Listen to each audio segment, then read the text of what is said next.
in a similar situation. They'll make franchise-shaping choices in near isolation, and the commissioner of the NFL, Roger Goodell, will announce the picks that will fill this board from his basement. This is not a typical NFL draft, except for this. The draft always epitomizes the one thing we could really use: hope.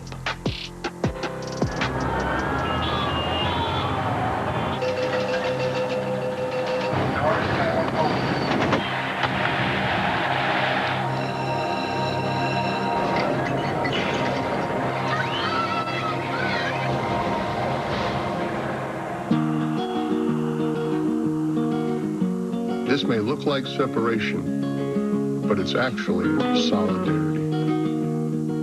It's sacrifice and service to the greater good. It's a sign that through isolation, we are fighting as one. And there's no better reason than that for hope. Hope is something we sports fans know all about. Us cheering year after year for our favorite stars and our favorite teams, alongside our friends and family. And in football, the draft is when hope starts all over again. You guys ready to get started? Hope, the deep and passionate kind. Hope that the next pick will make this season the season. Hope that the next name called will be yours. But this year, we're hoping for more than a future star, a stronger line, or greater speed. We're hoping to fill a deeper need. With a future of full arenas, full voices, free reign, to gather, to feel the power of football together. Because that will mean life is back to normal for us all. Yes, I am hopeful for today. So celebrate with these young men as they start their careers today, looking forward to a stretch of glorious tomorrows. For this draft, we're not the Raider Nation or cheeseheads. We're not red and gold or white and blue. We're one football family. Sharing our hope with all of you.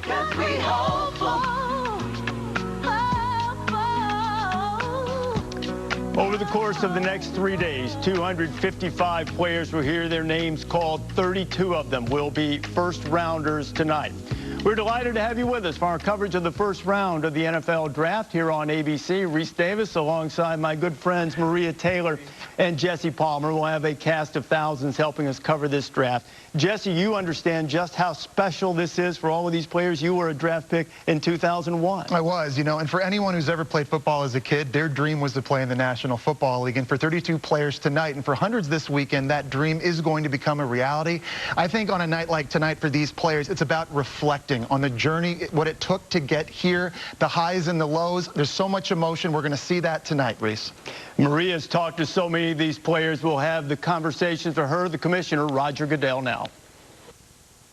Welcome to the 2020 NFL Draft, and thank you for taking the time to be with us. Like millions of fans, team personnel, and prospects, I join you from my home for the first virtual NFL Draft. This is different for us, and it's different for you, because it has to be. Our thoughts have been elsewhere lately. We have been thinking of those fighting bravely on the front lines, and those whose lives have been profoundly changed by this unprecedented crisis. We marvel at the compassion and courage of our healthcare heroes and first responders. We appreciate our leaders and the men and women serving our country. Thanks to these heroes and to everyone who's done their part to help stop the spread. We will get through this together. And when we do, we will be here for you. As we celebrate the newest class of the NFL, we hope the draft will provide a break from everyday challenges. Let us dream of better days and help others. The Draft-a-thon will raise awareness and much-needed funding for those who need it most. For those able to help, we encourage you to visit NFL.com/relief to join the NFL family and make a contribution. We are so fortunate to have the most passionate and generous fans in the world, and we thank you for helping to make the NFL what it is and for being part of our family. Many families have experienced loss. To honor and remember those we have lost, please join me in observing a moment of silence.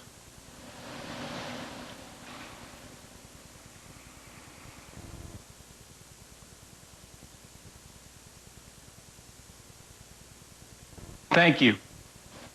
To perform the national anthem, we welcome from his home, with help from his daughter Georgia, Grammy and Emmy Award winner and New Orleans Saints fan, Harry Connick Jr. Oh, say, can you see by the dawn's early light what so proudly we hailed at the twilight's last gleaming, whose broad stripes and bright stars through the perilous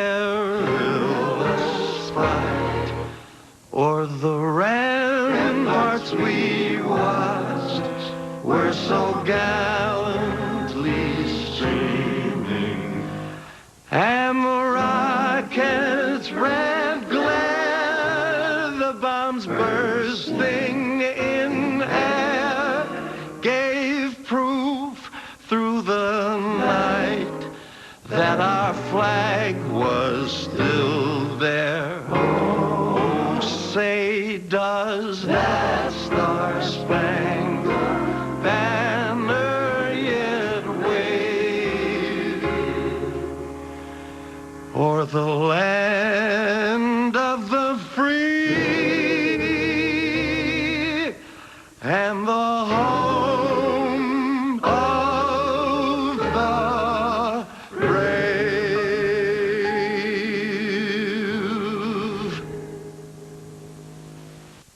Every night in cities across our country and all over the world, thousands gather in the streets, windows, and doorways to cheer on the millions of frontline workers fighting this virus and working tirelessly to help navigate us through these unprecedented times. Please join me in cheering on these brave heroes.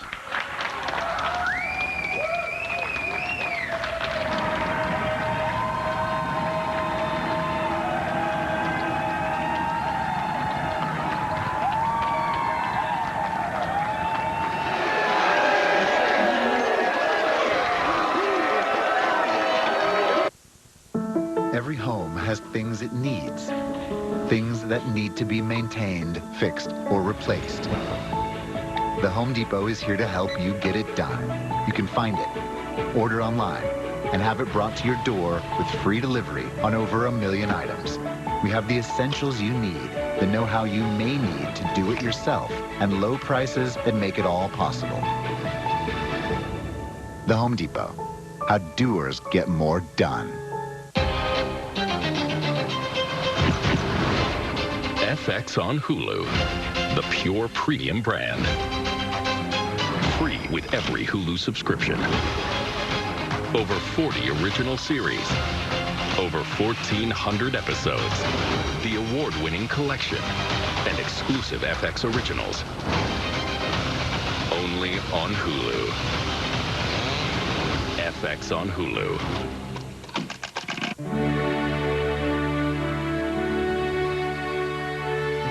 Traditions are important, now more than ever. And while I considered skipping this one, Bud Light reminded me it just wouldn't be the same.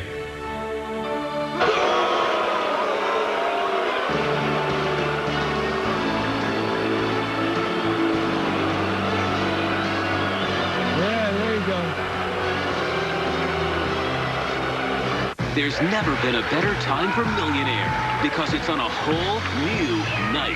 Woo! Next Thursday, will any celeb go all the way? I don't want to embarrass myself anymore. Can we just go home? Who Wants to Be a Millionaire? Next Thursday on ABC. We're back!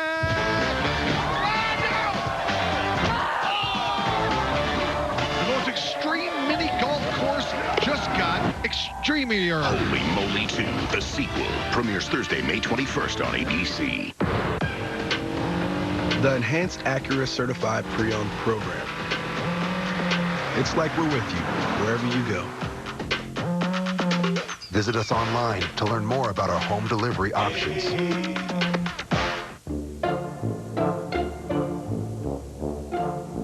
Let's be honest. We do a lot of dumb things with pens. But a really smart thing you can do is fill out your census form. An accurate head count means Washington will give us the money we need for schools, roads, and improving public transportation. So do something smart with a pen. Fill out your confidential census form or do it online and help get the money our communities deserve. The Enhanced Acura Certified Pre-Owned program.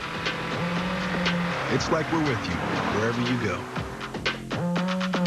Visit us online to learn more about our home delivery options. The NFL football draft is a very important component of the sports world in the United States and even in some respects worldwide. It's important for the players to be drafted. It's important for the fans who are anticipating what hopefully would be a really great season of football. Unfortunately, we are now beset with a really extraordinary, unprecedented challenge of a pandemic with the novel coronavirus. This has really transformed what we can do right now and even made unclear what the future looks like, at least the immediate future. We have important things that occur in the middle of this. One of them is the football draft. And I'm pleased to say, and I want to commend those involved in these decisions to show that we can have something as important as that in a way that safeguards the life, the safety, and the health of the American public by doing the kind of physical separations, doing things virtually, avoiding that kind of contact that puts you at risk. So it's a good thing to do. I know it's unusual. I know it disturbs the normal pattern, but it really is for your good and the good of the country. So the best thing we could do now is hope for the best and hope that sooner or later, hopefully sooner, we can get back to some form of normality where we can all enjoy the sport that we love so much.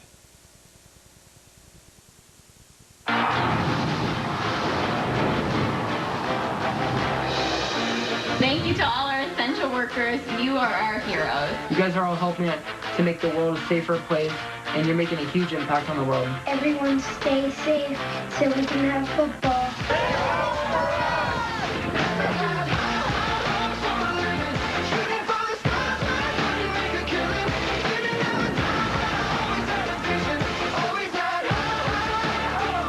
We join with our salute to the first responders and the healthcare workers also. Reese Davis, Jesse Palmer, Maria Taylor. A centerpiece of our coverage is the stories of how these players got here. Maria, few have spoken to more players than you the last few weeks. Yeah, and it's been interesting, Reese, because all of these players have been at home reflecting on their journeys. And in a lot of ways, they've been going back to their high school, working out with their teammates, and spending more time with their parents. Even the presumed #1 overall pick, Joe Burrow, said his mom has been making him his lunch every day before he goes and throws with his high school teammates. So it's interesting to be there for the 2 weeks leading up to the next step of your career. You know, we're used to seeing all of these great suits and everything, but some guys are going to be more casual tonight with these picks. Hey, you're right. Chase Young said he wanted to wear his suit, but he couldn't have it shipped in time, so he will be in. I think he's going to be able to afford a real nice one, real soon. You're right. You're right. Chase Young is the Ohio State defensive end, perhaps a generational type defensive talent that's presumed to go #2 to the Washington Redskins. But the Cincinnati Bengals have the #1 overall pick in this NFL draft, and we're just about set to go to Roger Goodell's basements to start this NFL draft. Doing the draft this way is a new experience for all of us, but some things remain the same. First, the hugs. Sharing that special moment with a player when he is selected is a big highlight for me. My body won't miss those great big bear hugs, but I sure will. Instead, we'll find other ways to have fun virtually. Second, I will miss the interaction I have with our fans over these 3 days. It's a draft tradition, and one that I genuinely enjoy.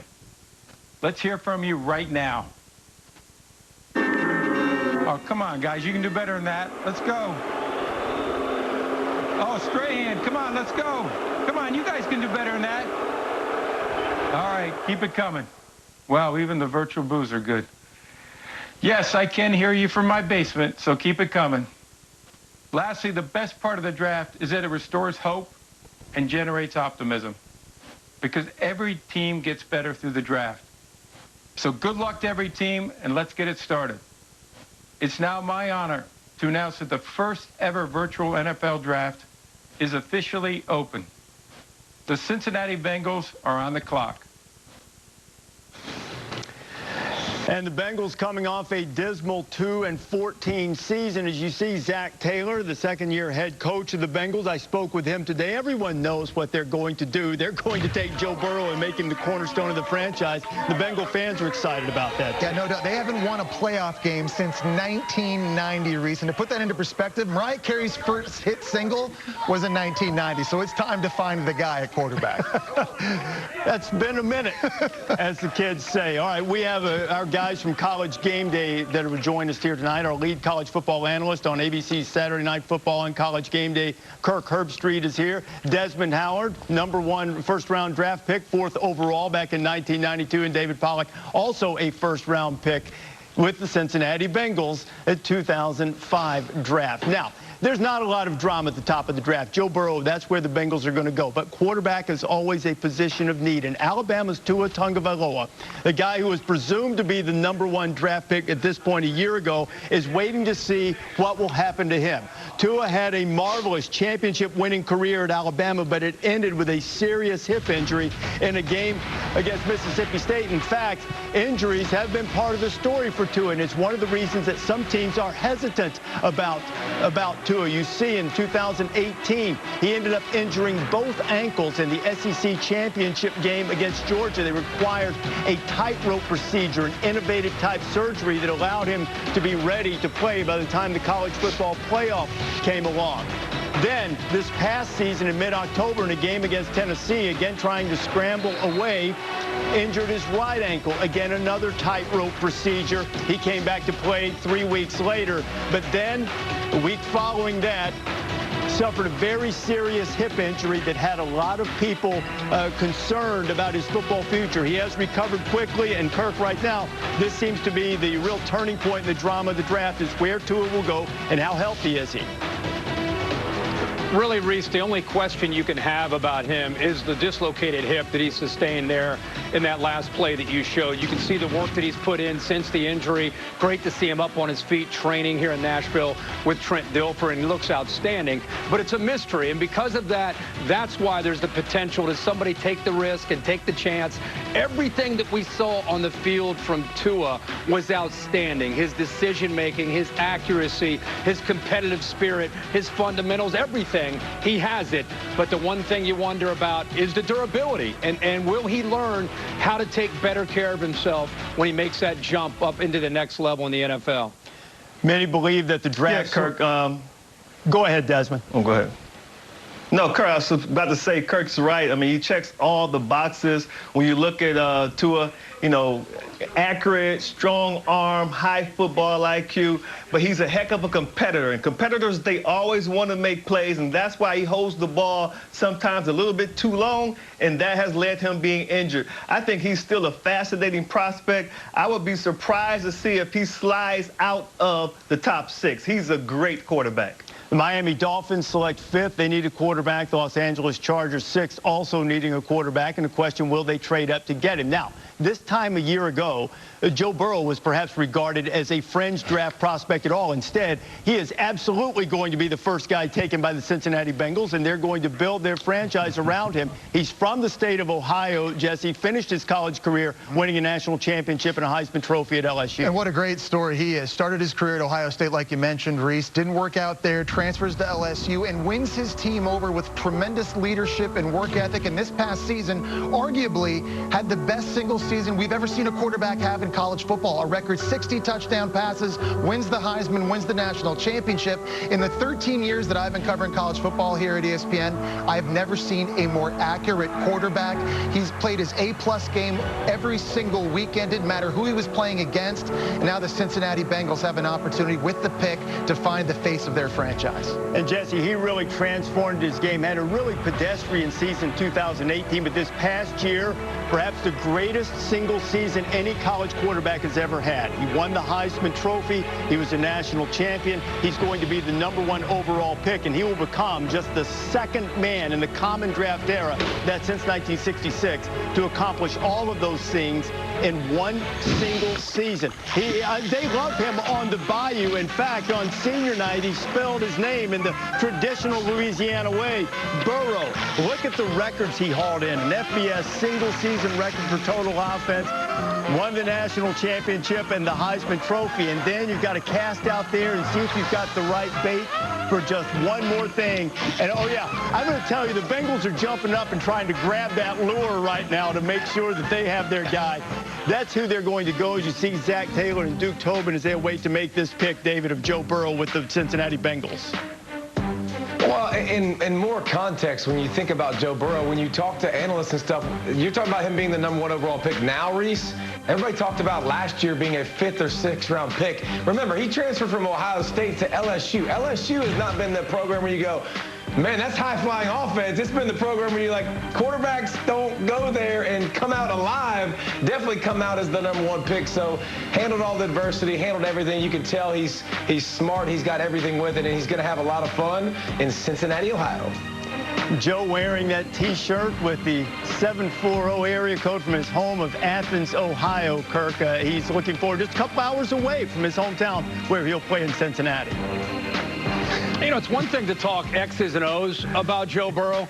The thing that really stands out to me are the intangibles, the attitude, the chip on his shoulder, coming out of high school, not highly recruited, goes to Ohio State, he backs up J.T. Barrett, loses the battle to Dwayne Haskins, shows up at LSU in a bad mood, gets into the fight one of the first days of practice with Devin White, the alpha linebacker on the LSU team. Tells you about his tenacity and his attitude and how he's willing to win a team over, and it's real. He plays the position like a linebacker, as many coaches have said about him. This kid has everything you're looking for as far as becoming that franchise guy and demanding that kind of attitude from his teammates. Those Bengals fans that you see there, they know that there's a bit of a star-crossed history with Cincinnati and taking quarterbacks early. Only Carson Palmer, among their first-round picks, had 5 or more wins. Taking guys like Akili Smith and David Klingler and Jack Thompson, it really didn't work out as they had hoped. But in talking to Zach Taylor today, the head coach of the Bengals that you see on the screen there, they are convinced that all of the intangible qualities, all of the processing ability, everything that you need to be a successful NFL quarterback, in addition to having the attitude, the edge, and demeanor to establish a winning culture there, Joe Burrow has it. And he's a guy that's not going to show up in Cincinnati entitled only because he has a lot of zeros and a lot of extra commas in his bank account either. That same attitude Kirk was just talking about, how he won over LSU in that locker room, he's going to provide that same type of leadership with the Cincinnati Bengals. He's going to win over that locker room based on his work ethic, and they're going to believe in him. Come Sunday, he'll have 10 sets of eyeballs believing that Joe Burrow can lead them to the promised land. And a lot of times, youth is an issue, and certainly Joe Burrow is still a very young man, but he will be the 5th oldest guy to be selected #1 overall. He's a little over 23 years old. Boo, boo. The Bengals greeting Roger Goodell. Now, they know what's about to happen, and that's one of the things I think the commissioner is let's see how virtual booze worked out for him. If you're a big fan of the NFL draft, you know over the years one of the things that the fans love to do is boo the commissioner when he shows up.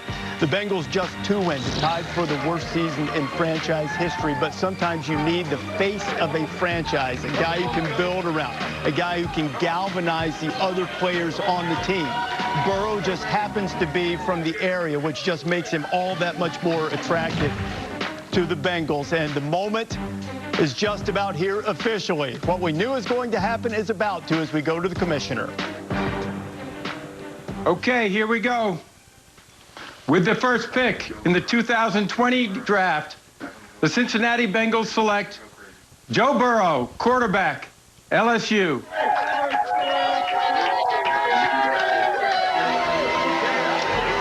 I can promise you there's going to come a day when that celebration is going to be much, much larger. You see, he is from the state of Ohio, second LSU player to win the Heisman Trophy.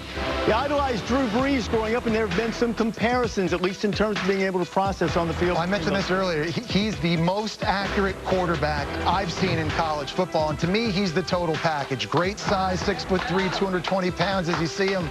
Put the hat on, give his dad a hug. The dream is come true. He's the new Cincinnati Bengals quarterback and now the new face of their franchise.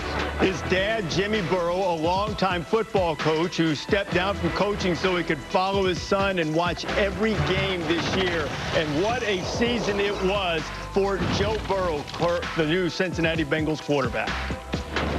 As you guys all know, it's very rare in college football to see a quarterback have answers to nearly every coverage or every blitz that was presented to him. But because of his tireless preparation, Sunday to Friday to get ready for games, he came into games and was hand-to-hand with his offensive coordinator at the time, Joe Brady, and they knew exactly how to attack.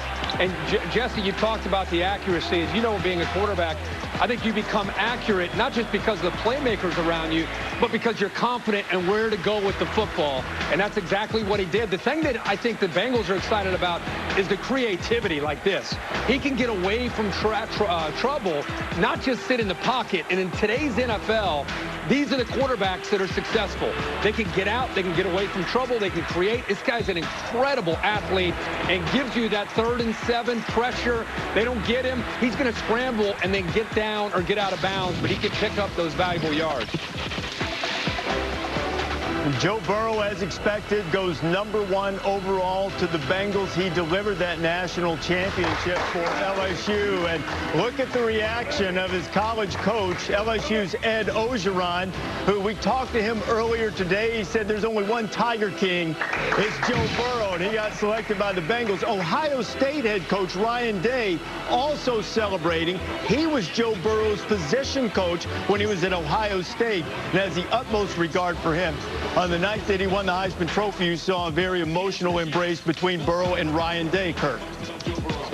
Yeah, Reese, I was going to say it's very fitting after he gave them a tribute at the Heisman, both schools, and it made such big headlines. Very cool to see both the schools excited and acknowledging his success and that next step in his career. The numbers are just phenomenal. He completed better than 76% of his passes. He is much more than numbers, but David, the numbers are remarkable. They are. And I'll never forget, Reese, being at the national championship game. And every year we know what's going to happen. Like, we're going to go through this draft process and we're going to watch tape and we're going to nitpick everybody. And I go, hey, don't be a dummy. When the draft comes along, just remember what Joe Burrow just did on this field, and just remember what Joe Burrow did all season long. It was just easy. Every big game, he showed up. He showed out. His accuracy was ridiculous. And literally, people were texting me like, wait a minute, is he just handing the ball down the field like that? He was that good. And then we talked about all the other stuff to go with it. It was insane. It was just a reminder, don't be a dummy. You don't have to overthink this. The Bengals didn't. That dude was the best in college football. He's one of the best you've ever seen in college football. You take him #1.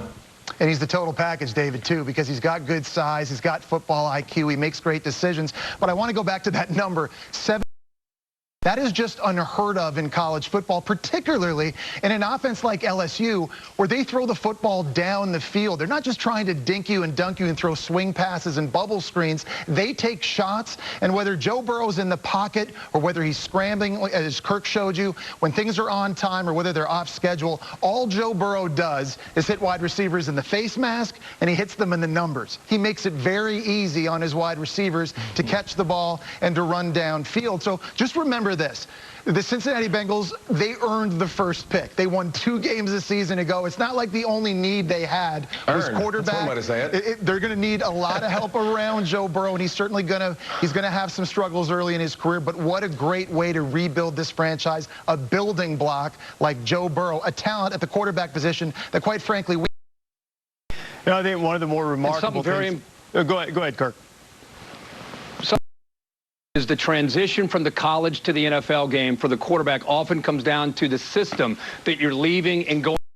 I think this will be an easier transition for him because he's leaving kind of tree and going into the same coaching tree. Joe Brady, Saints to LSU, and now Taylor, who was with the LA Rams, in a very similar system, which I think will be in that learning curve at the next level.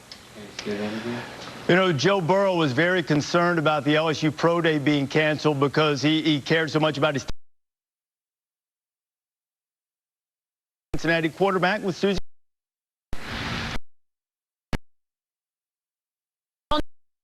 Get any less powerful. Joe, you were in Nashville last year for the draft. If I had said #1 overall in 2020, what would you have said? I told you were crazy. I was going to have a really good season because I knew, we had really good players coming back. I had great coaches. Worked really, really hard to do it, but to jump up to #1 overall but it's a dream come true.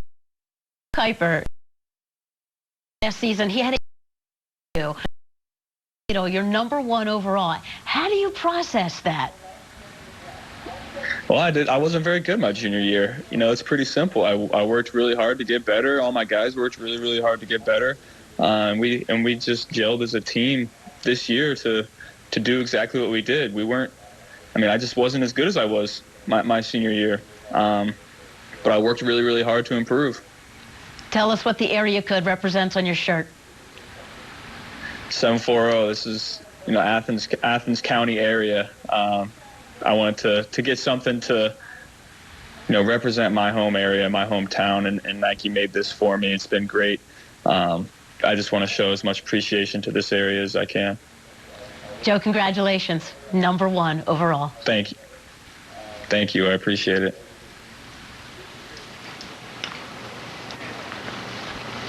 Hey, RD, I tell you what, when I was down in Baton Rouge, real quick story, I was trying to talk to Joe and Justin Jefferson, the wideout, and then Justin Jefferson said, hey, let me check with Joe right quick, because practice was over, and he wanted to see if he needed to work some red zone routes. He went and checked with Joe. Joe said it was okay, and then Justin Jefferson came back and spoke with me. It just spoke leaps and bounds how much they respect his leadership. Joe was the alpha male.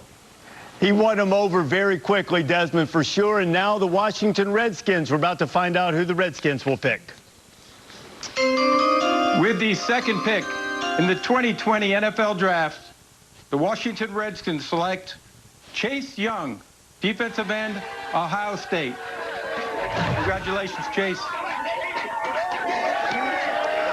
Redskins fans ought to be delighted with this. The Redskins have a new head coach, Ron Rivera. They're moving to using more defensive linemen in a 4-3 alignment. That's important because they've got young defensive linemen. But this guy, Chase Young, who is Joe Burrow's teammate at Ohio State before Burrow transferred, and they're still very friendly. They now go 1-2 in the NFL draft. Young is a potential generational type guy. He had 16.5 sacks in 2019, setting the Ohio State single season record. He led the nation, forcing 6 fumbles. He's so quick and explosive and huge. He's a guy who potentially could be someone you build your defense around, and one who transforms a team that only won 3 games a year ago into a team that could be a dominant defense, given some of the other parts that the Redskins have. Chase Young, he has the entire package, David. Reese, I don't even know where to start with this kid. I mean, just watch him do work. He's 6'6", 260. Supposed to move like that. That's not human. You watch him warm up at Ohio State, and he looks like a wide receiver. It's unbelievable. It's one thing to have all the God-given physical ability in the world, but you watch him, too. He plays his tail off, play in, play out. There is no can't-miss guy in this draft like this guy. He's going to be successful. He's going to dominate the NFL from Jump Street next year. He's that kind of super freak. You know, when you look at Joe Burrow being picked by a close-to-home team, Chase Young's even closer. He played high school football at DeMatha Catholic in the D.C. area. He's 15, 20 minutes away from the Redskins' home field. Listen, so he's home, and to me, he's the biggest impact player on defense in this entire draft. What I love about Chase Young, he impacts the way the opposing offensive coordinator has to call the game. You do not want to block Chase Young with one guy because he's going to wreck the play. So as a coordinator now, you've got to scheme different ways to get multiple bodies on Chase Young. Sliding the offensive line, using a tight end or a running back to help out and chip block. You do not want to have a lot of slow developing play action pass type plays with your quarterback 9 yards behind center because Chase Young is going to come and get you. The only other three guys I've seen in 13 years as disruptive as him, Jadeveon Clowney and Ndamukong Suh, and Quinnen Williams 2 years ago from Alabama. You know that Chase Young, you see there, wants to go into law enforcement. I tell you, he lays down the law. His dad was a deputy sheriff, Maria. He certainly is quite the enforcer. On the law. Reese, I want to take you back to when he was 5 years old and he was playing flag football, except Chase Young decided to tackle the opponent first, then take the flag away. So he's always been passionate about playing on the field, but that passion might be rivaled by one other thing that he's loved all his life.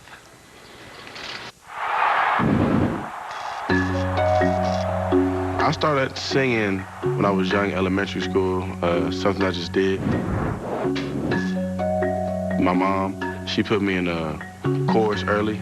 She always said confidence is my singing ability. But it was always just like a little love of mine that nobody really knew about. And that was just something I just do, on a regular basis. Now, if I sing, I need my phone. I gotta play something a little bit. Somebody got a phone? Let me see, I gotta hear it again. You're looking too good. Nah, that's good. Nah, scratch that. Scratch that. Give me one more. Think it's time we take a trip. Tell me where you wanna go. Oh, I got an idea. That good? I don't know. Oh, So you see Chase Young is passionate about singing, but he's also passionate about his community. On the eve of the draft, he decided to go to work to feed 300 nurses at the hospital that he was born in 21 years ago. Now he will play professional football for the Redskins and continue to help out his community, Reese. Well, Maria, we certainly have an early theme developing, guys getting to go back close to the area in which they grew up, the people who have helped them be able to form and pursue these dreams that are becoming reality tonight. The Detroit Lions are the third team to pick in the NFL draft tonight. Commissioner Roger Goodell now has their pick. With the third pick in the 2020 NFL draft, the Detroit Lions select Jeff Okudah, defensive back, Ohio State.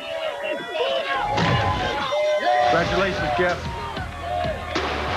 So an Ohio State star will cross the border and go into Michigan, and back-to-back Ohio State players go 2-3. Now, this is the 8th time that teammates have gone in the top 3 of the draft. This is the 3rd time Ohio State's had 2 guys, his teammates, go in the top 5.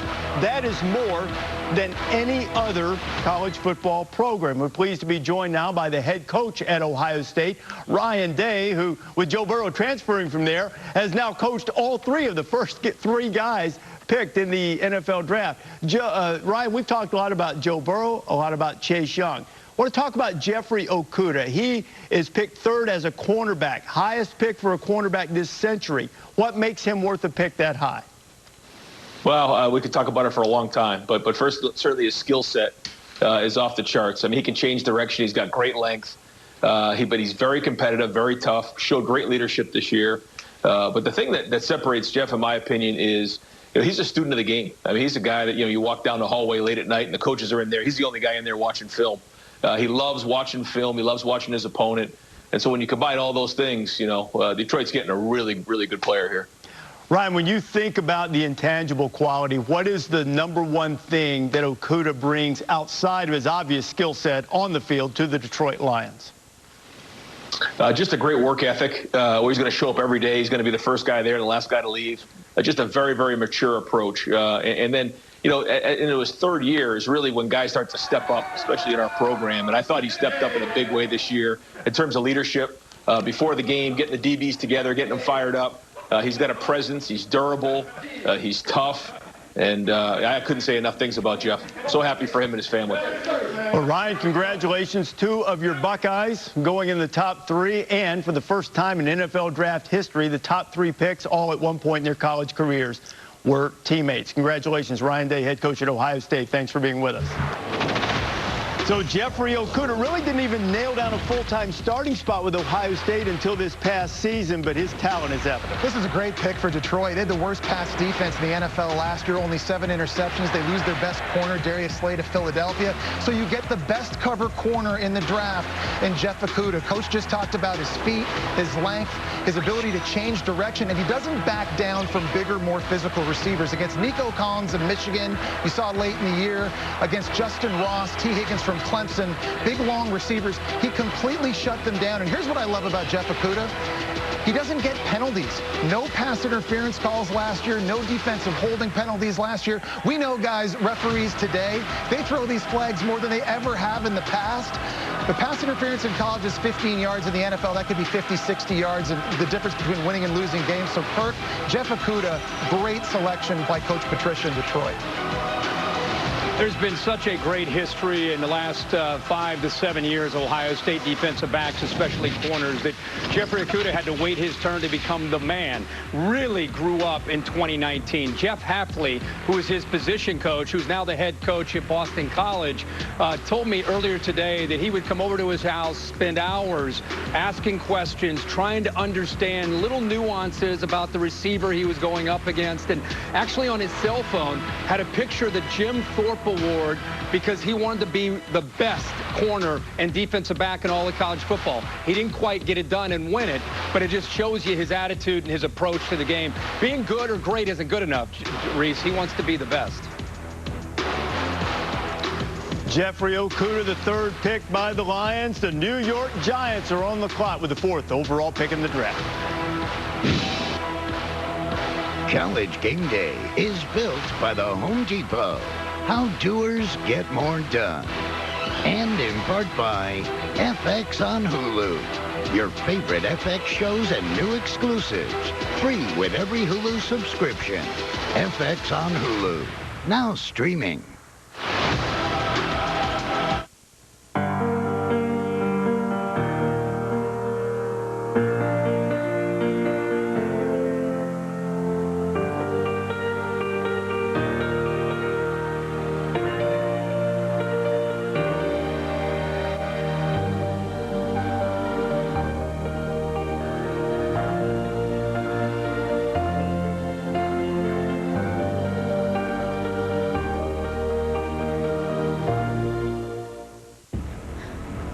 Jake, I need you to listen to me very carefully.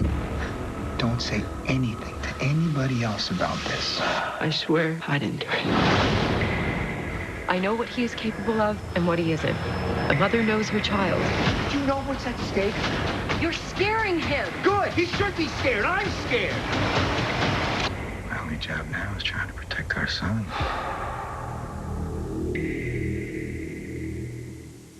New Tide Power Pods one-up the cleaning power of liquid. Can it one-up whatever they're doing? For sure. Seriously? One-up the power of liquid, one-up the toughest stains. Any further questions? One-up the power of liquid with New Tide Power Pods. Hey, come on, man. What? We said pantyhose, right? Here, eat this. Creamy Snickers. You could use a little smoothness. See? Get smooth with the fresh ground nut butters and creamy Snickers. Thanks for sharing your DIY haircuts. Thanks for sharing your savage moves, and especially your awkward ones. Thanks for sharing your cute kids and your adorable pets. Now it's our turn to share with the Geico Give Back. a 15% credit on car and motorcycle policies for both current and new customers. And because we're committed for the long haul, the credit lasts your full policy term. So thanks again. One good share deserves another. Feed a healthy lifestyle with Pure Protein. High protein, low sugar, tastes great. High protein, low sugar, so good. High protein, low sugar, birthday cake. And try Pure Protein shakes with 24 vitamins and minerals. Big day of closet organizing and jigsaw puzzling? Get Pizza Hut's Big Dinner Box. 2 medium pizzas, breadsticks, and your choice of pasta or wings. Sealed for your safety, all in one box. Choose contactless delivery or new curbside pickup at pizzahut.com. Everyone is asking, what happens now? Sunday. We are determined to stay on the air. Idol makes history. We're coming to you from over 40 locations across America. This is like Christmas. With unprecedented performances from the top 20. We're going to do this. Then it's America's biggest elimination when your vote decides who makes it into the top 10. May America take control. American Idol, new Sunday on ABC. Here at New York Presbyterian, every day we can hear the people cheering. We feel it, and it gives us hope. Working on the front lines of this crisis can be overwhelming, but knowing we're in this together keeps us strong. It's what you're not doing that's keeping us safer. Just by staying home helps us save lives, so keep it up. We just want to thank all of you, our families and loved ones. Thank you, too. Please know that we are cheering you on, too. We are stronger together. We're all in this together. We'd ask you to help us make a difference now. Huddle up for COVID-19 relief efforts. Join players, teams, fans, and communities around the country in the NFL Draft-a-thon. If we unite behind this cause, we can provide relief for those significantly impacted by the pandemic. Every dollar counts. Visit NFL.com/relief to donate now. I'd also like to send our best wishes out to our NFL expert, Todd McShay, who is recovering from coronavirus, helps us so much on the draft. College Game Day is built by the Home Depot. Glad to have you with us in our coverage of the NFL Draft here on ABC. So far, everything has gone as scripted. Joe Burrow goes first to Cincinnati, then Chase Young, the defensive end out of Ohio State, goes to Washington. Detroit takes Jeff Okudah. That brings us to the New York Giants, who drafted you back in the day. They got their quarterback last year. What do they need? Well, they need an offensive tackle, but I think they also need defense, Reese. Last year, they gave up 28 points a game. That was third worst in the NFL. So look for an impact player, maybe an Isaiah Simmons from Clemson. I think the most versatile defender in this draft, a tool that they could use a lot of different ways to help out first-year head coach Joe Judge. And you see how the teams are having to deal with the draft, largely in isolation, but with great communication, both with the league and with others in the front office, as we go to the commissioner, Roger Goodell. He will have the Giants pick. It is in right now. Let's see what the Giants do from the commissioner's basement. With the 4th pick in the 2020 NFL Draft, the New York Giants select Andrew Thomas, tackle, Georgia. So perhaps one of the first surprises of the draft, Andrew Thomas out of Georgia going 4th overall. Now, he's the first Bulldog in 21 years to win the blocking trophy. He's the best blocker in the Southeastern Conference. He was very efficient. He's a true left tackle. Should be able to protect quarterback Daniel Jones, who they just drafted last year, David. Guy that can come in day one and start for your franchise. Listen, this is what he did in college. Andrew Thomas came into University of Georgia right away on their national championship run, and they put him at right tackle, and he started every game. And then sophomore year, he moves to left tackle. Junior year, he moves to that side. But just a big, long, athletic dude. The Giants desperately needed somebody up front to be this athletic guy that can dominate the game, and he can do that in the trenches. Andrew Thomas in high school played the drums at Pace Academy in Atlanta. His coach was a former NFL defensive end, Chris Slade, who told him, said, hey, look, you're a good drummer, but you got a chance to be a big-time football star. And now he's the 4th pick in the draft. Yeah, and there were 4 offensive tackles projected to go in the first round. Andrew Thomas probably not as athletic from a testing standpoint as some of those other guys, but as David just mentioned, you put on the film, I don't know if there's another offensive lineman in college football as battle tested as Andrew Thomas. You look back throughout his career, whether it was Josh Allen in Kentucky, the 7th pick last year to the Jacksonville Jaguars, or this year John Grenard, who led the SEC in sacks, Andrew Thomas can shut people down. And the New York Giants need better pass protection. Here's a guy that's played a lot of snaps at left tackle that can get it done. That might be a bit of a mild surprise, but now the Miami Dolphins are on the clock, and this is the point in the draft where the drama has been expected to start. The Dolphins are in desperate need of a franchise quarterback. Tua Tagovailoa of Alabama is the guy that many believe could be that. The only concern about him, the injury situation. Desmond, you live in Miami. If you're looking at the Dolphins right now, would you make the pick and pick Tua 5th overall and get your franchise quarterback? Hey, RD, it's a tough call. Chris Greer, the GM, you know, he's a brilliant GM. I know he's done his homework on Tua. Tua's the guy that you would pick if he wasn't injured. Hey, I got my Miami Dolphins party gear for this party for the draft. I think you got to go ahead and take a risk and take Tua. I know the injuries are something of concern. They didn't have an opportunity to bring him in, let their doctors look at him, but he's such an outstanding quarterback. I don't think you can pass on Tua.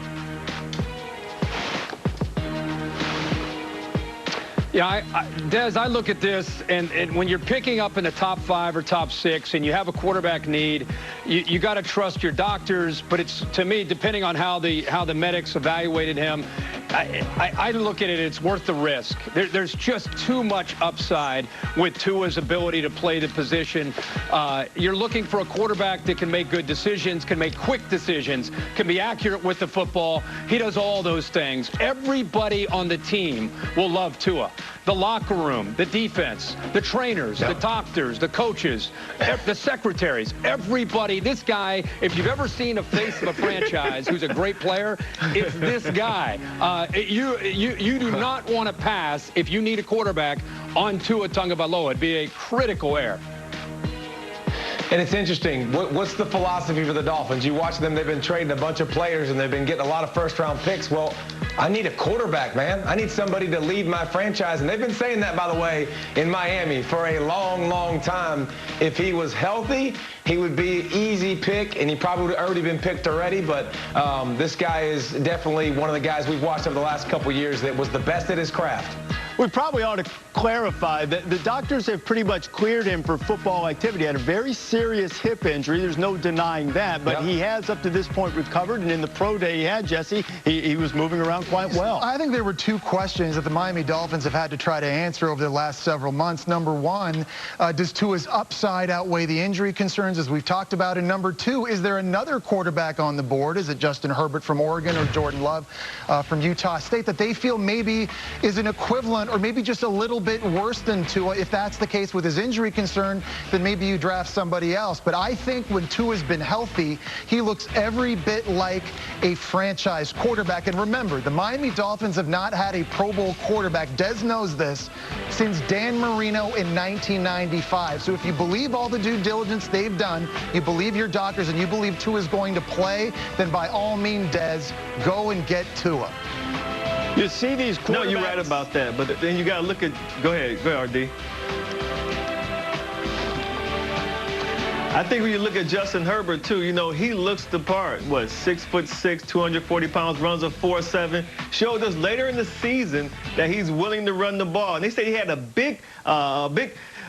When he went to the Senior Bowl, he really impressed the scouts, and he had a great combine, too. This is a guy who started to rise in the rankings as far as the GMs were concerned at the end of the season.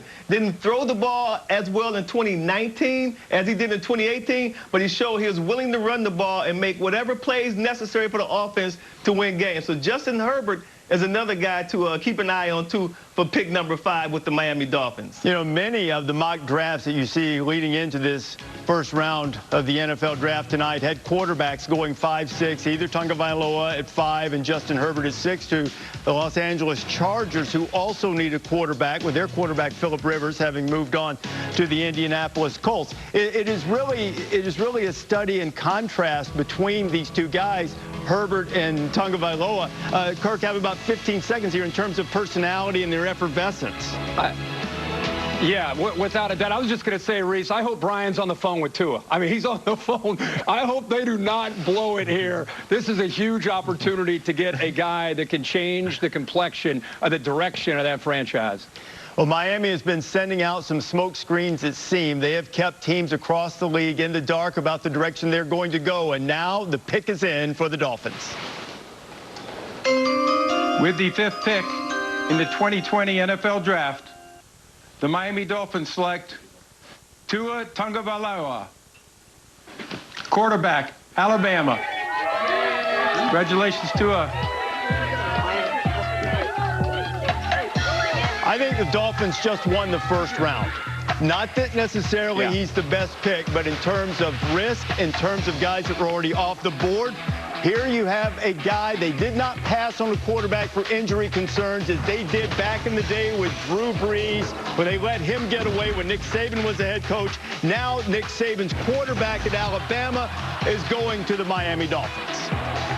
And this is how he was introduced to America. National championship, comes in to start the second half, team's down, and he leads them into an overtime win as a walk-off touchdown. He led him into the 2018 and 2019 season where you just expected him to make every play. He had great weapons around him. Love his decision-making, his accuracy. How many times, guys, did we see him make a throw where the receiver would catch the ball in stride and have an opportunity to make plays after the catch, the yards after the catch? You can see the athletic ability. The thing we keep talking about, he's going to have to learn to get down. He's going to have to learn to give up on some plays. But as far as everything you would look for, as we said earlier, and being that franchise quarterback, he's got it all, Jesse. I think the most important thing a quarterback has to have is great decision-making, and Tua certainly has that. 87 career touchdown passes, only 11 interceptions. And I love the way Tua plays fast. He drops back quickly. He reads coverage quickly. The ball gets out of his hands fast. He just seems like he's playing at a different gear than anybody else.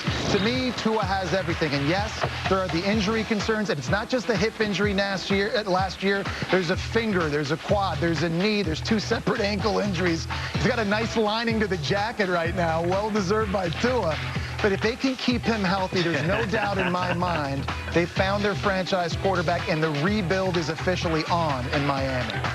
He is a young man who draws people to him. His late grandfather said dreams came to him that his name would be known all over the world. And Maria Taylor is certainly known all over the football world as he's the quarterback of the Dolphins. Well, you're so right, Reese. And I still remember when he won that national championship as a freshman. He threw the touchdown pass, comes over for the interview, and the first thing he says is, I just want to see my mom and dad. One thing's for sure, family means everything, and so does his culture. He grew up on the big island of Oahu in Hawaii, and for Tua, that means everything.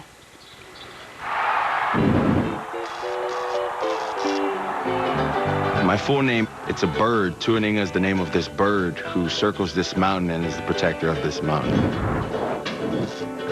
Tuaninga Manuel Lepola, Tagovailoa. My Samoan heritage has got me to where I'm at because we focus a lot on respect. I've not only had the support of my mom and dad and my grandparents, but my siblings, my first cousins, my aunts, my uncles. I've had support from an entire village, and my parents would be the first to say that it takes a village to raise up a child, and so in that aspect, it goes to my family, all the success that I have. Well, I can guarantee you that Tua's family is most certainly proud of him and all of the American Samoa family that's been supporting him throughout his career at Alabama. One thing is for sure, he will work hard, and he will work as a family with these Miami Dolphins.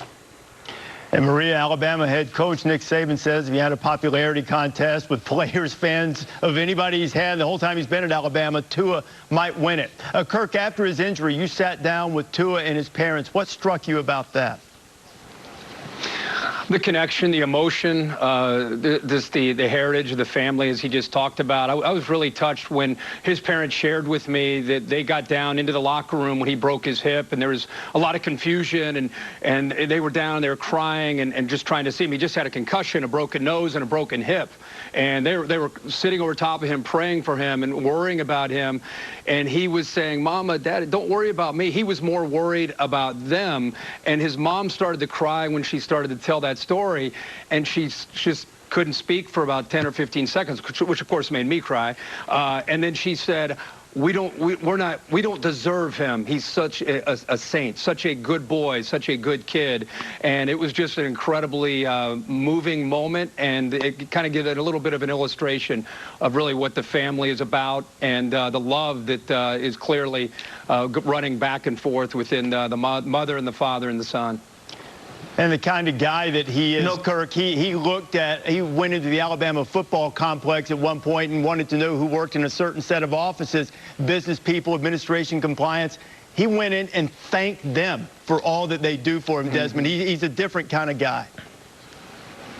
He really is, and he's actually a guy who fits the mold that the head coach of the Miami Dolphins, Brian Flores, is trying to bring into this franchise. A guy who's very talented, high IQ, who wants to go out and change the world. I mean, when you look at him, he has a big heart, just a tremendous quarterback, tremendous person, and he gives all the credit to his faith and to his family. His dad is a guy who I really respect. The way that he instilled discipline in his children, but at the same time, love. I mean, it's just very impressive. So I think the Miami Dolphins got them a heck of a steal right now. The only thing is, guys, obviously, he has to stay healthy.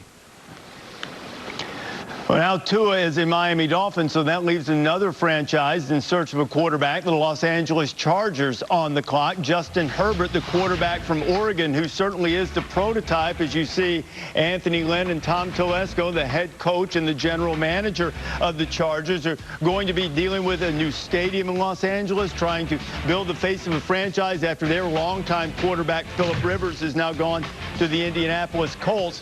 Will it be Justin Herbert, who played at Oregon, grew up in the shadows of the Duck Stadium, had an impressive Senior Bowl, as Desmond mentioned earlier? Perhaps he will be the pick. And he's so impressive physically, Reese. He makes wow throws. He has arm talent that, quite simply, you just can't coach. He's able to make every throw he'll need to make at the next level. And at 6'6", 237 pounds, he's the prototype size. He's an outstanding athlete, and we saw that late last season. So for the Chargers, new stadium, new unis, and now an opportunity to get a new quarterback and a face of the franchise. Maybe it's Justin Herbert, and maybe he stays on the West Coast. A better athlete than Philip Rivers was for sure, but for Chargers fans who perhaps have gotten used to having a tall, gangly type quarterback, Justin Herbert would fit the bill at 6'6", a Senior Bowl MVP. Of course, led his team to a Rose Bowl championship just this past year, beating Wisconsin, leading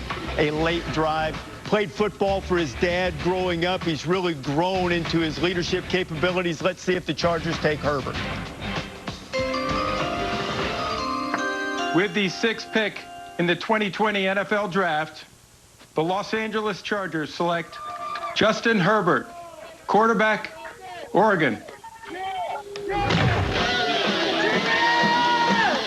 So the Chargers have their quarterback of the future, and not only was he an outstanding player on the field, he also won the William V. Campbell Trophy, which is the academic Heisman. That happens when you have a 4.01 GPA while majoring in biology.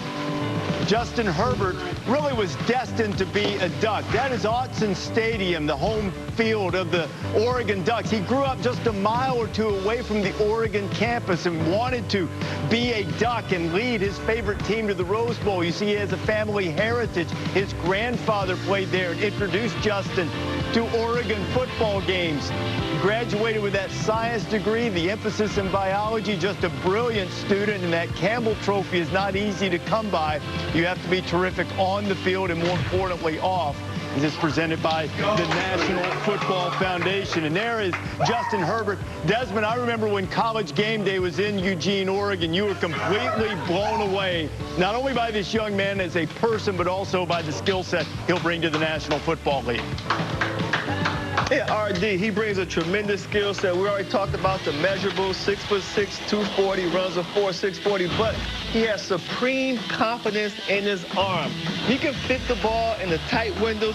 We saw later in the season he started to run the ball a lot, but when you look at his arm talent, look at him shaking off tacklers, big and strong, he can move outside the pocket and not lose any accuracy on his throws. The only question mark coming into this draft was about his leadership, but because he's more of an introvert, he's not a guy who's going to yell at you and get into your face, but as far as the talent is concerned, he has all the tools. I think he's going to have a tremendous career. Des, we witnessed some of that attitude that you like to see, where he needed to will his team to a victory, and it came late in the year. After a disappointing loss in Tempe against Arizona State, he did bounce back in that Pac-12 championship game against Utah, and then this game, the Rose Bowl. They're down late.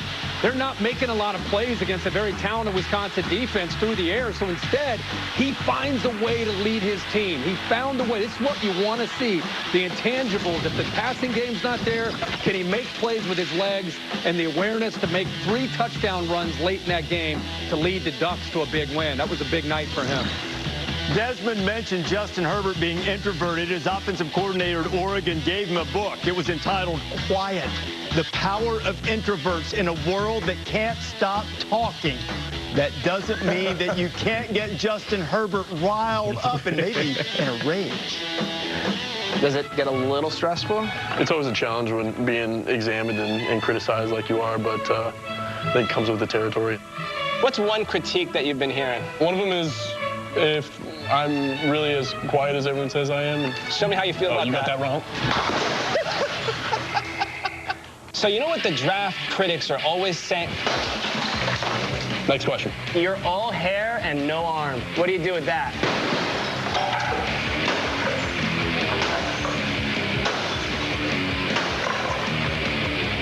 Do not mess with that man's hair.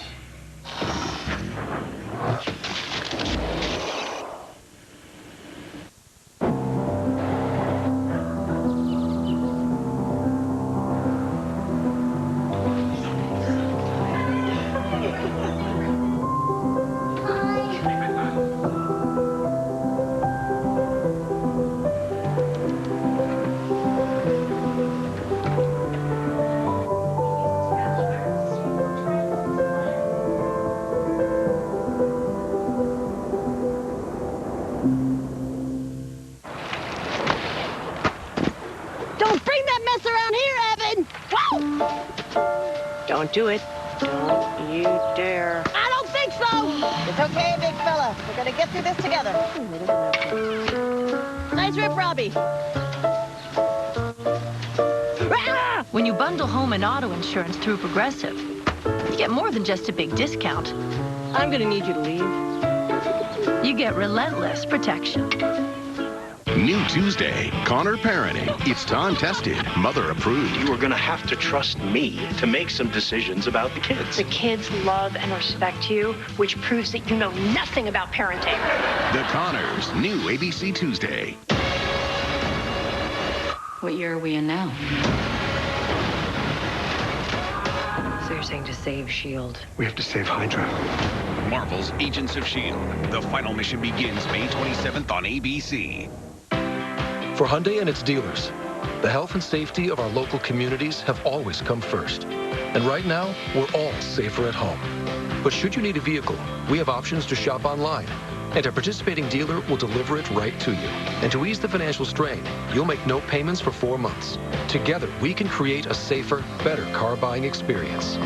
Get 0% APR for up to 84 months on the 2020 Tucson or Elantra and make no payments for 4 months. Visit buyhyundai.com today.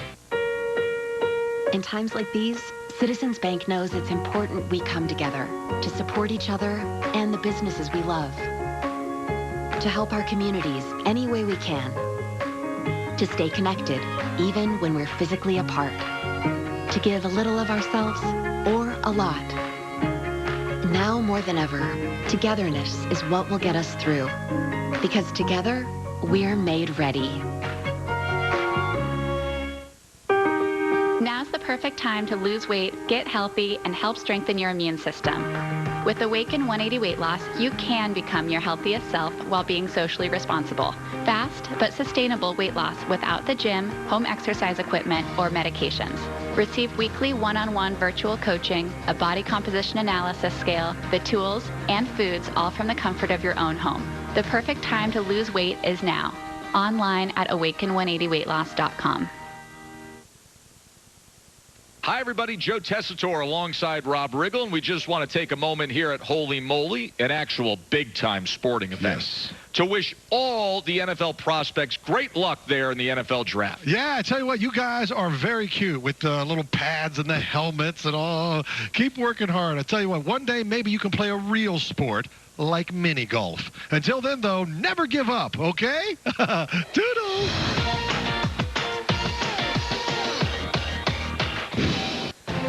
Joe Test, Rob Riggle on Holy Moly. This is what the big board of the first round of the NFL draft looks like so far. Already 3 quarterbacks taken. Now the Carolina Panthers are on the clock, and they have a new head coach in Matt Rule. Great reputation in the NFL, built somewhat on his fixer-upper reputation. Took Temple and turned them around from a losing program to a couple of 10-win seasons. Took a Baylor job that many people thought, you're crazy. Why would you go to Waco? They had scandal, they had problems, and last year, 11 wins. Many believed that he would have his pick of jobs in the NFL, and he took the one in Carolina, and this will be the Panthers' first draft pick of the Matt Rule era. Here's the commissioner, Roger Goodell. Come on, Panther fans. With the 7th pick in the 2020 NFL Draft, the Carolina Panthers select Derek Brown, defensive tackle, Auburn. This is another elite, high-character pick, which has been a theme in this part of the draft.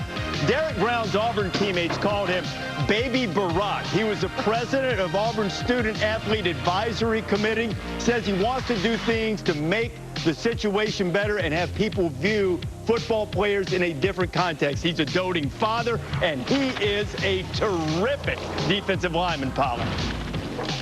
He is an adult. This is a large man at 6'5", 330 pounds. Watch him, bro. He's got his superpower is stone hands.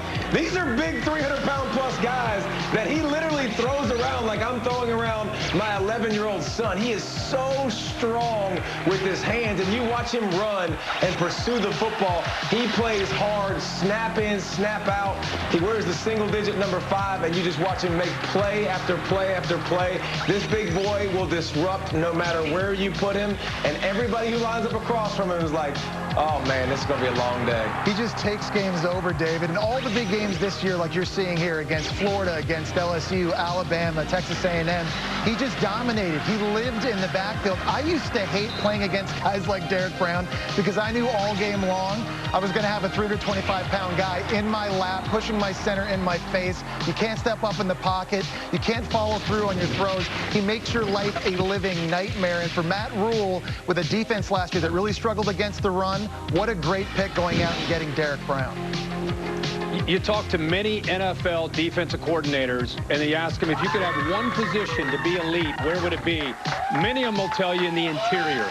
If they could have an enforcer, a dominant player, give me a guy like Derek Brown, as David just talked about, with his size, athletic ability, how powerful, the character, the leadership he can provide.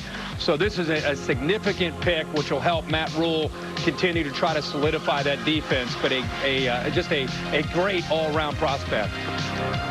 Kirk, his defensive coordinator at Auburn, Kevin Steele, coached Reggie White at one time, and he says that Derek Brown has many of those types of qualities. He's also a doting family man. Certainly, it's been very important to him, Maria.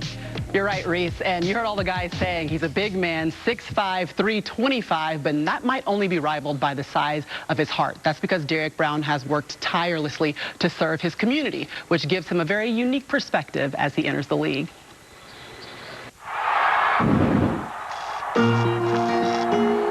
Helping others is important to me because, you know, I've always had people in my life that have helped me. When the tornadoes hit in Alabama, I mean, there was so many families impacted by that. Probably the coolest thing I did was be able to help rebuild those houses. I've been down to the Dominican Republic a few times to help do some things.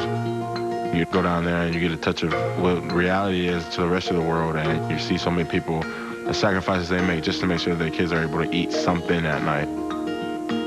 I have a 1-year-old son, so I was truly impacted when I was walking through a village. It's extreme heat down there. I mean, it's like 103 plus, and I'm seeing like a little baby outside. And that just hit me so hard, you know, how much I need to just do to be able to take care of my son. And, you know, I sit here and I watch these people that are taking care of their kid, and, you know, they don't know any different, but these kids are happy and running around, and it just helps you understand the true meaning of life.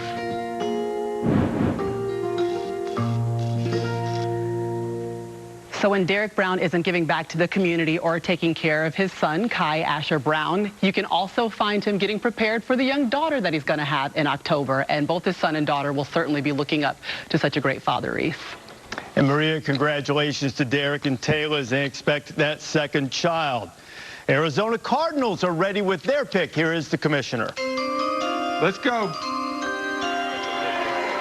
With the 8th pick in the 2020 NFL Draft, the Arizona Cardinals select Isaiah Simmons, linebacker, Clemson. Congratulations, Isaiah. Let's go, Cardinal fans. Cardinal fans ought to be thrilled with the arrival of a guy who looks every bit the part of a superhero. Isaiah Simmons was an elite track guy, somehow slipped through the cracks in recruiting. Clemson found him late. Some people didn't want him because they didn't know where to play him. Look at all the different positions that Isaiah Thomas took snaps. Only FBS player with 50 or more pass rushes to get to the quarterback, and only 1/3 of those rushes, and he can cover, Kirk. Yeah, he is obviously everything you're looking for. And in the trend in the NFL right now, they're looking for guys like this. A guy like Derwin James, Minka Fitzpatrick, a guy that can do a little bit of everything. And that's what you want to see with the Cardinals. How will they utilize his skill set? Is he going to be lining up as a nickel? Is he that slot corner? Are they going to blitz him like this from the safety spot? I think you're going to see him do a lot of different things. But his offense has evolved. More and more players that have the ability to catch the ball to the backfield, tight ends that can line up as receivers. You're looking, Des, for defensive backs who can play multiple positions and do multiple things. And that's exactly what Isaiah Simmons gives you. You can even see him here in that deep third, the closing speed and the range to make that interception. Yeah, Kirk, he was my favorite defensive player all year long. I know Jesse said that he thinks that Chase Young was the most impactful defensive player in this draft. I have to disagree. It's Isaiah Simmons. We just saw his versatility, what he brings to a defense. He's a guy, guys. This player has played over 1,500 snaps in 2 seasons and only drew 1 penalty. He's a Swiss Army knife. He's a tremendous defensive player. Man, oh man, the Cardinals got themselves a heck of a player right there in Isaiah Simmons. And Des, just for some small context, guys, if you're rating the best safety in the draft, it's Isaiah Simmons. If you're rating the best linebacker in the draft, it's Isaiah Simmons. If you're rating the second best pass rusher in the draft, it's Isaiah Simmons. I mean, that's what this dude can do, a little bit of everything. He's just got insane versatility in a nowadays age where it's spread and it's fast and you got to cover those fast guys and running backs and tight ends. He can do it all. You know, David Simmons had a great quote. He said, something's got to be done about those great tight ends like George Kittles, Travis Kelce's. Those guys have to be stopped. Here's Todd McShay's best available, and the Jaguars are on the clock.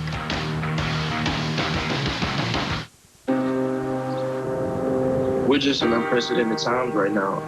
You got to make the most of what you have, go to work. The situation, like, it is what it is. The mindset going into the draft hasn't changed. Come out on the other side of this thing a better version of you. The biggest thing is just taking steps every day, improving every day.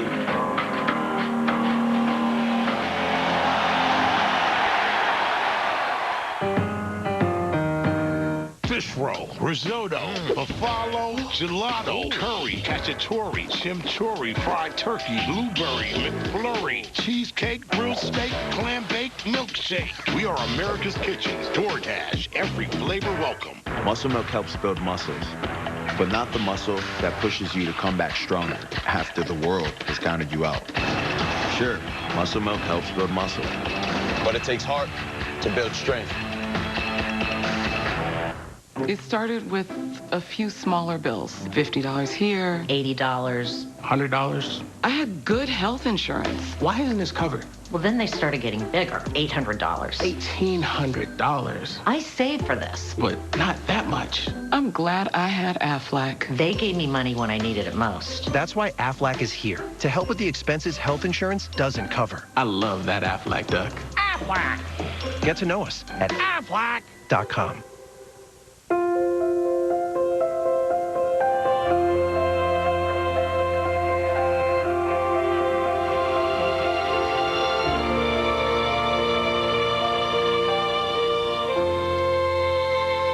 What's up, everybody? Tony Gonzalez here, urging you to stay at home, take care of your family, protect yourself. We're at the end of another day here at the Cousins household. We're going a little stir crazy at the house. I wanted to share what I've been up to. Staying home and staying strong, baby. Just continue to spend time with your family, as I'm doing right now. As we're doing a puzzle, me and my daughter Joy. Say hi. You miss your friends, you miss your family, just pick up that phone, FaceTime them, call them. As an NFL community, one of the things we always do, we come up and we come through so many times and we're better for it. This is the time for all of us to come together as a world, not just America. It's all of us, collectively, like a great team. I hope you're staying safe, protecting yourselves, protecting your families, protecting the whole world. And I know we're going to get through this together. We're going to be all right, baby. We're going to be all right. I promise you that.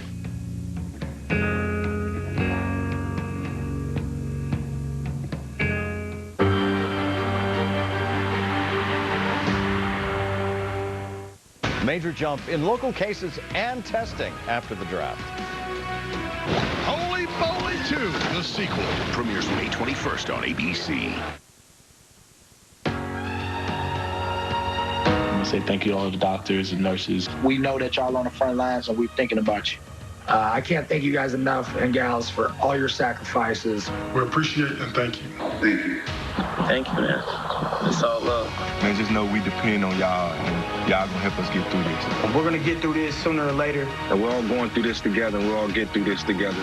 Stay strong. Everyone, please stay safe. And we echo those sentiments, and if you are able, hope that you will contribute. Every little bit will help for those who have been most affected by this pandemic. You can go to NFL.com/relief. See the picks that have been made so far. The Cardinals taking Isaiah Simmons. Most recently, Jaguars are on the clock. The first overall pick in the draft, as expected, LSU quarterback, the Heisman Trophy winner, Joe Burrow. From just a couple hours away from Cincinnati, he spoke and had his virtual hug moment with Roger Goodell. What's going on? Congratulations. I appreciate it. Thank you. That's wonderful. I'm excited about it. Yeah, that's wonderful. That's great. First pick in the NFL draft. That's awesome. Yeah, it's crazy. It's crazy. Well deserved, though. Congratulations, and you're going to be great. Thank you. I appreciate it. I'm ready to go. I bet you are. It's a long wait, isn't it? Yeah. I mean, I can only imagine how these other guys. The cool moment for Joe Burrow and Roger Goodell there, and Cincinnati knew what it was going to do. Now the Jacksonville Jaguars are on the clock with the 9th overall pick. Jesse, what do the Jaguars need to do here? There's a lot of different things they could do here. People have suspected maybe they'd go with quarterback. They've said they're going to stick with Gardner Minshew. They could use help at wide receiver. They could use help on defense. A lot of different directions Jacksonville could go here, but a lot of talent out there still, I think, on the defensive side of the ball for someone to make an impact.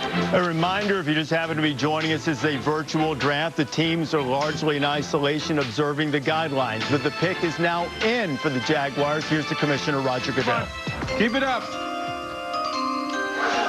With the 9th pick in the 2020 NFL Draft, the Jacksonville Jaguars select C.J. Henderson, defensive back, Florida.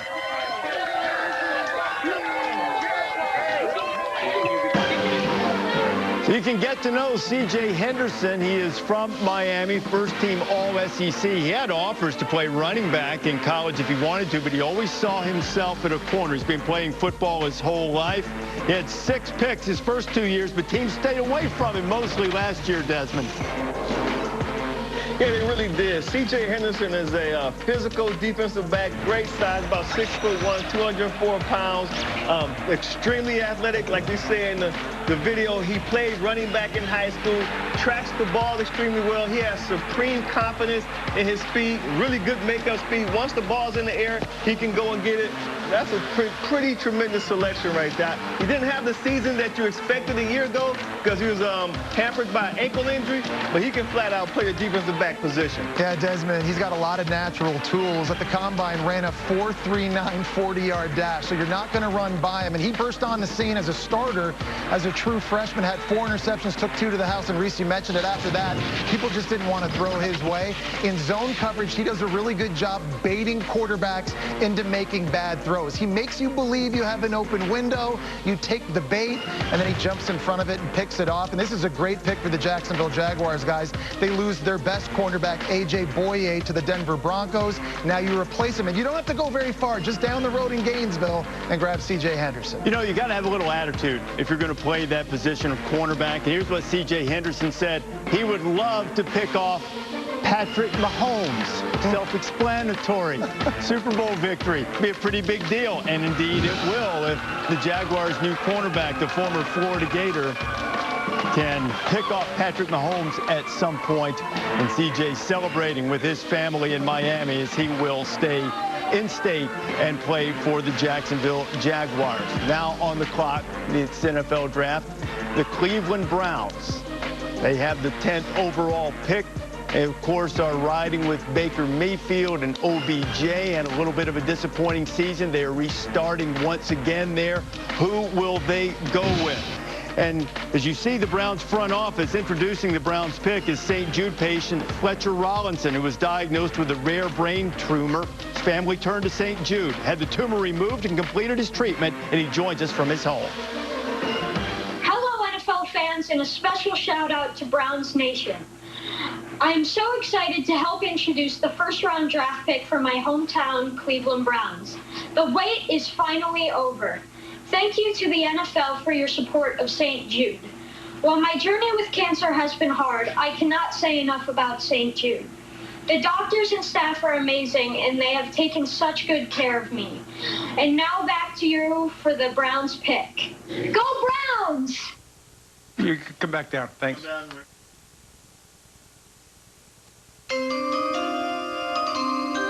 Thank you, Fletcher.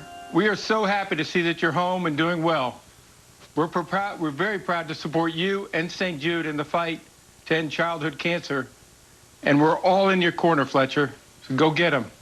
So I have the Browns pick. With the 10th pick in the 2020 NFL Draft, the Cleveland Browns select Jedrick Wills, tackle, Alabama. I hope you like it, Fletcher. So Cleveland gets a guy to help protect Baker Mayfield, Jedrick Wills, who was a right tackle for Alabama, first-team All-SEC, second-team All-American. He's got a little nasty streak. And he does, and he has the athleticism, I think, to flip over and play left tackle. I think Jedrick Wills is a 250-pound guy stuck in a 315-pounder's body. When you watch him run and pull and get out on screens and pull around the offensive line, he's just so smooth and so fluid. He's excellent in pass protection, has great feet. He can mirror the defense, but I love his run blocking as well. He does have a nastiness to him. He's physical.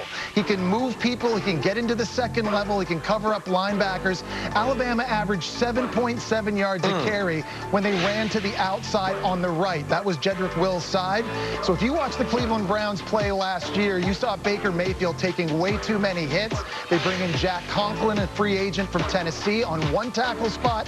Jedrick Wills now for Alabama, I think, can flip over. He's got the athleticism to play the left tackle spot. And remember, his position at right tackle when he played with Tua Tagovailoa as a left-handed quarterback was protecting Tua's blind side. So perhaps if the Browns choose to go in that direction, perhaps he will go to the left side. He is a top 10 pick is Jedrick Wills, and there is the reaction from his family's home in Lexington, Kentucky. Plenty of excitement there, Maria, for Jedrick Wills, the newest Brown. Well, Reese, you guys both mentioned the fact that Jedrick Wills might be taking on a new position, but the good news is that anything athletically has come easy for him, and it doesn't even matter what sport he's playing.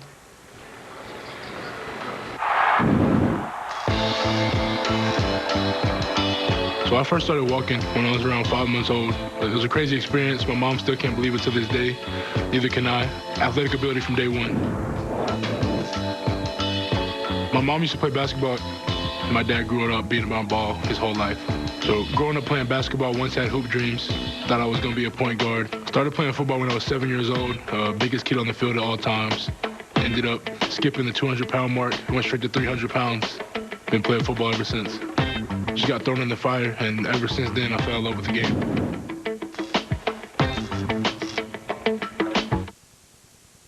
Everyone's doing what they can to get through these times, and so are we. Mercedes-Benz is making vehicle maintenance and buying needs as safe and seamless as possible. Many dealers offer options such as pickup delivery and at-home service, online shopping, and home delivery, as well as special finance arrangements. Because we understand buying and servicing your vehicle shouldn't be a challenge in these already challenging times. Get 0% APR financing up to 36 months on most models and 90-day first payment deferral on any model.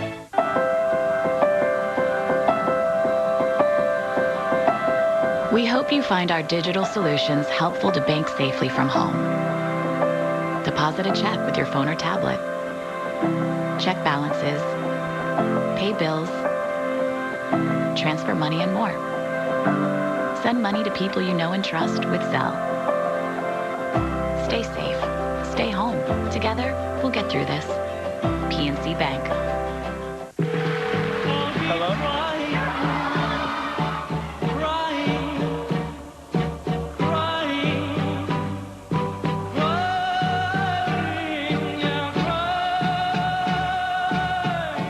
The new house is amazing, so much character. Original crown molding, walk-in closets. We do have a rat problem.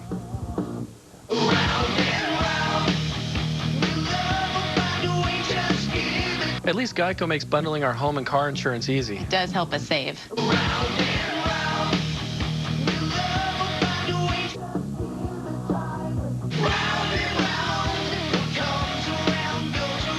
For bundling made easy, go to geico.com. We asked real people what they'll be watching around Earth Day on Disney+. One Strange Rock, Free Solo, Hostile Planet, just snow leopard slowly stalking its prey. National Geographic. I love nature shows. Hi, it's Jan from Toyota. Many of you still need to be on the road right now. Toyota is here to help. We're offering an incredible 0% on our most popular Toyotas. That's 0% on Camry, 0% on RAV4, or 0% on Tacoma. Plus, Toyota will defer your payments for up to 90 days. And if you need service for your current vehicle, our service centers remain open. We're here for you. Contact your local Toyota dealer to see how they can help. Toyota.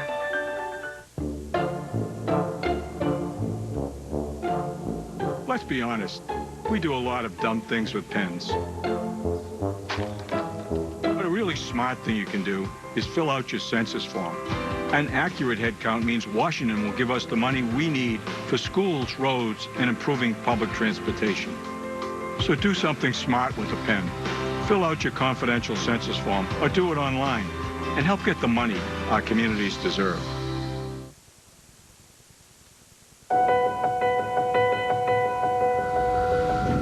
As we work to get through these times together, you may not be thinking about blood donation, but blood is needed to save the lives of people who are sick with a range of illnesses. It's easy and safe to give. If you are in good health, please donate. We need heroes now. Visit redcrossblood.org to schedule an appointment. Back here on our coverage of the NFL draft, and certainly we echo those sentiments and encourage you, if you're able, to assist us. Go to NFL.com. Check out the draft-a-thon. The NFL draft, we're on the 11th pick right now. The New York Jets are on the clock. So far, the tradition. Jets fans aren't going to like their pick. But we haven't had a wide receiver taken off the board yet. This is perhaps a historically deep class of wide receivers, but through the first 10 picks, so far no one's been taken. We thought maybe there'd be 6 or 7 receivers taken in the first round, but if you look right now at who's coming up with the New York Jets, the Denver Broncos, the Raiders, the 49ers. There's a bunch of teams out there that need wideouts, and you can start seeing some of these guys, I think, now come off the board. Todd McShay, our NFL draft expert. These are the ones who list as the best available players left on the draft right now, with Jerry Jeudy of Alabama being on this list, Kirk. You look at the Jets, and they need an offensive lineman or a wide receiver. You guys are touching on some of the receivers. It is amazing. We've talked for weeks about the depth of this receiver class, and because we've been through these first handful of picks and we haven't had one go, it makes you feel like as soon as one of them goes, we may get on a little bit of a run of seeing a lot of them, almost like a big domino. We'll see if the Jets end up being that first one. They still have some time left on the pick. Desmond, among the receivers in about 15, 20 seconds, who would be the guy that you would go for if you were in the Jets' shoes? I think for the Jets, I would go C.D. Lamb. He's a big receiver, fast, tracks the ball well, great after the catch. And Adam Gase was here as the head coach of Miami, so I know Adam. I know what type of receivers he's looking for. I think C.D. Lamb will fit that mold. Certainly Sam Darnold will love to have any type of weapon if that is a direction that the Jets choose to go. The pick is in. I wonder what the fans are going to think about this one. Come on. With the 11th pick in the 2020 NFL Draft, the New York Jets select Mekhi Becton, tackle, Louisville. Come on, Jet fans, let's go. Mekhi Becton is a big, big man. Now, look, he lost a lot of weight when Scott Satterfield, the new head coach at Louisville, came in and really worked hard. He ran a 5.11 40 at the combine at 364 pounds. So he's the most physically imposing offensive lineman that I saw on tape this year. And at 6'7", 367, I mean, he just has such a huge frame. And this guy can ragdoll people. If he gets his hands on you, forget it. Phenomenal athlete. You saw in high school, he's a tremendous basketball player. But with that frame as a defensive end, defensive player, you got to choose your poison. You're not going to run through this guy at 367 pounds. I mean, just look how athleticism he is dunking on people, and then watch him run the 40-yard dash at the combine. It was funny watching film of defensive ends just trying to get around Becton and get to the quarterback. It was so hard to do that oftentimes they just got desperate. Not funny. And if he got his hand, look at this right here. I mean, that is baptizing somebody. In the name of the Father, the Son, the Holy Spirit. He just shakes you down.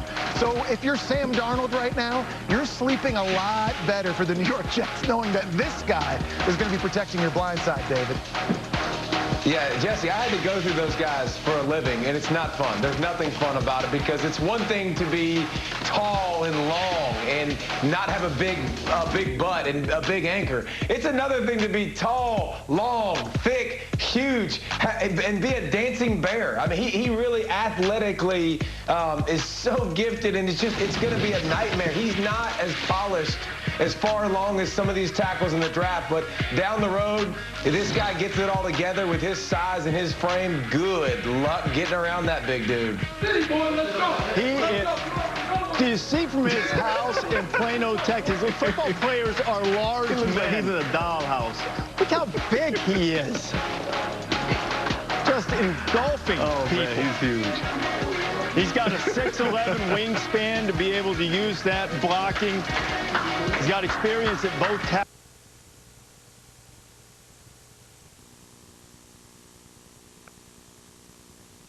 So he's still a young guy, too, as he now goes to the New York Jets. Now, his mom is a caterer, and that is one thing. He says he wants to play in the mid-350s. At the combine, he was around 364.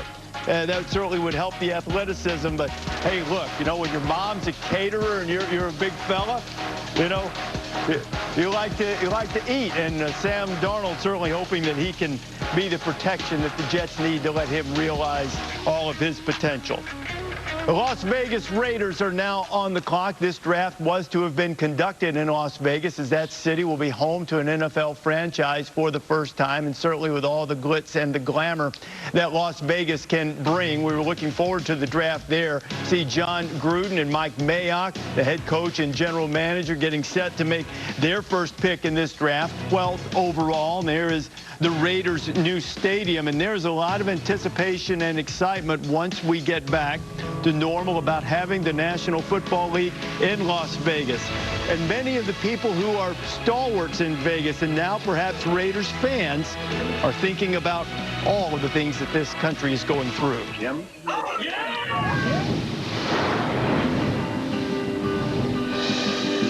Hi, everybody. I'm Jimmy Kimmel. We miss entertaining you and ourselves in my hometown of Las Vegas. But, of course, the most important thing to do now is to stay home and stay safe. Your home happens to be an empty luxury resort that you own. Well, all the better for you. So thank you for doing your part in the fight against COVID-19. And on behalf of all of us at Caesars Entertainment, we also want to send our deepest thanks to all the medical professionals and first responders. We're keeping us all safe and keeping our communities going. You are our heroes. We're going to get through this. And when we do, rest assured, all of us in Las Vegas will be ready to perform for all of you.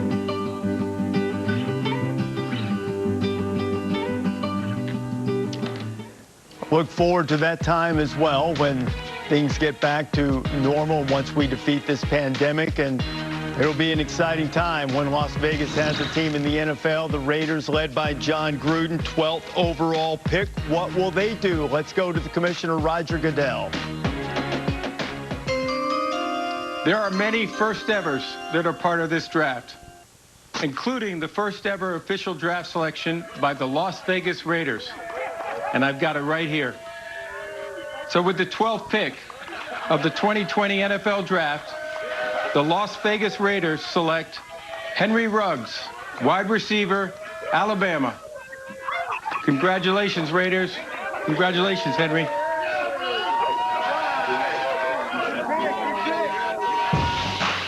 Henry Ruggs is an explosive, fast guy. Ran a 4.27 40 in the combine. He was disappointed by that. He wanted to set the record, but this guy, you know what? The legendary Raiders owner Al Davis loved fast receivers who could just take the top off, and Henry Ruggs, Desmond, is a guy that can do that. Absolutely, RD. I love this pick. You know, I played for John Gruden with the Oakland Raiders, and he absolutely loves speed. And I tell you what, Henry Ruggs III, if he's even, he's leaving. 4.240, I mean, he has track speed. I spoke to him last week. He said, Desmond, I never lost a foot race except to my cousin who was 7 years older than me. I mean, this guy has worked on his ball skills. He said he also worked with Randy Moss, too, who taught him now how to run better routes because he's going so fast, it's kind of hard for him to get in and out of breaks. But Randy has helped him become a more polished receiver, Kirk. Imagine Mike Mayock and John Gruden, who needed a wide receiver, watching the first part of this draft, waiting to see if Ruggs or Lamb or Judy, who would be left when they picked. And they had all of them to choose from, and they decided that Henry Ruggs, because of that 4.27 speed, was the guy that they wanted. In the NFL, you got to find one-on-one matchups, guys that can win. Think of Tyreek Hill type of receivers, and that's exactly what you have here in Ruggs. Gruden, I can already imagine. He's already, Jesse, working up plays to be able to find those matchups. Ruggs in that row. He's drawing up plays in the bathroom. The best draft outfit I've seen. Is Henry in his jammies there? What do we got? That might be the best The benefit draft of being able to do this from home remotely, right? You can just be comfy. You don't got to put the three-piece suit on, go up on stage. You know, Henry Ruggs was a reluctant football player for a while. He considered himself a basketball player, had a 40-inch vertical leap. He was sort of convinced to come out from football if they wouldn't make him play too much. I got to tell you, I had no idea about this basketball skill. I've been watching these highlights on social media for the last couple of months. If this guy entered an NBA dunk contest, I'd give him pretty good odds. His ups are crazy. Hey, you guys know what's next, right? You know what's next. There's going to be a tweet from LeBron James. Good ups, bro, little bro. Henry Ruggs, an explosive athlete, but as Tom Rinaldi joins us now, the former Alabama star certainly has great motivation from a close friend, Tom. Reese, you know, you're right. Henry Ruggs always believed he would be drafted into the NBA. As you mentioned, the first love was hoops. He didn't even begin playing football seriously until he was a junior in high school. The main reason? His best friend, Rod Scott, who saw Henry's future, who saw tonight even before Henry did.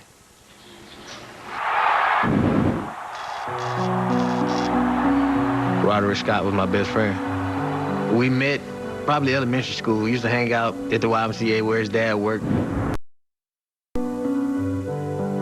Everybody said we look alike, and that role. So I always say it's my brother more than just a best friend. He was one that always wanted to work. And whenever he went in the gym, he would call me, he'd come get me. Sometimes he'll go without me, and I get mad at him. And I call him, he'd be like, hey, well, let's go now. I come here every day and work hard and try to get people around me to work hard and just spread it around the team. We was planning on going to Birmingham, you know, to cheer on some of our fellow athletes from the city. And I ended up getting sick, stayed in. I guess the car hydroplaned, had a bad car wreck. He was thrown out of the car and eventually airlifted to the hospital where the next day he was pronounced dead.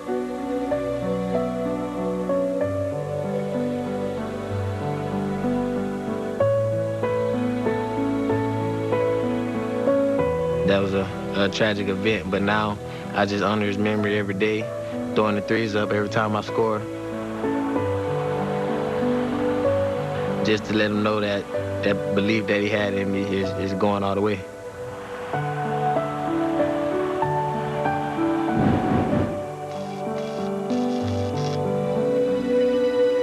Not only does Henry plan to keep flashing Rod's number 3 up to the sky whenever he scores touchdowns in the NFL, he now carries his friend with him on his arm, and a tattoo he got just this year to honor the friend who's always been with him and who saw this day coming.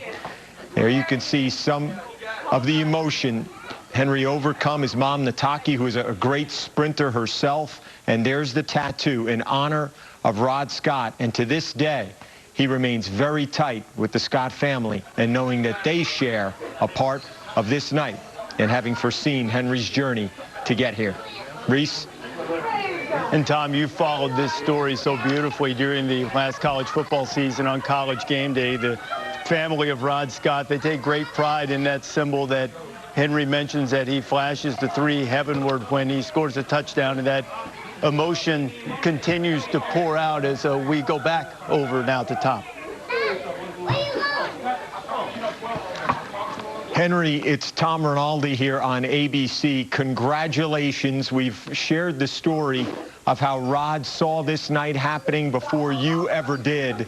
Henry, but we have to begin with the emotion that we saw when you heard your name called. What went through you? It's tears of joy, man. I've been working for this forever. I mean, my family, they've been anxious for this moment, and you know, getting that call, it's just a joyful experience. We saw you got the fresh tattoo to honor Rod Scott. We know how tight you are with the Scott family. Henry, we do have to ask, though, we haven't seen anyone necessarily rock a robe on draft night. What was the choice there with that attire? It was just something different. You know, I partnered with Old Spice, but I mean, they're doing some things to help the community. But I'm here at home. I'm with the fam, and I'm just relaxing. So you know, a fast guy like me has to get off his feet and kick back sometimes, and that's just the image that I'm giving. Henry, congratulations to you. We know you'll flash that signature celebration in touchdowns now in the NFL. Celebrate with your family, Henry. Congratulations. Yes, sir. Reese? All right, Tom, and there's the 3-up symbol from Henry Ruggs as he will play for John Gruden and the Las Vegas Raiders.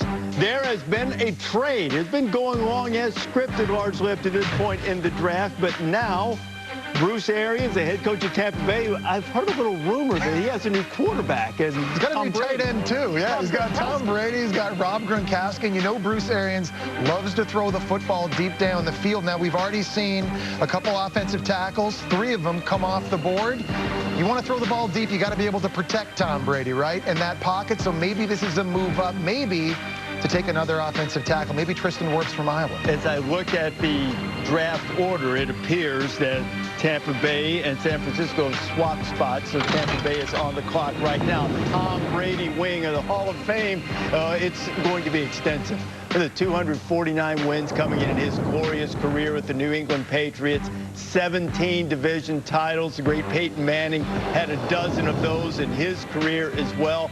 Super Bowl appearances, 9, and hoping to make it a hometown Super Bowl for the Tampa Bay Buccaneers now that he's moved over there.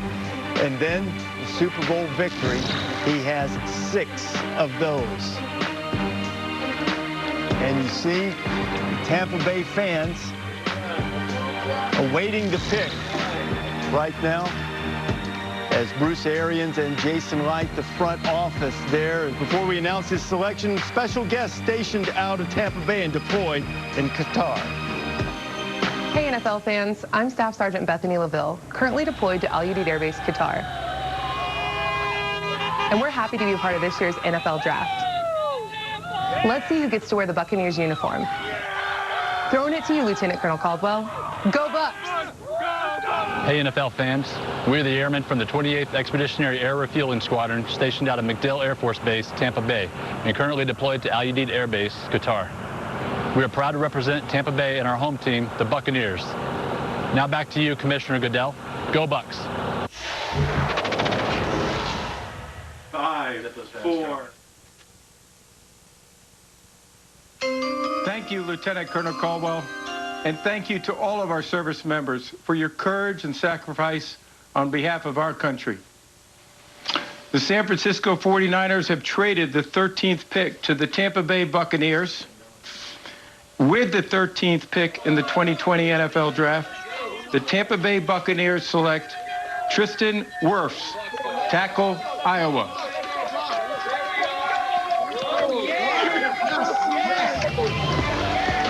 I think Tom Brady is going to like this pick. Tristan Wirfs, yet another Iowa offensive lineman going in the first round of the NFL Draft. And since Kirk Ferentz has been the head coach, and even when he was a position coach on the offensive line, the Hawkeyes just churn out successful offensive line. And 325-pound people are not supposed to move as well as Tristan Wirfs. Did anybody see this guy run a sub-4.9-second 40-yard dash at the Combine? I think he's the best pass blocker in this draft class. He's got excellent feet. He explodes out of his stance, and he's able to post up. It's really hard for speed rushers to get around him. I thought his run blocking at times was a bit inconsistent, but from a pass pro perspective, no one was better. Tom Brady is going to love this pick. And you mentioned Kirk Ferentz. Like, listen, this guy's one of the best coaches in college football at Iowa and developing offensive linemen. This is the first ever true freshman to start for him. So that gives you an idea. He was a state champion in high school in the discus and shot put and wrestling. You look at his lower body, like, it's bigger than everybody else's. He's just a big, powerful, athletic man who's going to be Tom Brady's new best friend. So earlier tonight, we saw at the Wirfs household, as you continue to watch the highlights of the standout tackle from Iowa, we saw his mom, Sarah, who worked for nearly 30 years at Target because they couldn't go to Las Vegas. They still rolled out a red carpet in front of their house and let her walk that red carpet. She certainly made great sacrifices for him and helped instill a work ethic in Tristan Wirfs that has paid off with him being selected in the first round of the NFL Draft, Maria. Right, Reese, and obviously Tristan Wirfs, he follows in a long line of those dominant Iowa offensive linemen, as you mentioned earlier, but he wears a size 17 shoe. David mentioned that he was a great wrestler in high school, but he's a little unique. He does something not a lot of offensive linemen can do. He has more than just good hands. He can actually walk on them. So the hang clean is an Olympic movement, an Olympic lift.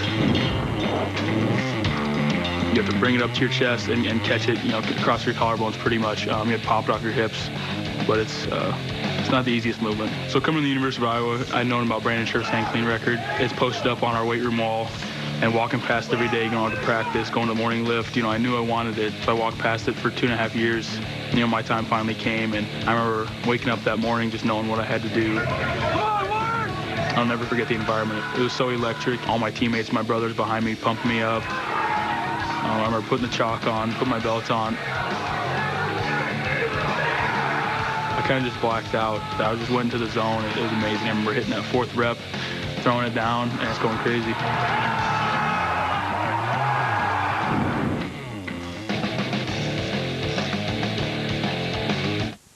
If we weren't able to stream anything, I think they'd be lost. We're all home right now. That's why Verizon is giving you more of the entertainment you want. Daly is usually watching a TV show, and McKenna is almost always listening to music. We love Verizon. I get the shows I need when I need them. Now, unlimited plans come with your favorite artists on Apple Music, shows and movies on Disney Plus, and over 70 top channels of live TV with YouTube TV. Music plays a huge role in our family. That's how we connect. Plans start at just $35 so your family can mix, match, and save. Shop online today, only at Verizon. First up is this exquisite bowl of French onion dip. I'm going to start the bidding at $5. Thank you, sir. Looking for $6. $6 over there. Do I hear $7? $7 in the front. $7 going once, going twice. Sold to the onion lover in the front row. Next up is lot number 17, a spinach and artichoke dip, beautifully set in a hollowed out loaf of sourdough bread. Don't get mad, get E-Trade and get more than just trading. Investing, banking, guidance.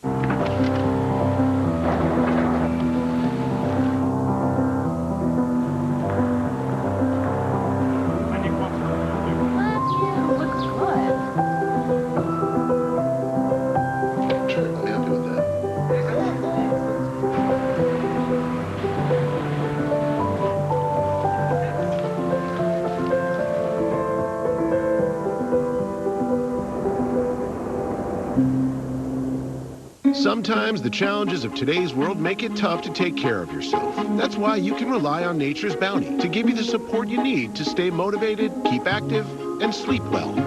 Add a little more health to your day with Nature's Bounty. When allergies attack, the excitement fades. Allegra helps you say yes with the fastest non-drowsy allergy relief. For 24-hour relief from your indoor and outdoor allergies, say yes to life's possibilities. Allegra, live your life, not your allergies. What does an apron have to do with insurance? An apron is protection. An apron is not quitting until you've helped make something better. What does an apron have to do with insurance? For us, especially right now, everything.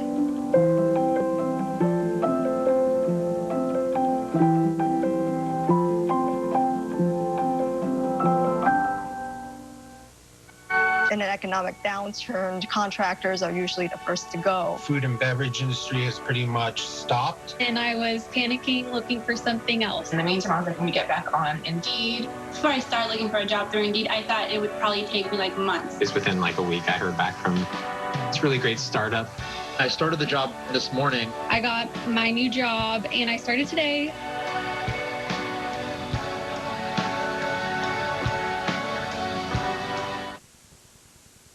Raiders are on the clock. I predict they'll pick a running back. Fastest running back I ever saw was at a Hollywood High. You get drafted? No, we got arrested. Yep, armed robbery. You ever wonder what it's like for these guys on draft day?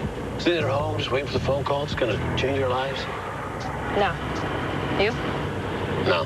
But every time I go to a concert, I fantasize the band's going to call me up on stage to play right along with them. I didn't know you played an instrument. I don't.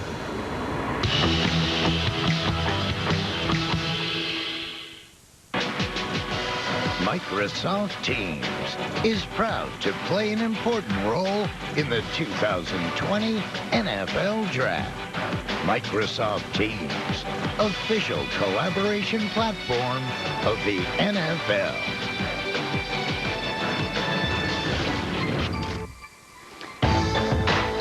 Front office people are not only expert in player personnel, they're experts now in all of the video conferencing technology they've needed to use in this NFL draft. Tristan Wirfs just being selected by the Tampa Bay Buccaneers, and the San Francisco 49ers just made a trade with the Bucs, are now on the clock. Now AT&T keeping you connected by showing the best available players. Jerry Jeudy heads the list there. Javon Kinlaw, the defensive lineman from South Carolina, just behind, along with CeeDee Lamb, another receiver, Justin Jefferson, and Xavier McKinney at defensive backs. You see three receivers, Justin Jefferson of LSU, Lamb of Oklahoma, and Jeudy from Alabama. Deep wide receiver class, but so far only Henry Ruggs has been selected by the Las Vegas Raiders. Here is the trade that allowed the 49ers and the Buccaneers to switch spots. The 49ers move down one and pick up a 4th-round pick to get to a little bit more draft capital. Which is good for them because the Niners came into this without a 2nd, 3rd, or 4th-round pick. So with that trade with the Bucs, they only move back one spot. They still have the 31st pick in the 1st round. It wouldn't surprise me if John Lynch and Kyle Shanahan might trade again at some point here in the 1st round, as you mentioned, to get more picks a little bit later. But sitting good right now, it'll be interesting to see what happens. So the 49ers are on the clock, runner-up in the Super Bowl last year against Kansas City. How will they add to their team? The pick is now in. Here's Roger Goodell. Go!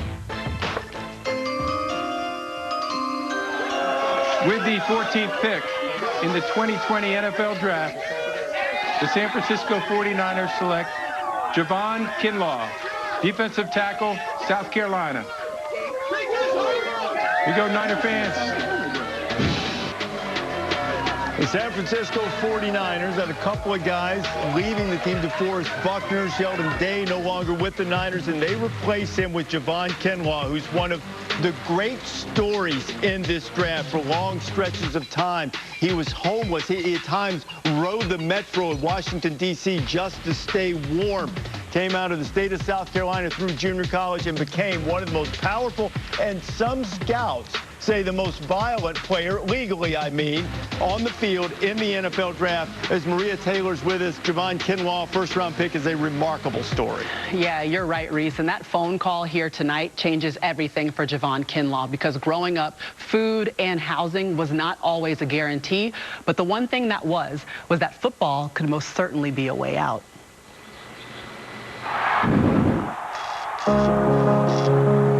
It was real hard growing up homeless and things like that, living in the basement for some time. Mom lost her job, you know, it was hard, but looking back on it, it was what it was, you know, nobody was ever complaining or nothing like that. Didn't always see football as the way out. Took me a long time to realize that. Probably took me till I got to South Carolina to realize it was the way out.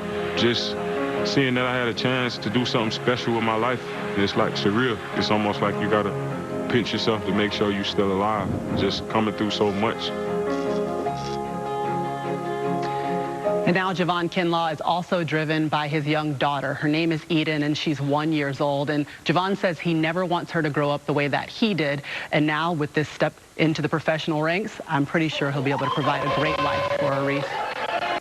And how great is that? The story that Javon and the things that he's overcome, and now to have this moment to celebrate a member of the San Francisco 49ers. And he is a guy that, you know, if you can get pressure in the middle, that's really a great place to start on defense. And that is one thing that Javon Kinlaw can do. Is that Javon there on the floor?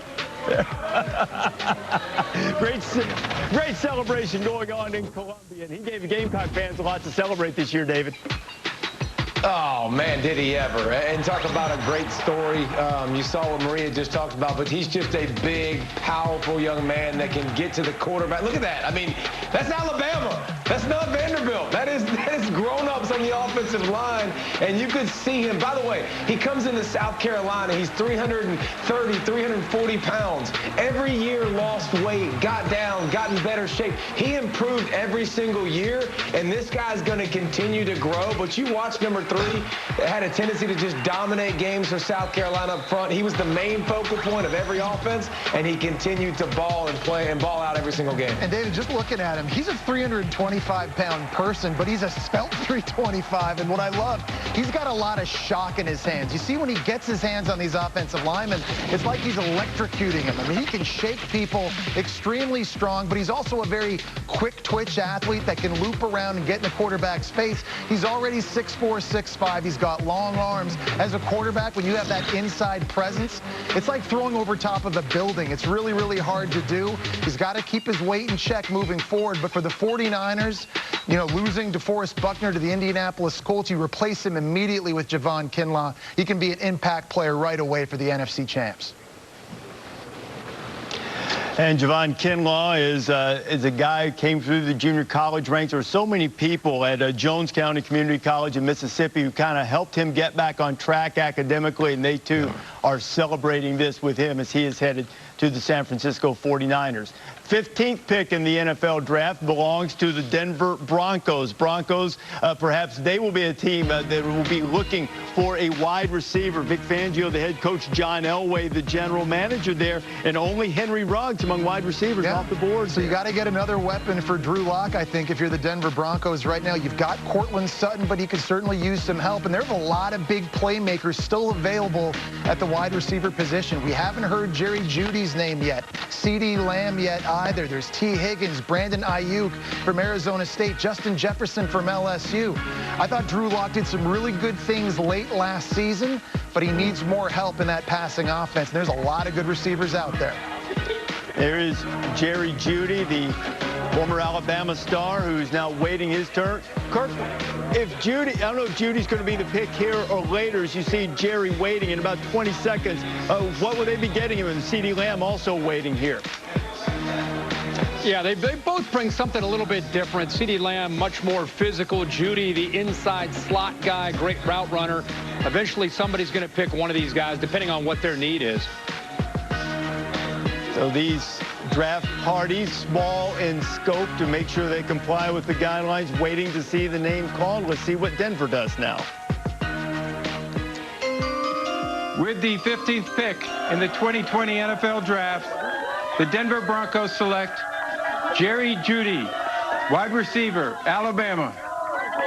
Congratulations, Jerry. Come on, Bronco fans. The commissioner's gone to outfit number 2 as we start to turn the corner in the draft. Jerry Jeudy from Deerfield Beach, Florida. He won the Biletnikoff Award as the nation's top receiver in 2018. See the training that he's done, and he wears a necklace to honor his late sister, who was born with birth defects, was very close to her. But Kirk, this guy he's just a technician, and he's explosive.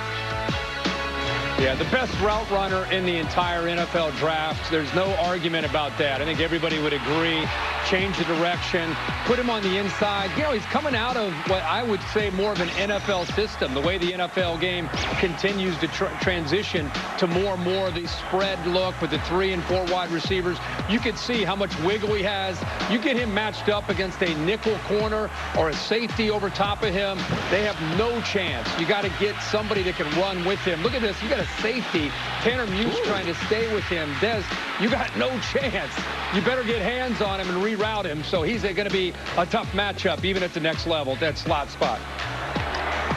Yeah, and good luck trying to get hands on the young man, because his footwork is phenomenal. Reminds me of Antonio Brown at the start line of scrimmage. You can't get a clean jam on him. And he works out now at the House of Athletes with guys like Stephon Diggs and Antonio. And you can see where his game is very similar to theirs.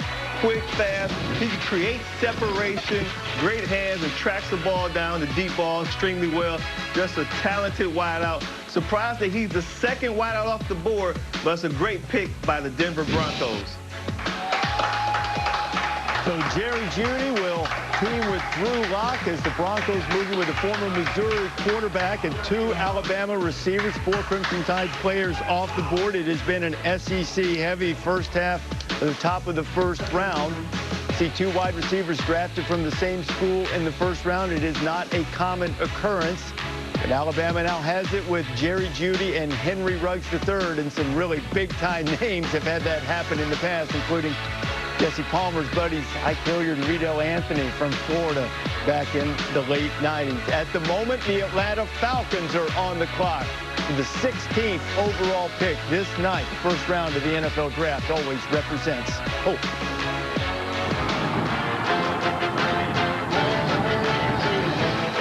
For me, the NFL Draft is one of the most special times of the year. It's got a heck of an offseason. I mean, Todd Gurley, Dante Fowler, Hayden Hurst. This is our year. Let's get it, Atlanta. Go, Falcons! Let's go, Falcons. We'll get full of this. Rise up! Rise up! We rise up. Rise up.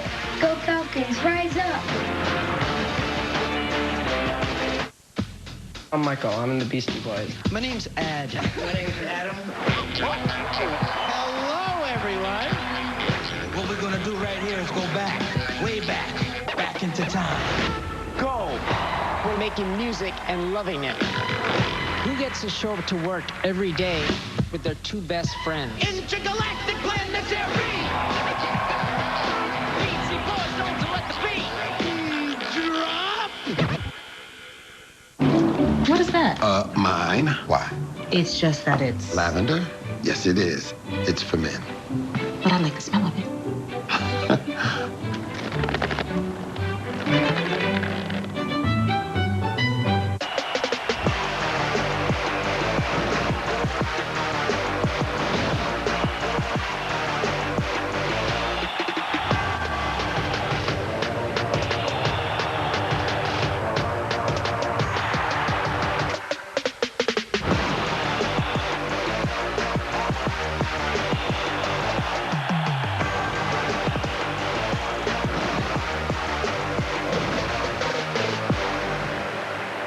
GMA tomorrow. It's the television event everyone's talking about, The Last Dance. And now tomorrow, see for yourself an exclusive moment from the next episode. What will it reveal? The Last Dance, the exclusive clip. See it tomorrow only on GMA.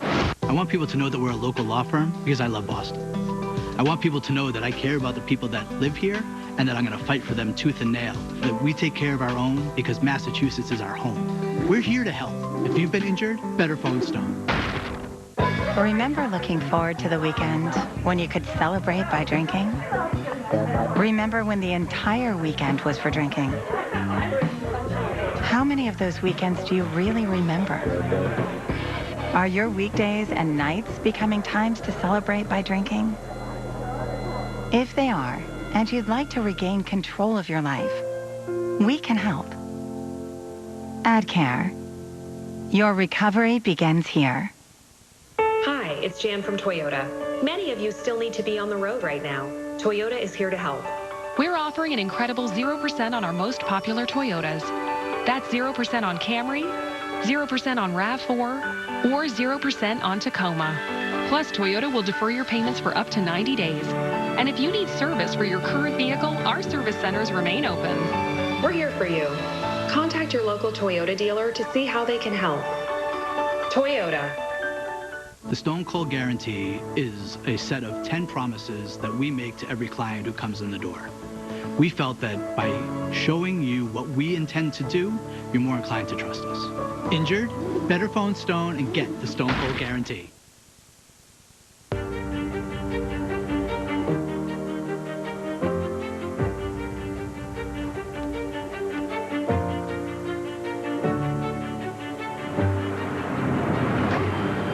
My mentality was to go out and win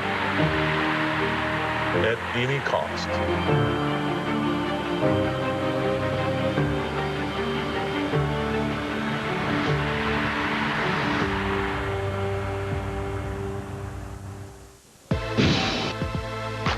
Last Dance was sensational. Everybody was saying how good it was going to be. I think it even exceeded the expectations last Sunday night. Looking forward to episodes 3 and 4 coming up this week. Another iconic night on the sporting calendar has been this NFL draft, and we are through 15 picks. Jerry Jeudy, the most recent to go to the Broncos out of Alabama. 9 of the first 15 picks have been from the Southeastern Conference. A record for any conference in a draft is 12. The SEC's done that twice, the ACC once. It appears the SEC on its way to making a move past that, and a team in the middle of SEC country, the Atlanta Falcons. Dan Quinn, the head coach, in his home. Arthur Blank, the owner, looking at the new uniforms. They're rocking those with the ATL, little Mean Machine motif going there. And Thomas Dimitroff, who I don't know if you had a chance to see Thomas Dimitroff's setup for doing this draft, but I mean, he had it going on. Monitors, computers everywhere to watch this draft, and we'll see what the Falcons do right now. In about 10 seconds, cornerback, edge rusher. I think edge rusher, pass rush is something they just have not been good at the last 2 years. Caleb Chason from LSU could be a good candidate here. Falcons pick is in. Your team. With the 16th pick in the 2020 NFL Draft, the Atlanta Falcons select A.J. Terrell, defensive back, Clemson.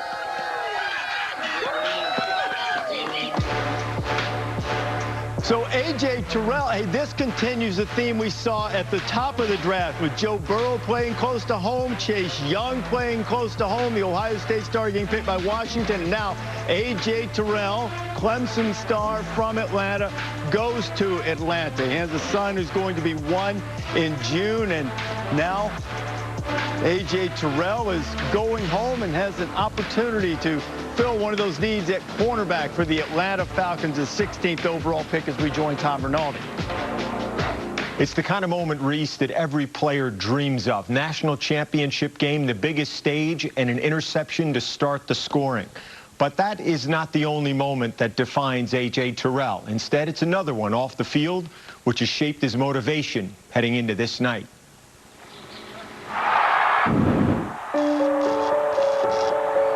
This is my son Trey right here, born June 9th of 2019. Biggest blessing, and that's my why.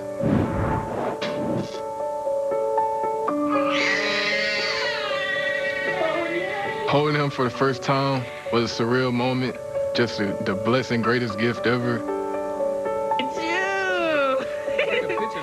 Fatherhood is great. You know, I'm inspired by my father to be a great father down the road for him. Ondale Terrell III, Trey Terrell, him being the third of our name, just a blessing, and hopefully it could be a fourth. In addition to being a blessing, A.J. says it is the greatest motivation he'll ever need. And now, as he steps into the next chapter of his life, Reese, he does so not only as a National Football League player, but as a father more determined than ever. And Tommy had some great moments, the great win in the national championship game against Alabama. Struggled a little more against LSU, but pretty much everybody did. But this is a terrific cornerback, David. No doubt about it. And talking to Dabo Swinney, he said if you cut him and Deshaun Watson open, they're both made of the same stuff. Just, there it is right there, by the way. The interception to start the national championship 2 years ago, but just tough. Fights with everything he has. He's not the biggest guy, but you wouldn't know it, man. And you just look at him, very few wasted steps, Kirk. We've watched him for a number of years. He just continues to make plays with his brain, with his feet, and with his ability. Yeah, Mike Reed, his position coach in the secondary, along with Brent Venables, the defensive coordinator. Typically, these Clemson defenders come out very well schooled and ready to make the transition and the jump. 95 pounds, tremendous speed and instincts. Cannot wait to watch him get an opportunity to do his thing at the next level. Yeah, and of course, at the next level, you got to be able to play press coverage, and I like the length on A.J. At 6'1", he's got long arms. He can get his hands on people and run with wide receivers. He's got really good awareness. He can turn around, locate the football, and pluck it out of the air. Now, we talked about a little the inconsistency. He got taken deep a couple times by Jamar Chase in the national championship against LSU this year. He'll continue to focus on his fundamentals, on his footwork, and in that secondary with Atlanta that needs some help. Keanu Neal at safety coming back from an injury. Now you plug in A.J. Terrell to help you out in man-to-man coverage. This is a defense for the Falcons that has a lot of holes, but certainly A.J. Terrell from Clemson helps fill one of the big ones. Celebration going on, and A.J. will be able to stick around pretty close because of what we're going through in the country. Draft picks won't be flying off all over the place immediately as they have in years past to join their teams, and A.J. will already be close to the Falcons. The team that is on the clock right now, the Dallas Cowboys. They've changed head coaches. There is Mike McCarthy right on the edge of the camera as you look at your screen on the left, and there is Jerry Jones, the owner and president and general manager of the Cowboys. They get set to make their pick. And they need some help in the secondary, Reese. Only 7 picks a year ago. Byron Jones, their best corner. He's now playing with the Miami Dolphins. So somewhere in that back end, whether it's cornerback or safety, they signed Clinton Dix in free agency, but they need more plays made in pass defense.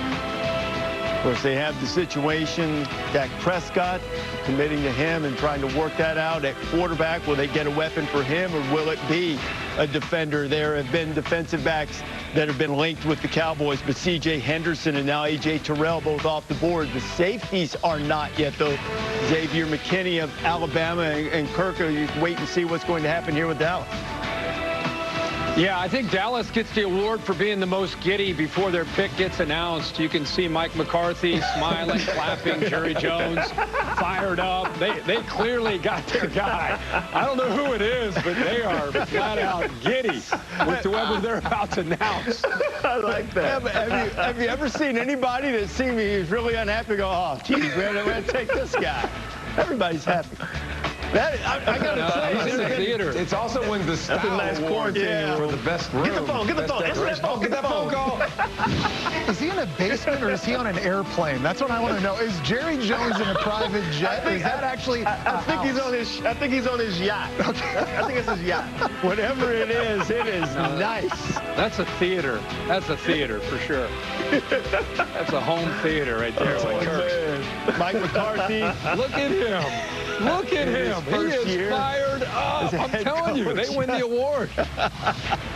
Now, we'll all get to judge as to whether they should be as happy as they are right now. McCarthy coming in there. Cowboys seemingly been right on the cusp the last few years. Maybe the giddiness and the happiness that we're seeing from Big D. Hey, even the celebrations in isolation are a little bit bigger with the Cowboys in Dallas, right? Usually you don't get giddy over a left tackle or a center. This has got to be a skill guy. It's got to be a skill guy to get this excited. The pick is in. Let's see what made him happy. Oh, man. With the 17th pick in the 2020 NFL Draft, the Dallas Cowboys select C.D. Lamb, wide receiver, Oklahoma.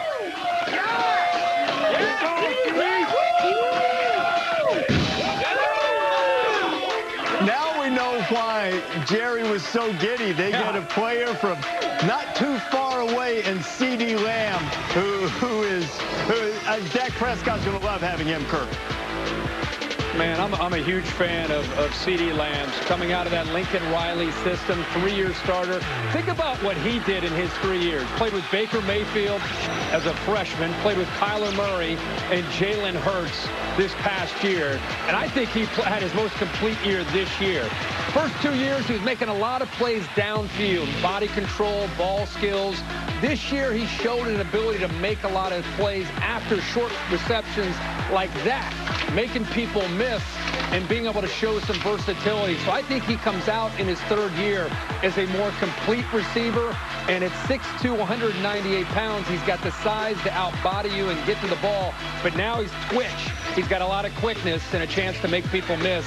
And I think that's huge for his all-around game. And Kirk, you mentioned it. So good after the catch. It shows up on film. Iowa State catches a 5-yard pass, goes 60 yards. Kansas State catches a screen and goes 70. I also like that he's fearless running over the middle of the field. He can run through linebackers and safeties, and he's not afraid to jump up in traffic and try to make the catch. At the bottom line, he makes his quarterbacks look good. So now you're Dak Prescott. You got Amari Cooper on one side. You've got C.D. Lamb on the other. He's going to help pad those stats. And you've got Ezekiel Elliott in the backfield in that offensive line. Good Lord. Have fun stopping the Dallas Cowboys this year. How we know why Mike McCarthy was laughing so much is we take a look at a player spotlight brought to you by DoorDash. Let me tell you something. C.D. Lamb will make a DoorDash to the end zone and do it quickly. These numbers have been remarkable at Oklahoma in that high-flying offense. You see where he ranks all time. He was a first-team All-American for the Sooners, and now he'll move just down the interstate and ply his trade with the Cowboys. The Dolphins are back on the clock. Every home has things it needs. Things that need to be maintained, fixed, or replaced. The Home Depot is here to help you get it done. You can find it, order online, and have it brought to your door with free delivery on over 1 million items. We have the essentials you need, the know-how you may need to do it yourself, and low prices that make it all possible. The Home Depot.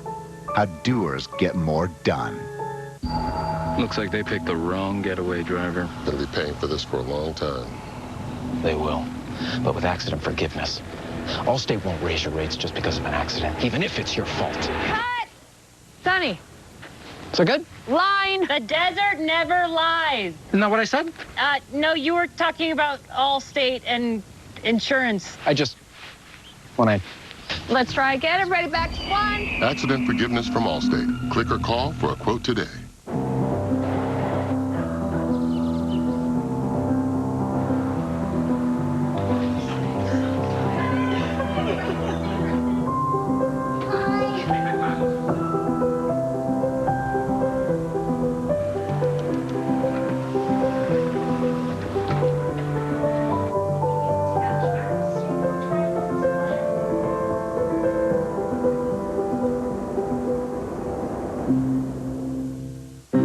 Restaurants have always been there for you. A place to celebrate, to take a first date, to grab a meal between soccer practice and piano. And even though tables are empty at the moment, the kitchens are full, prepping everything so it's just right, keeping customers safe, and making the food as delicious as ever. They're still there for you. Now you can be there for them. While the doors may be closed, the kitchens are open for delivery. Everyone's doing what they can to get through these times, and so are we. Mercedes-Benz is making vehicle maintenance and buying needs as safe and seamless as possible. Many dealers offer options such as pickup delivery and at-home service, online shopping and home delivery, as well as special finance arrangements. Because we understand buying and servicing your vehicle shouldn't be a challenge in these already challenging times. Get 0% APR financing up to 36 months on most models and 90-day first payment deferral on any model. If you're over mac and cheese and PB&J's, have we got good news for you? Right now, get Pizza Hut's best delivery deal. Large pizzas with up to 3 toppings for just $9.99. Available for carryout or contactless delivery at pizzahut.com. Arnold Schwarzenegger checks in. Game on. Jimmy Kimmel Live from his house. New tonight on ABC. Major jump in local cases and testing after the draft. Holy Moly 2, the sequel. Premieres May 21st on ABC.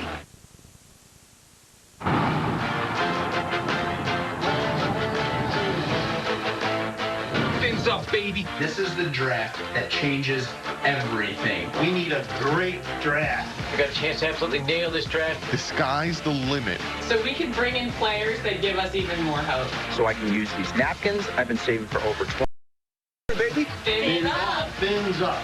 Fins up. Fins up.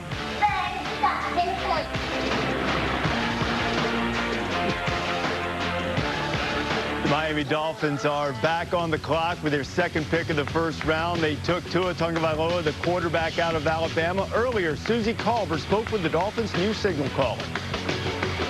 Tua Tagovailoa, so much recent speculation, but for how long have you been working toward this moment? Before I say anything, I just like to give all glory to God for all of this. My Lord and Savior, Jesus Christ.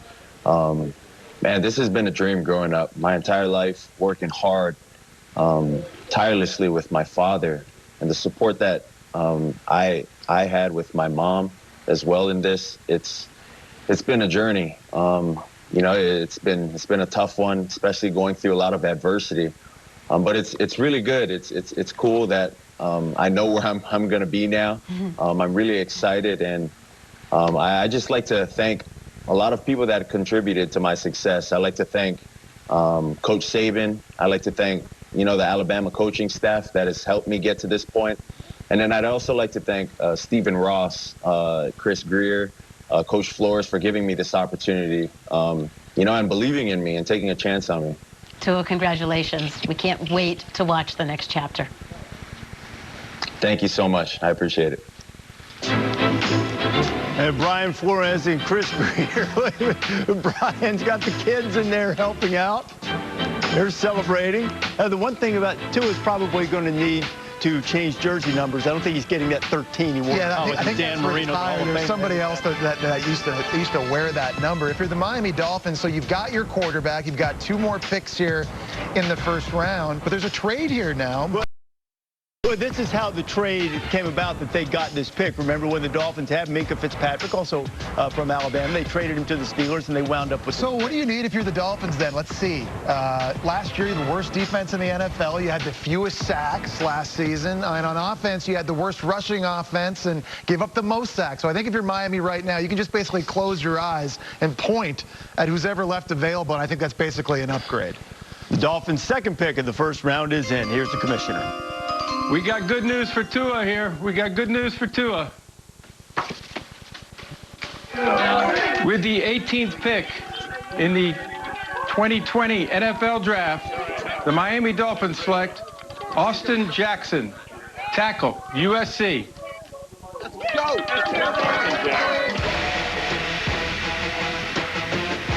Austin Jackson, a first-team All-Pac-12 tackle. He played every snap at left tackle for the Trojans for the last 2 seasons.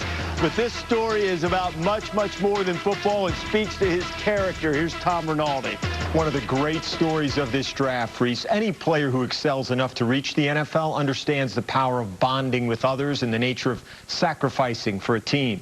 But Austin Jackson's understanding is much deeper through a bond he has with his sister Autumn, who has a life-threatening condition, and through the sacrifice he's made to help her.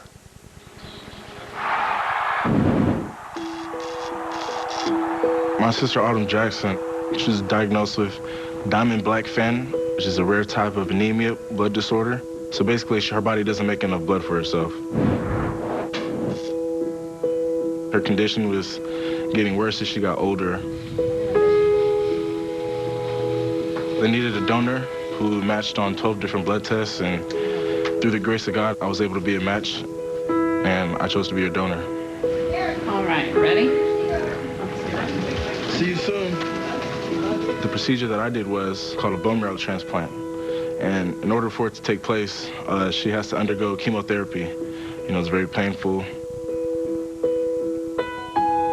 I'm starting to plan for the future, even though I have no idea what's going to happen next, but it's just so fun to know that I can do it one day. Being here right now especially just reminds me how grateful I need to be to have an opportunity like this to chase my dream. Because, you know, Autumn, she's never really had that opportunity in her life yet. So it makes me eternally grateful. Austin underwent that transplant last July and returned to football practice less than a month later, something his doctors had never seen. As for Autumn, Austin says she's making a full recovery and showing no symptoms. She has the world in front of her right now, Austin said. The same is true for him, brother and sister Reese, facing a bright future together. Tom, when Austin was 5 years old, a relative overheard him telling Autumn that he was going to buy a house that both of them could live in. And now that moment is here as Austin Jackson is picked by the Miami Dolphins. Kirk, we saw him just improve as he got healthier and healthier over the course of the season for USC last year. Yeah, and I think if you kind of take a broader view at this, think about what the Miami Dolphins have done with these 2 picks and taking advantage of having 3 in the first round. I mean, you're getting great character. You're getting great people, not just very talented players who are going to, you know, check a lot of boxes for their positions. So if you're a Miami Dolphins fan, you should be ecstatic with what the GM and the head coach and their brain trust are doing, because they're looking, I think, at a much broader scope here and realizing that they can change this franchise by bringing in guys to help David change really the culture of what Miami's been going through in the last few years. So tanking for Tua worked. They talked about that a year ago and started trading players and really good players. And now you're starting to see it. You got your franchise quarterback that you need. You got your starting left tackle that you're going to need for the future if you're going to start building this thing out and having success that you really, really wanted. So, yeah, the Dolphins. And by the way, they ain't done yet. They still have another first-round pick and more ammunition to help this franchise moving forward. So the Dolphins just take Austin Jackson. The Las Vegas Raiders are about to make their second pick of the first round. Earlier tonight, they took Henry Ruggs, a speedy wide receiver, ran that blistering 4.27 at the Combine. So John Gruden, Mike Mayock, what will they do now with their second pick of the first round? Look at John. We thought it would be fitting here at pick 19 as the Las Vegas Raiders welcome their second selection to make a special announcement. As you may know, we are scheduled to host a draft in Vegas this year. And we thank so many for the effort they put forth to prepare that possibility. And we think you deserve another shot. So we're happy here to announce that tonight, the Las Vegas Raiders will host the 2020 NFL Draft. Congratulations to Mark Davis, the Raiders organization, and Raiders Nation. We look forward to being there in Las Vegas, and congratulations. And now, with the 19th pick in the 2020 NFL Draft, the Las Vegas Raiders select Damon Arnett, defensive back, Ohio State. So Damon Arnett, the second cornerback from Ohio State to be taken tonight after Jeffrey Okudah was taken 3rd overall, the 3rd Ohio State defender to be chosen. Chase Young, the defensive end, went 2nd overall to the Washington Redskins. And now Damon Arnett, who decided to come back and play his senior season last year, it pays off as he is now a first-round draft pick. So Damon Arnett, the most recent pick. Jacksonville Jaguars are on the clock. But the Miami Dolphins, we just told you the story of Austin Jackson, the tackle from USC, selected by the Dolphins, and how he was a donor for his sister Autumn to try to help her recover from a life-threatening condition. Tom Rinaldi is with those two now. Tom? Reese, thank you very much. What a pleasure to be joined by Austin and Autumn on such a big night for the family. Autumn, we want to begin with you. What was your reaction when you found out, when your brother told you that he was going to be your donor? I was really excited and happy. I didn't doubt that he wouldn't do it for me, but it was a relief to know that he would. Austin, we saw so much emotion in that room. You heard what your sister said beside you. How has she motivated you and helped make tonight possible? You know, she's motivated me in ways I can't even imagine. Just to go through this process together, with, what we did for her health and just football and putting it together for the both of us has just been great. And, I'm glad we have each other. Autumn, for everyone watching, what's the latest health update? I am doing amazing. I've made a full recovery. Just a couple of things left to do, but once July comes around, I would have hit a year, so I'll be good.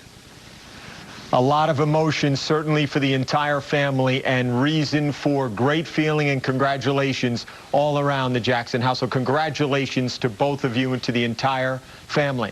When we come back, the 2020 NFL Draft will continue here on ABC. The Jags on the clock when we come back.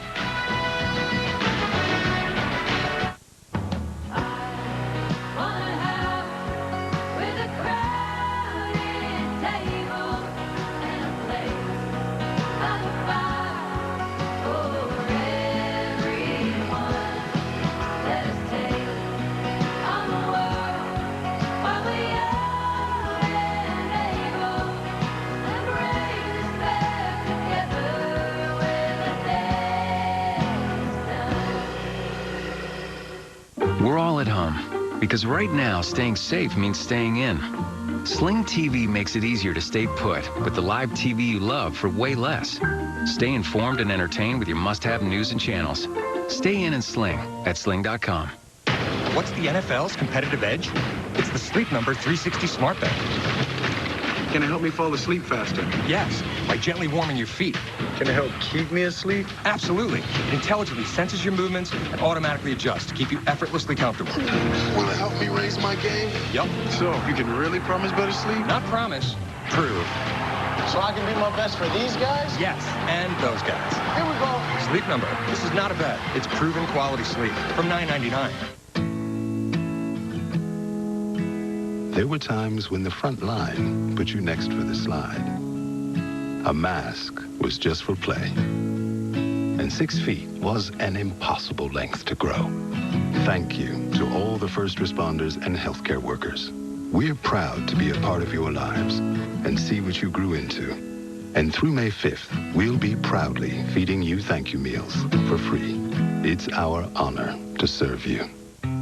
Since 1926, Nationwide has been on your side. We've been there in person during trying times.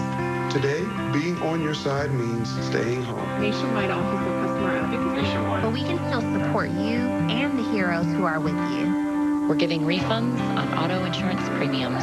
Assisting customers with financial hardships. And our foundation is contributing millions of dollars to charities helping with COVID-19 relief.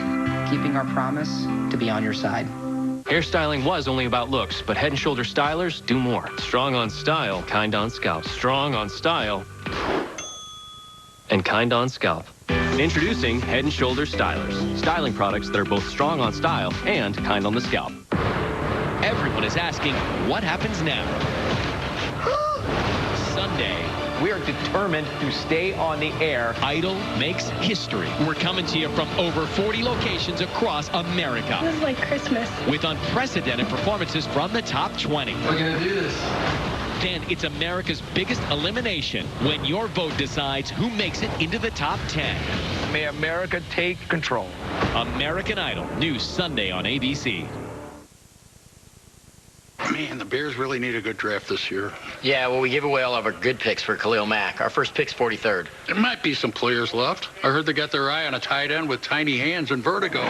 There's also a running back with 2 new knees from a Division III college that's known for golf. Yeah, this could be the year that finally turns us around. We're only a couple pieces away from needing a couple pieces. Go Bears. Go Bears. Go Bears.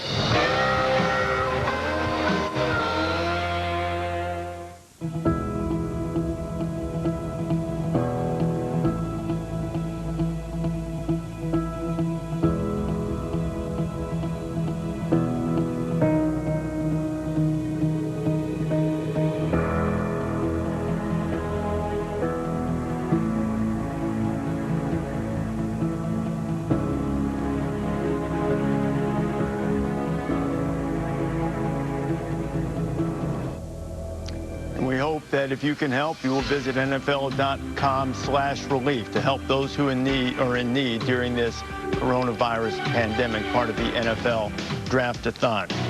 Just heard from Austin Jackson, the latest pick of the Dolphins, but the latest pick in the draft was Damon Arnett from Ohio State, a cornerback, the second Buckeye corner taken, this one going to John Gruden and the Las Vegas Raiders. So, Herbie, what kind of guy, what kind of player are they getting? You know, with all the talk of Jeffrey Okudah going up in the top 3, a lot of people lost focus on what Damon Arnett can do. I would argue he's the toughest guy on the Ohio State team in 2019. Had a broken right wrist, had to play the right corner so he could jam with his left hand and left arm, and did a nice job of being able to play through that injury.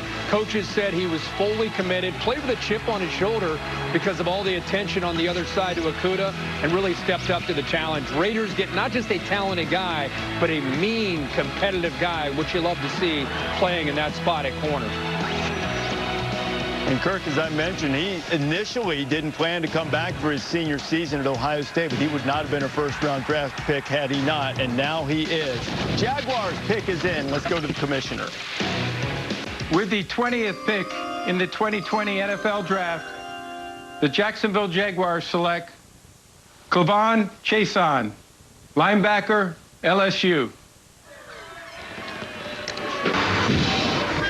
Clavon Chason, one of the great pass rushers in college football this past year. He's the defensive MVP of the national semifinal win against Oklahoma. Now, at one time he thought he was a basketball player, but this guy's got a great personality, dynamic guy, an explosive pass rusher, Kirk. Yeah, Reese, you're right about his personality. He's going to bring a little bit of swagger with him, and he's very confident. Again, another guy with all the talk about Chase Young coming off the edge. You talked to the Clemson offensive linemen after they went up against Chase Young and got ready to deal with Chase Young. They were very impressed with what he could do. In fact, they were a little bit more intimidated with the quickness coming off the edge. 6'3", 254. He can also drop in coverage. So Jesse, some versatility, not just a guy, not just a one-trick pony that just wants to rush off the edge. He can do a lot of things for you. Yeah, you're right. And when I look at him, I look at a lot of pass rush potential, and you see what he's capable of doing. The issue that Clavon Chason's had in his career in college was injuries kept him off the field. Tore his ACL against the Miami Hurricanes 2 seasons ago in the first game, missed the rest of the year, struggled through a groin injury in the first half of this year. But when he was finally healthy, and a lot of the highlights you're seeing right now, late in the season, you're seeing the force that Clavon Chason can be coming off of the edge with the spin move and all the different counter moves. So, Des, the Jaguars, they go defense in the first round. You get C.J. Henderson, a cornerback from Florida, and now Chason, another SEC defender from LSU. Yeah, when I first saw him play, I thought he was extremely athletic. He's athletic enough to play at various angles. I tell you what, he's real raw, though. Only played 2 years in high school, but he's a physical freak, a physical specimen. He's the guy who can get home anytime he wants on blitzes. So that's a really good pickup for the Jaguars. Caleb Vaughn has a dynamic smile. We talked about the personality. Here's what he said on Draft Stock. He said, when you hire somebody, do you want someone who speaks one language or hire somebody who speaks 3 languages? I speak 3 languages. I do pass rush, I can drop into coverage and cover anybody you want me to cover, and I can play the run too. Those languages, I'll tell you, the other thing he does is he can win a debate. His teammates obviously very excited for him at LSU. Grant Delpit, the safety, who potentially could have his name called in his first round, a 2-time All-SEC pick, celebrating in his home in New Orleans, and Caleb Vaughn getting chosen by Jacksonville. At LSU in the training room, they have this basically a debate club. They call it the barbershop, and they'll debate such deep philosophical things as, is water really wet, moral things about how to continue with a relationship or not. But Caleb Vaughn will never give up on any of these arguments, including perhaps the most famous or infamous one there. They had a great debate of if stuck with one thing for the rest of your life that you couldn't change, onion breath or Cheeto fingers.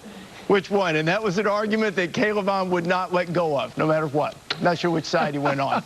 Not allowed to use the mouthwash. I'd avoid that onion breath. I don't like that onion breath. I'll go with the Cheeto fingers.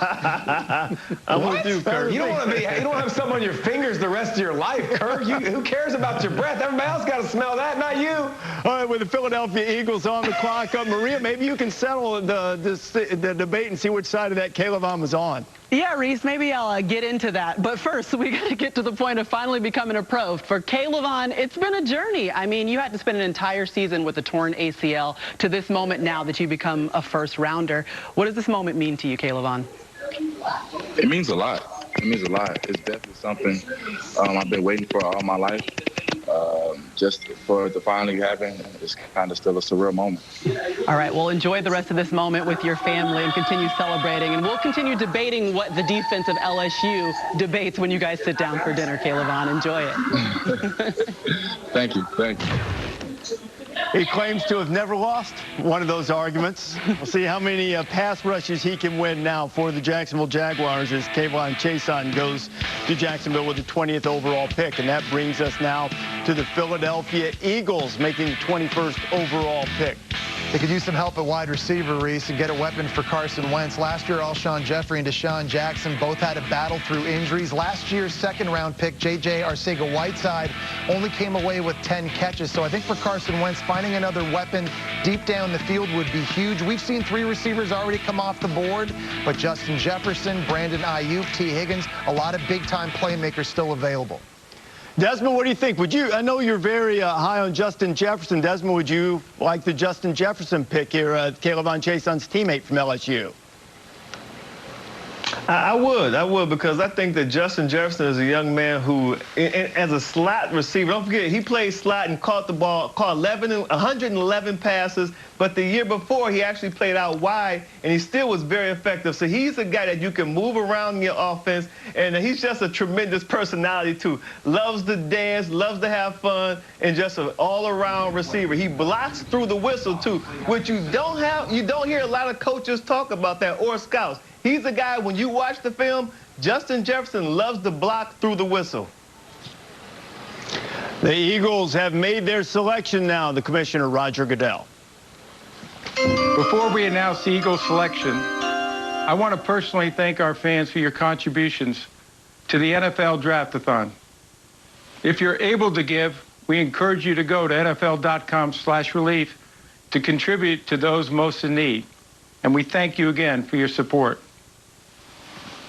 With the 21st pick in the 2020 NFL Draft, the Philadelphia Eagles select Jalen Reagor, wide receiver, TCU.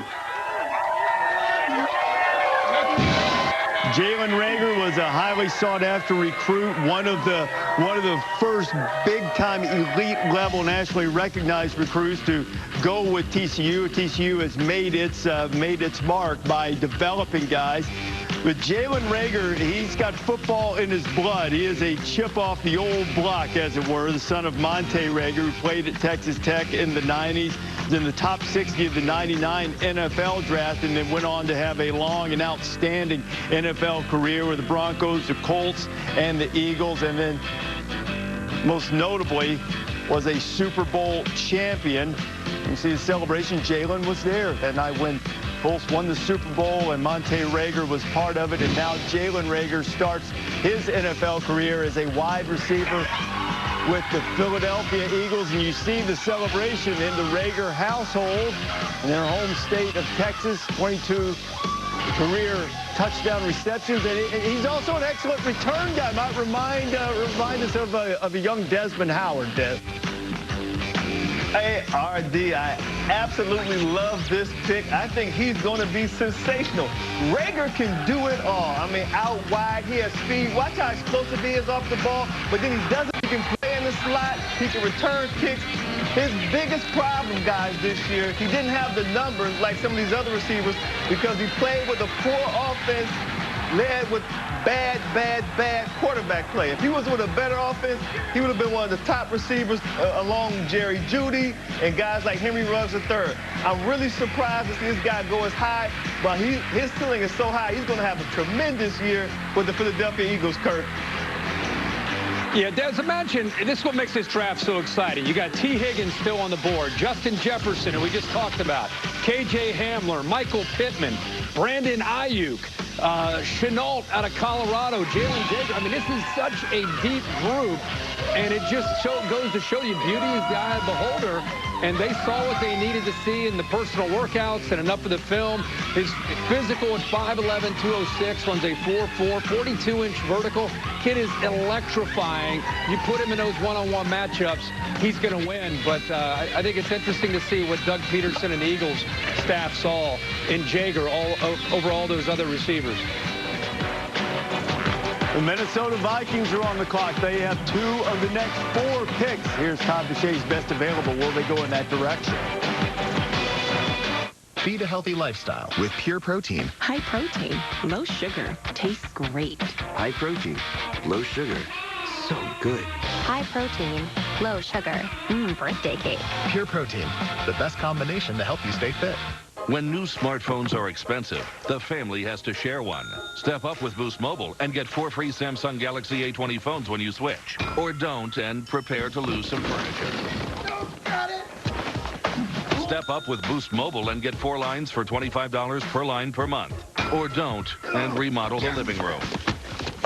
Switch to Boost Mobile and get 4 free Samsung Galaxy A20 phones, all on our super reliable, super fast network. As an essential service, Boost Mobile is committed to keeping you connected by remaining open. In nearly 100 years serving the military community, we've seen you go through tough times. And every time, you've shown us you're much tougher. Your heart, courage, and commitment has always inspired us. And now it's no different. So we're here with financial strength, stability, and experience you can depend on. And the online tools you need. Because you have always set the highest standard. And reaching that standard is what we're made for.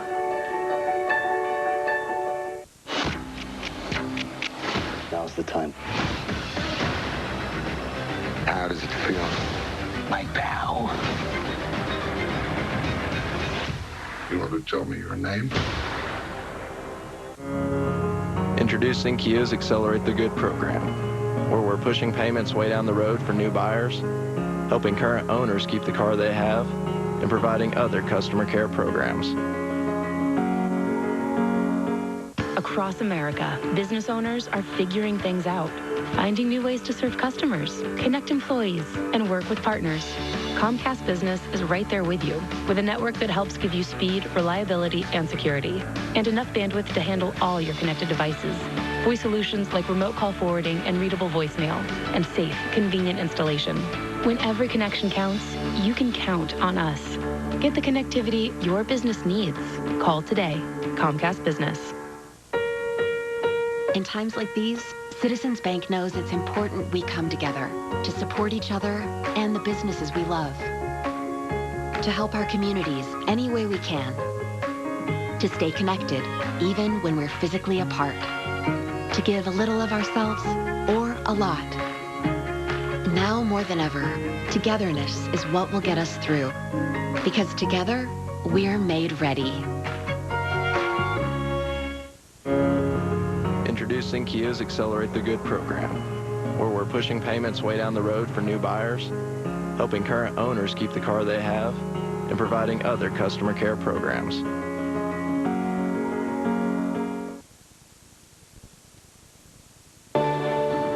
To the people during this pandemic that's putting their lives on the line, for people that, you know, you don't even know, we all want to say thank you.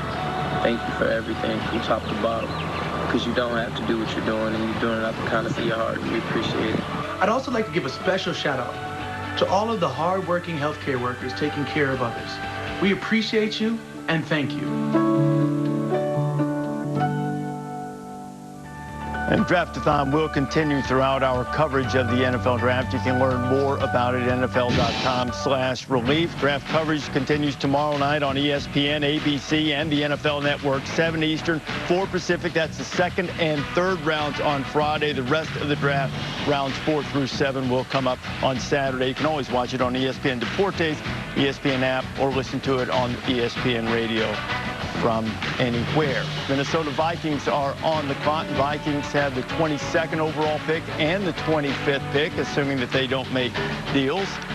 They have lost Stephon Diggs or have moved him on to Buffalo. As you see Mike Zimmer and Rick Spielman, the general manager of Minnesota, to see what direction the Vikings might They got go. a lot of holes, Reese. They've had mass defections in the secondary on defense, so maybe corner there on defense as well. They lose Everson Griffin at defensive end, a longtime great Minnesota Viking. And then you just mentioned Stephon Diggs going to Buffalo. That leaves Adam Thielen. So Kirk Cousins needs another weapon as well. And we keep seeing now, we're seeing more receivers now dropping off the board. As Kirk just mentioned a moment ago, there's still a lot of really big names out there. Wouldn't shock me to see the Vikings go receiver with either 22 or 25. Last year in the first round of the NFL Draft, only 2 wide receivers were taken in the first round. It took a while to get the wide receivers started, the first going 12th overall, but now they're chanting Skulls, call. The commissioner's involved. Minnesota picks in. Let's go. Come on, let's go, Viking fans.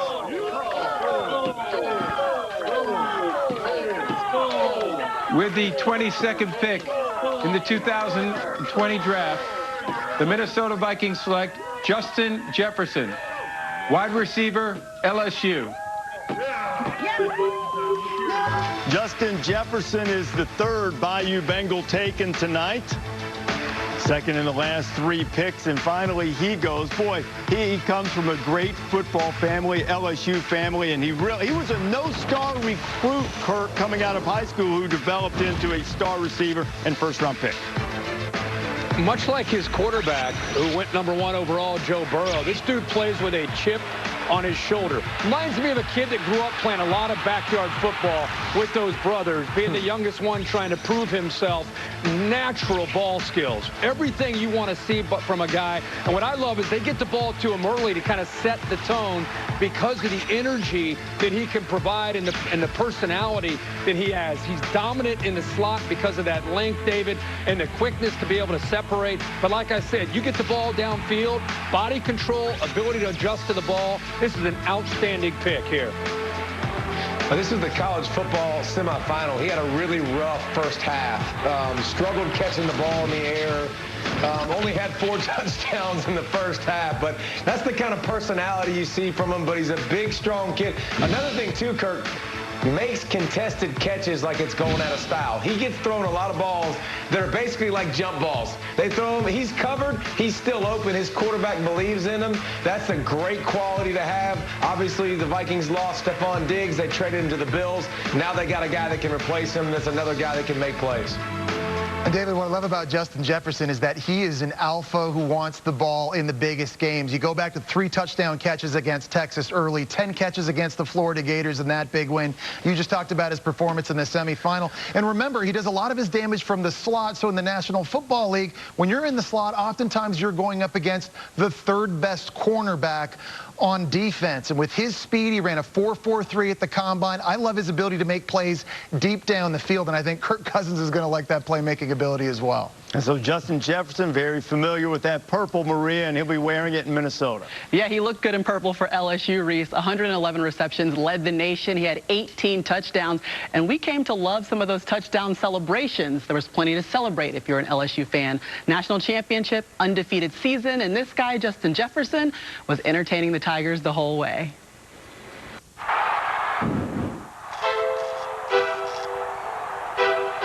Dancing, it goes way back, just from when I was younger and just being able to express myself through dancing. Touchdown. Give that one to Justin Jefferson.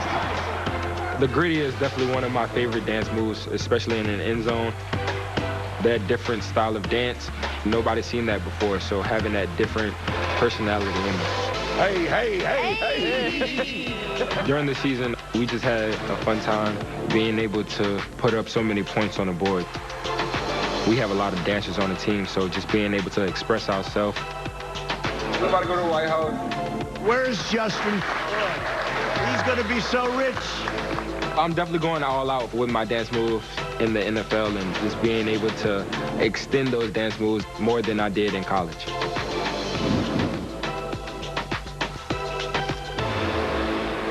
Well, now Justin will be dancing his way into the hearts of all the Vikings fans. Justin, thank you so much for joining us. First of all, have you decided what your new touchdown dance will be in the NFL, because you have some freedom now?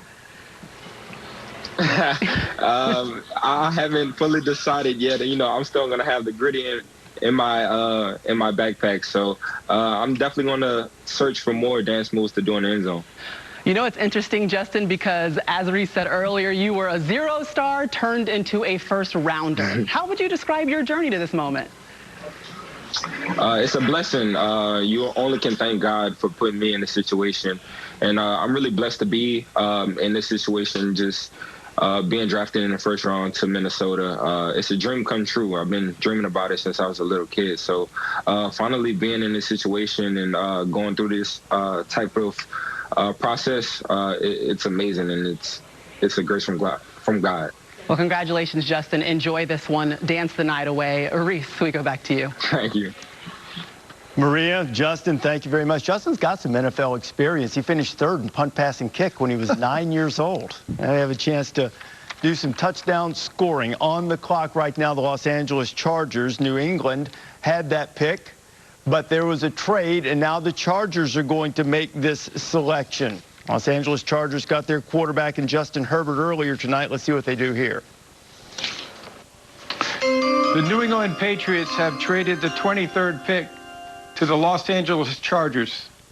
With the 23rd pick in the 2020 NFL Draft, the Los Angeles Chargers select Kenneth Murray, linebacker, Oklahoma.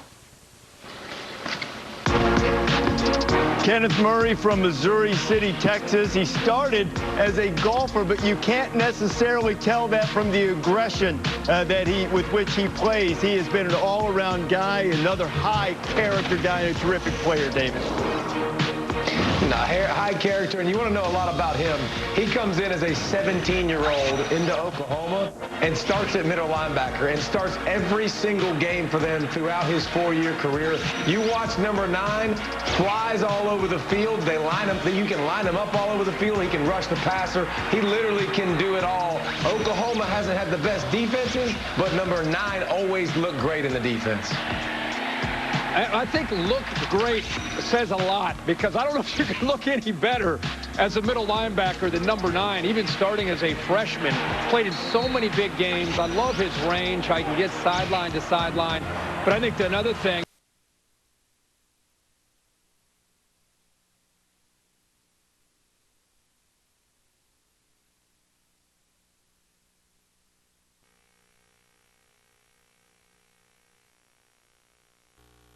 character, and Kenneth Murray is another one of those guys that fits the bill. You're getting a great player as far as those intangibles, again, that leadership ability.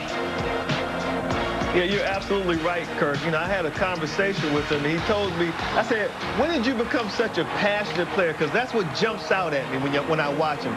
He's fast, he plays with passion. He said, when I was in the 8th grade, we lost the game, and I was with the B team, and then a guy said, hey, Kenneth Murray, he's never going to be anything on that field. He said, that lit a fire inside of me, and I've been very passionate ever since, and he gives his mom and dad credit for the person that he is. Just tremendous character guy, Kenneth Murray.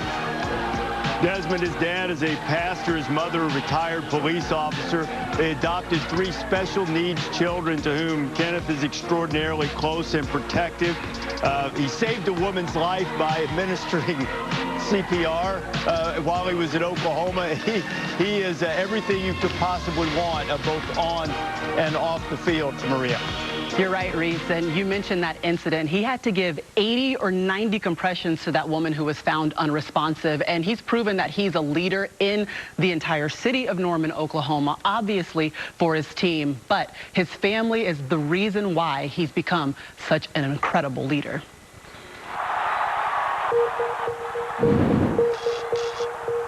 My dad is a pastor, and so we came through a situation through his church and ended up adopting 3 special needs kids.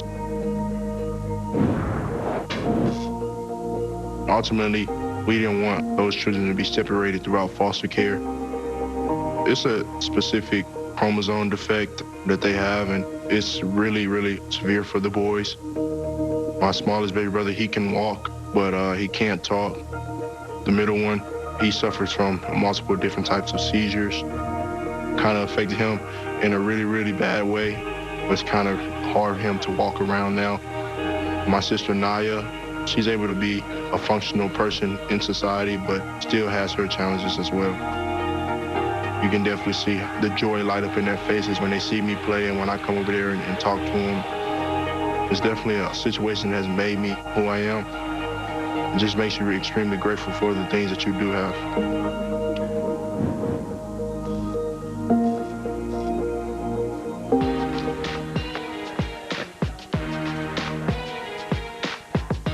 With Kenneth Murray being selected by the Chargers, and a great story of him as Lincoln Riley, the head coach at Oklahoma and Kenneth's coach in college, joins us now. We've told the story about the type of person he is. Lincoln, we know what kind of player. How would you describe what the Chargers are getting as a person in Kenneth Murray? They're getting an unbelievable person, a guy that's honestly handled everything that's ever come at him with just total class. He was raised that way by a great family, great parents. He was a huge part of our team this year, especially with a new defense, and just did a phenomenal job. We couldn't be more proud for him, and I know the Chargers are going to love having him. And Lincoln, congratulations to you. 2 more first-round picks tonight in Kenneth Murray and CeeDee Lamb, at least so far. Lincoln Riley, pardon me, the head coach at Oklahoma. The Saints are on the clock. These are the best available players as we get late in the first round.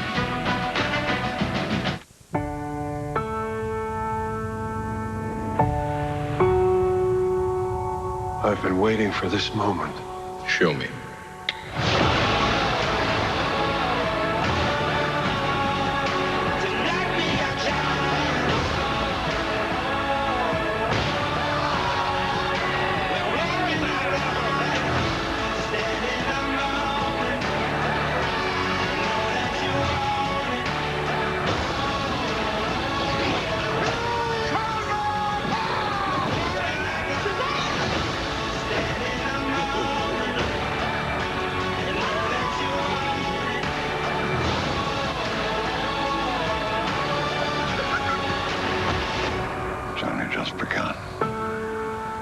People are starting to notice. We are dying. Thanks for sharing your DIY haircuts. Thanks for sharing your savage moves, and especially your awkward ones. Thanks for sharing your cute kids and your adorable pets. Now it's our turn to share with the Geico Give Back. A 15% credit on car and motorcycle policies for both current and new customers. And because we're committed for the long haul, the credit lasts your full policy term. So thanks again. One good share deserves another. Muscle Milk helps build muscles, but not the muscle that pushes you to come back stronger after the world has counted you out. Sure, Muscle Milk helps build muscle, but it takes heart to build strength.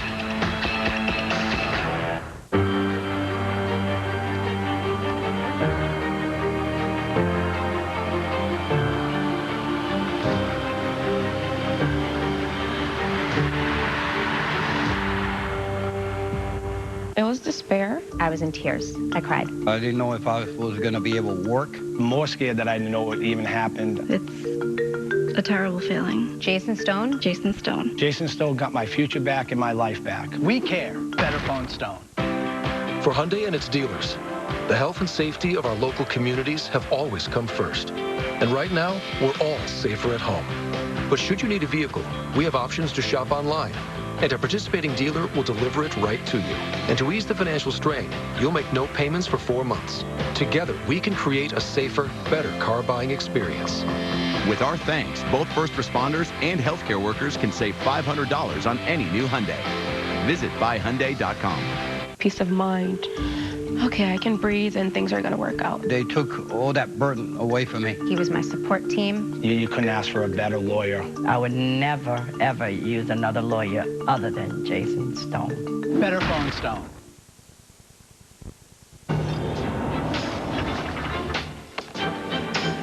And the pick is in from the New Orleans Saints.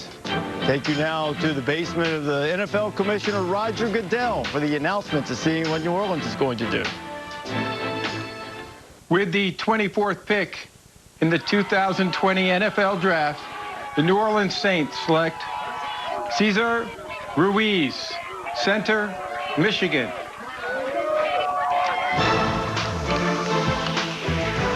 The emotion of the moment. We said at the opening of the telecast, this is a night when a dream is realized and another one starts, something that these guys have worked for so many years to reach. And Michigan center Cesar Ruiz has had that moment, the 24th overall pick in the NFL Draft, going to the New Orleans Saints, as we're joined by Tom Rinaldi. Reese, you can understand that emotion when you know something about the Ruiz family and its story. It's part of the story of the Good Samaritan, a person who goes out of his way to help a stranger in need. Cesar Ruiz knows that story well. It's the story of his dad, and part of how his father's legacy and memory helped shape the man he has become.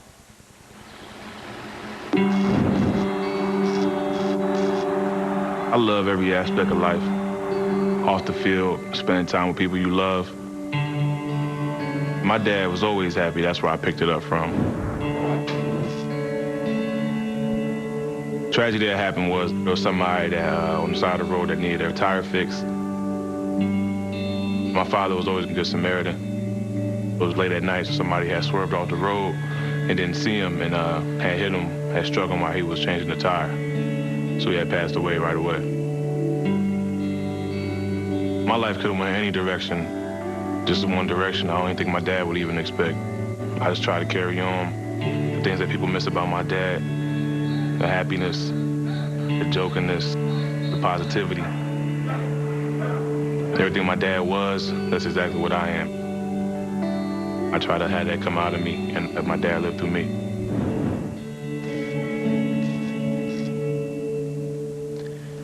Cesar was just 8 years old when his father was killed in that accident in New Jersey. Growing up in Camden, Cesar credits his mother, Latoya, who worked 2 jobs in helping to raise him and his siblings, for her devotion and her love and helping to keep him on the right path, a path, Reese, that has led him tonight to the NFL and those tears of joy.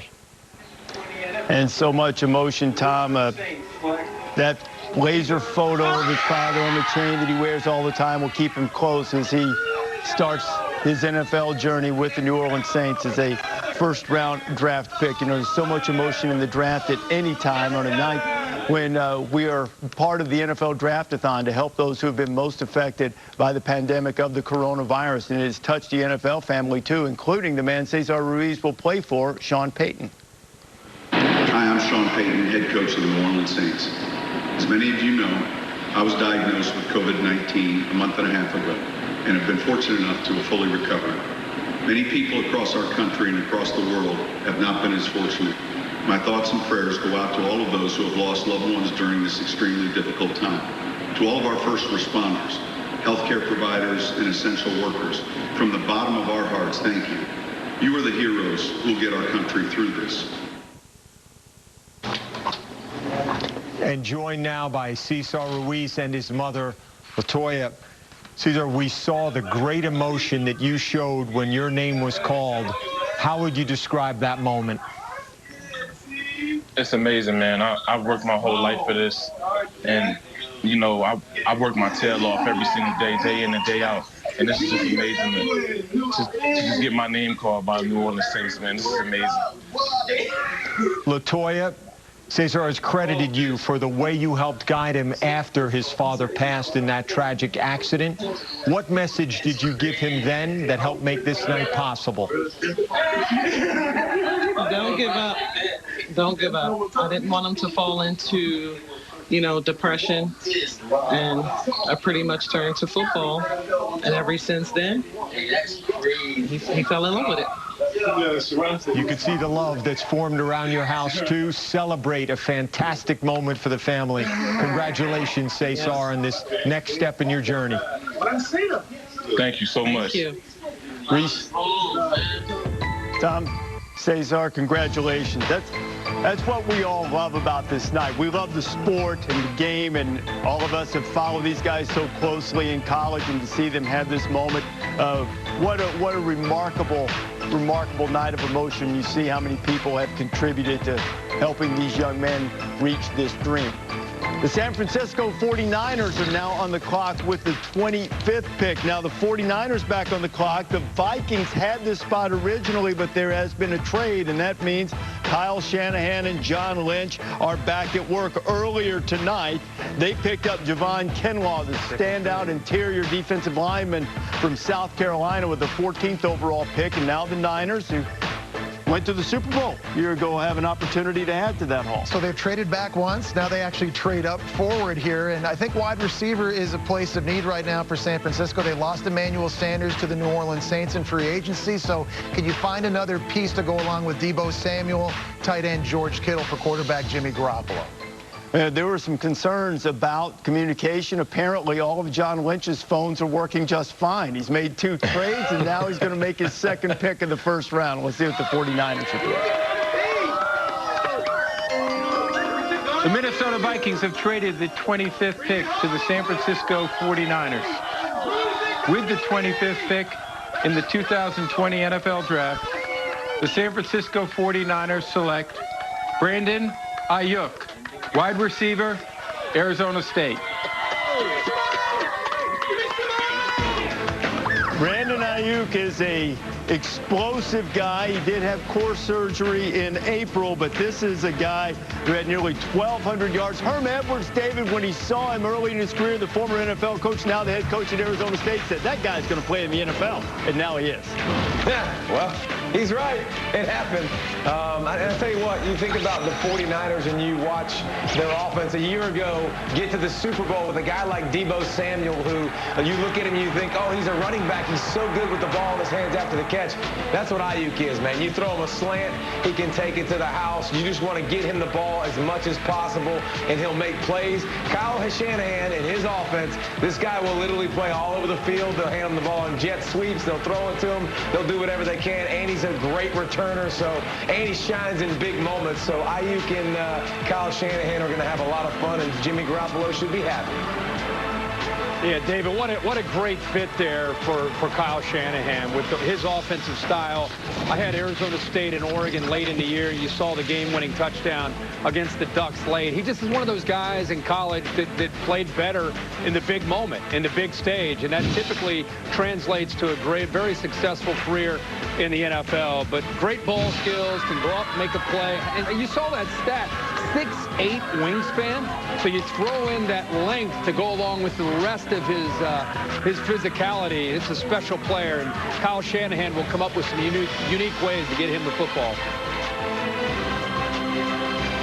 Yeah, Kirk, he's only 6 feet tall, but with that wingspan and 40-inch vertical leap, he plays like a much bigger receiver. San Francisco gets Brandon Ayuk out of Arizona State with that 25th pick. So the Miami Dolphins are back on the clock. They have already made a couple of picks as you have a look at some of the guys who are still out there, including Xavier McKinney of Alabama. The Dolphins at number 5 took their quarterback of the future in Tua Tagovailoa. And after Tua had his moment with Roger Goodell with the 18th pick, they got a guy to protect him. Austin Jackson out of Southern California also going to the Dolphins. And the Dolphins, who have more picks than anyone in this NFL draft, 14 picks, will make their 3rd first-round pick of the night, 26th overall when you come back to our coverage.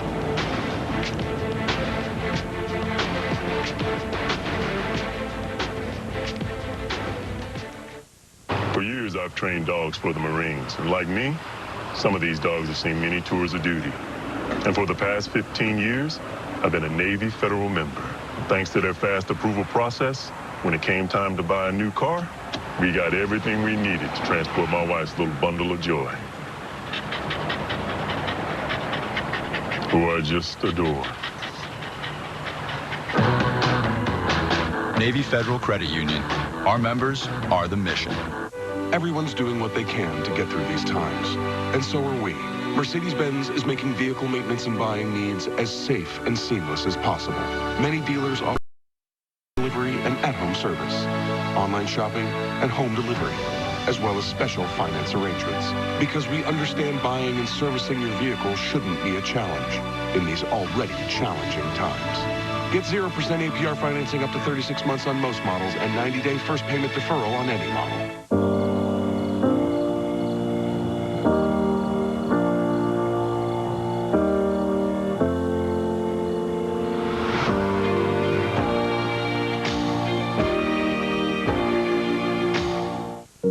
Pain can weigh you down, but you're resilient. And Icy Hot No Mess fuels your resilience. Fast-acting, targeted pain relief. Because the deeper you dig, the higher you rise. Icy Hot No Mess.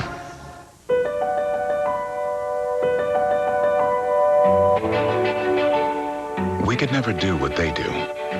But what we can do is be a partner that never quits. Verizon is the most reliable network in America, built for interoperability, and puts first responders first, giving their calls priority 24/7. We do what we do best, so they can too.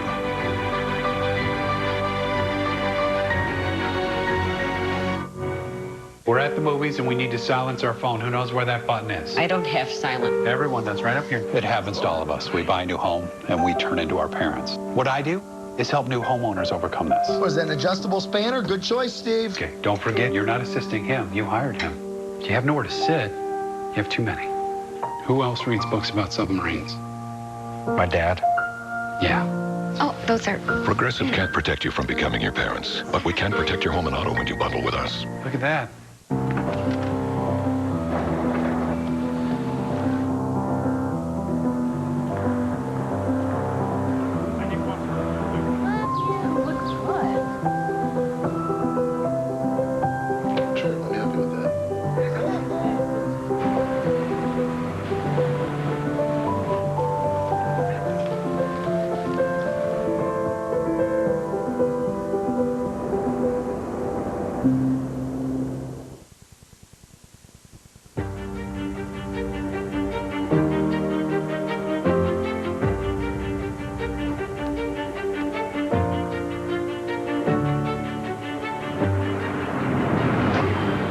My mentality was to go out and win at any cost.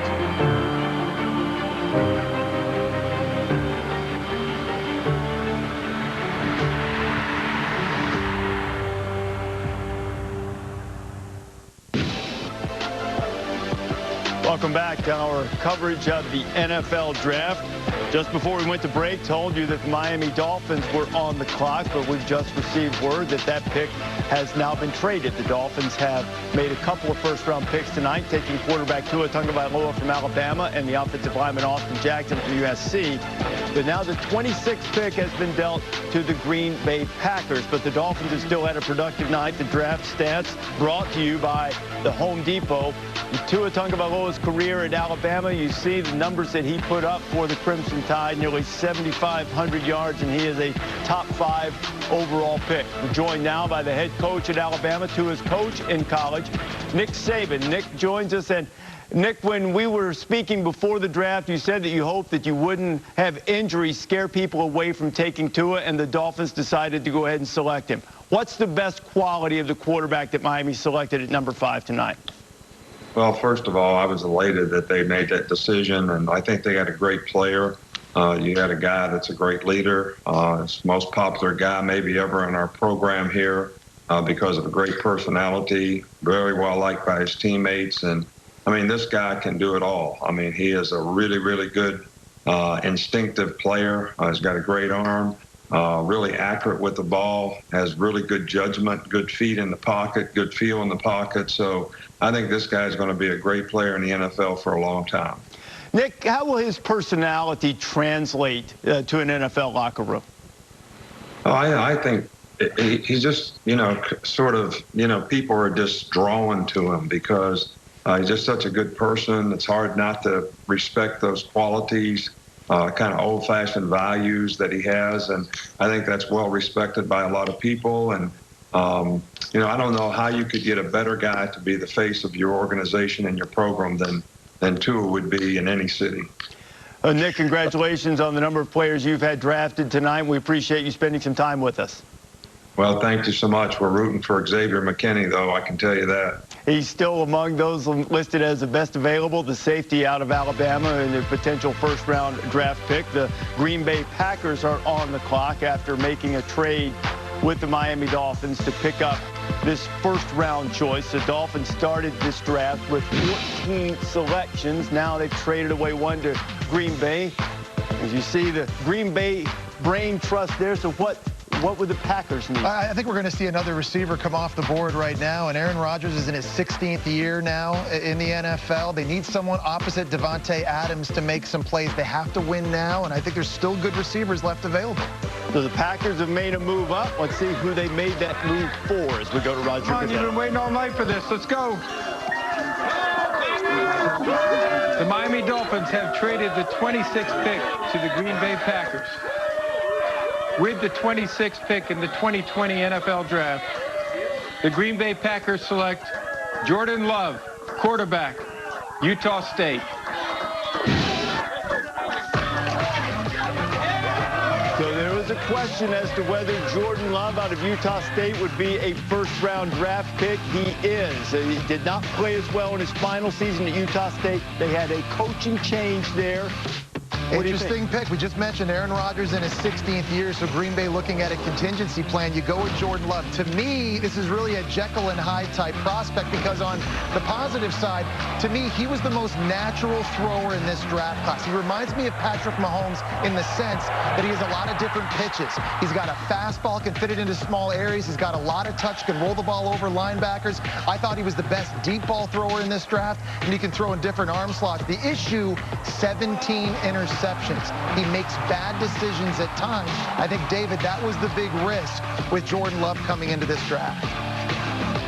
Well, this is very Packer-like, though. If you look at the Packers in the past, Aaron Rodgers, Brett Favre was there, and they developed him, and he needed some work, and he sat behind and developed into, obviously, a Super Bowl winning quarterback. Jordan Love needs time to develop.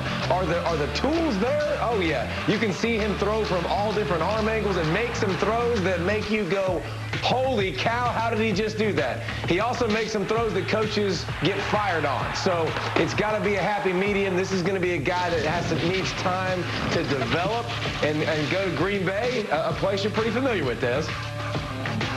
This is absolutely, David, absolutely. I tell you what, this is the best situation for Jordan Love because now he gets to learn from the GOAT. Sit behind Aaron Rodgers for a couple of years, get used to the speed of the game, used to the terminology. We know this kid has all the tools. He has a huge upside.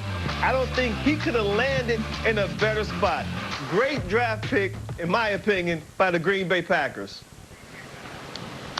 I would add that I think it's interesting that Green Bay, as you bring up maybe sitting a couple years behind Aaron Rodgers as a raw prospect with tremendous upside, it just goes to show you what they think of his potential, that they're willing to use their first pick in 2020 on a quarterback potentially that may not play till 2022. And you think about what they may think of what he could offer them instead of picking up a different position. So I think it sends a message that that they're thinking about their future. But obviously, Aaron, still plenty of game left in his arm.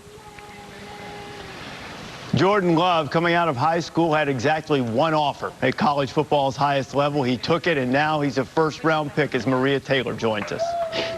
And it's been interesting to watch Jordan Love's stock rise as analysts and scouts have talked about his potential being similar to a Super Bowl champion named Patrick Mahomes. But there's one man who always believed in his potential, even as a young child, and that's his late father, Orban. So tonight, for Jordan, this is all about fulfilling his dad's dream.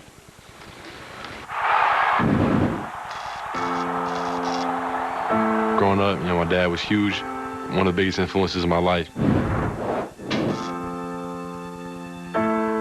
Getting me into sports, first person to teach me how to throw a football and whatnot. My dad was on high blood pressure medication. They switched his medication. It was messing with his head a little bit. I wasn't the same, and ended up taking his own life. Passed away when I was 14, toughest day of my life. After that incident with my dad, I was going back into football season. It was pretty hard. I thought about quitting. My mom let me know, obviously it was something that my dad wanted for me to do was play football, so that's kind of what kept me in it. It's a dream come true for me, making it this far. My dad, he wanted me to be here, had a vision for me. Knew I could make it to this point in my life even when I didn't. Well, you heard Jordan speaking about his mother, Anna, and how important she was in helping him deal with the depression of losing his father. Now, she also worked for the Bakersfield Police Department for 27 years and was also a grief counselor. And so tonight, the Love family is celebrating together the dad's dream fulfilled, Reese. Wonderful story for that family. Congratulations to Jordan and his entire family on this night. The Packers, since 2005, have taken a couple of quarterbacks in the first round, Aaron Rodgers and now Jordan Love in 2020. Susie Culver joins us now. The Jordan Love story has been a wild card in this draft, and we're all surprised that Green Bay traded up to take you. Jordan, what about you? Oh, I'm just super excited. Yeah, that's just all excitement right now. Would you have ever expected this? Hey, I didn't know what to expect coming into this, so, I'm super excited. Had some good talks with coaching staff here at Green Bay, so I'm excited. So what do you think you can learn from Aaron Rodgers? Oh, I'm already knowing I can learn a lot from Aaron Rodgers. That's one of the GOATs right there in the game, and, I'm excited to be able to come back behind him and just learn as much as I can. Especially now, we are all so appreciative of the people on the front lines and the people who protect us. Both your parents were in law enforcement. Tonight, you fulfill your father's vision. How do you feel you've done that? Just by all the work, I put in to get here, and the work that he got me here, really. So I definitely fulfilled my father's vision. Jordan, congratulations. You're going to the Green Bay Packers. Thank you. Yes, I am. Thank you. So Jordan Love going to Green Bay to learn from Aaron Rodgers. Jordan Love, with things we've talked about with The Last Dance, he was named after Michael Jordan. His mother nixed his father's initial idea, which was Michael Jordan Love. And he thought, no, maybe not.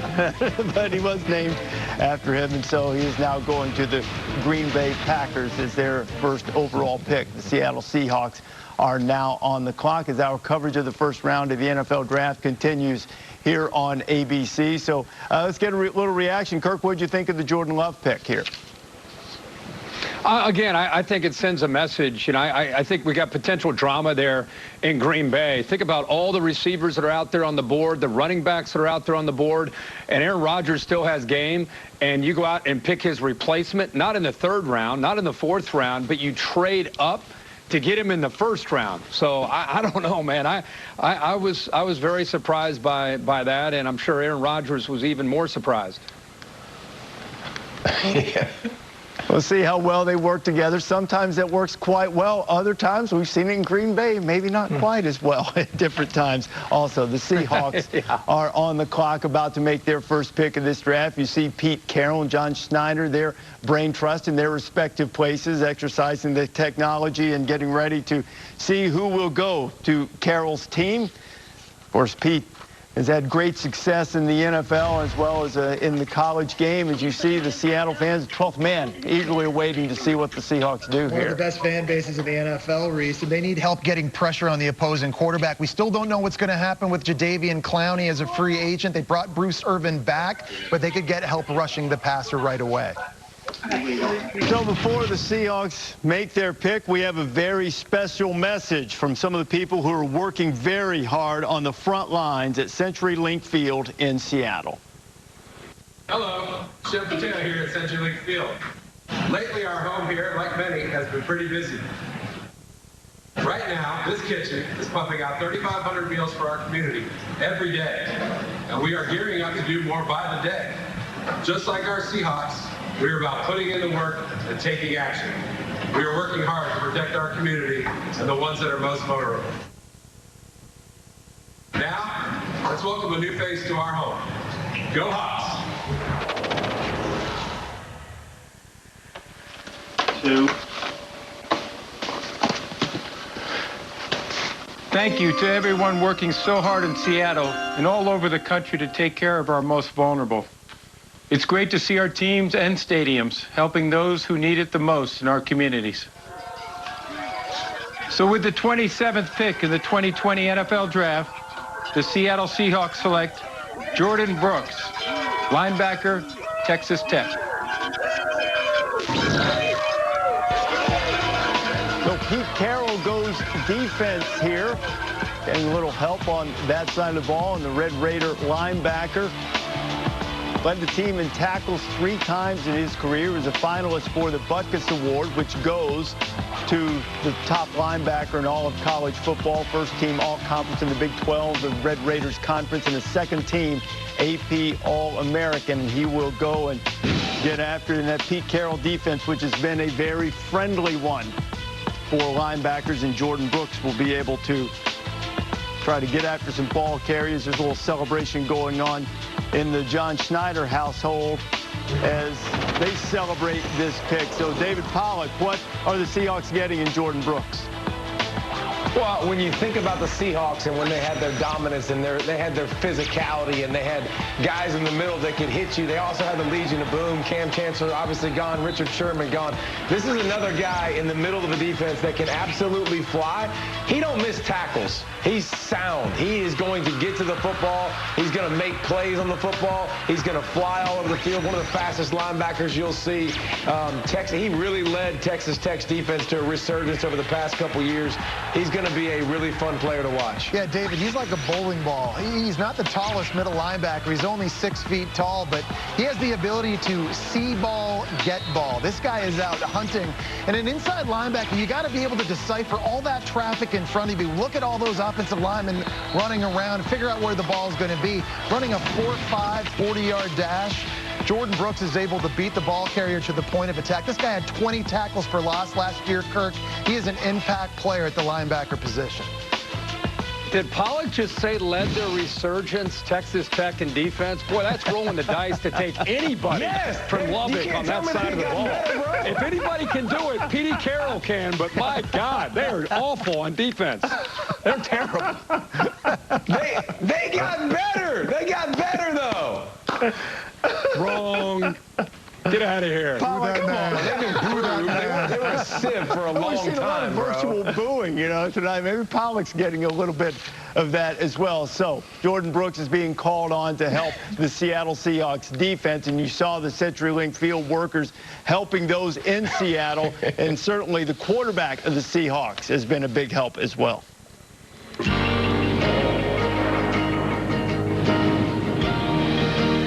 Hey guys, Russell and Sierra here. Hey guys. And obviously this worldwide pandemic, coronavirus, is changing the world. So what we've decided to do is partner up with our local food bank in Seattle, and we're going to donate 1 million meals and hopefully make a difference. Yeah, we want to encourage everyone out there to join us in whatever way that you can.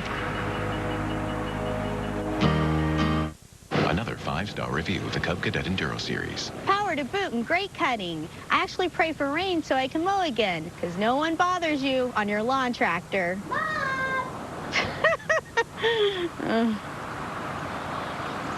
Hey, can I go? Hold on 1 second. Sure. Okay. Safe driver, save 40%. Guys. Check it out. Safe driver, save 40%. Safe driver, save 40%. Safe driver, save 40%. That's Safe Driver Save 40%. It is. That's Safe Driver Save 40%. It's right there. It's him. He's here. He's right here. Hi. Hi. Hey. That's totally him. That's totally the guy. Safe drivers do save 40%. Click or call for a quote today. I'm 53, but in my mind, I'm still 35. That's why I take Osteo-Biflex to keep me moving the way I was made to. It nourishes and strengthens my joints for the long term. Osteo-Biflex, plus vitamin D for immune support. Another 5-star review of the Cub Cadet Enduro Series. Mowing season didn't come soon enough. I was ready to get the beast out and cut around shrubs and trees with ease. Like an artist, painting a picture.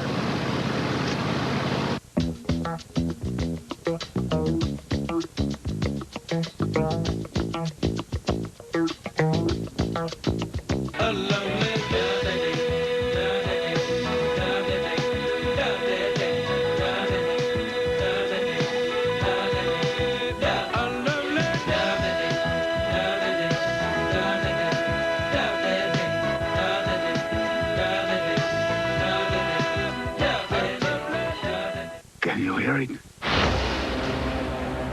The Lord can feel us trampling his kingdom.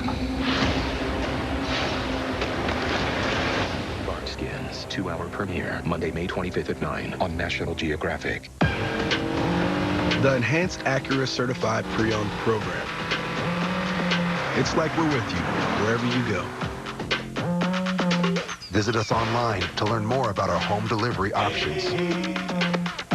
You don't deal with any doctor's bills. You don't deal with any of the paperwork. You get it to me, and I will take care of it. Anything that I thought was a little thing, they were eager to help with, to answer. Thanks to them, you know, I'm here. They just do everything for you from top to end. And I wouldn't suggest anybody else in the business but Jason Stone. I would never, ever use another lawyer other than Jason Stone. Jason Stone is your guy.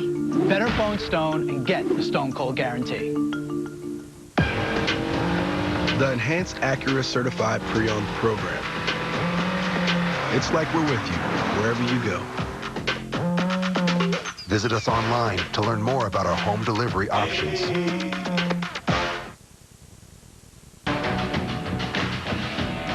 Back here with our coverage of the NFL Draft. Getting deep in the first round. Ravens on the clock with the 28th pick overall. You see our College Game Day crew up on the Home Depot here covering on ABC. Don't forget, coming up on ESPN, the ninth capped off Sports Center with Scott Van Pelt, 11:30 Eastern Time, 8:30 Pacific. Complete reaction to this first round of the NFL Draft, something we have waited on for quite some time because we're having the virtual draft. You can't have the in-person hug with the commissioner, but you can't stop things with technologies. Come on. Can you? Come on. Come on. You got it. Virtual hug, baby. You're killing me. You got it. Hey, congratulations. Yes, sir. We're proud of you. We look forward to seeing you in uniform soon. Thank you. Okay. I think you're going to celebrate tonight. I can see it. And I was truly honored and humbled to be named the Walter Payton NFL Man of the Year. It's very special to me. I want to send a special thank you to the NFL, the Payton family, and nationwide for shining a big spotlight on all the players across the league who are making a difference in their communities. And now I'm excited to be joining the Baltimore Ravens for the next chapter of my NFL career. In Baltimore, I'm excited to be a part of the family. Let's welcome our newest member to the Baltimore Ravens. We're ready to go, and let's get it. Right?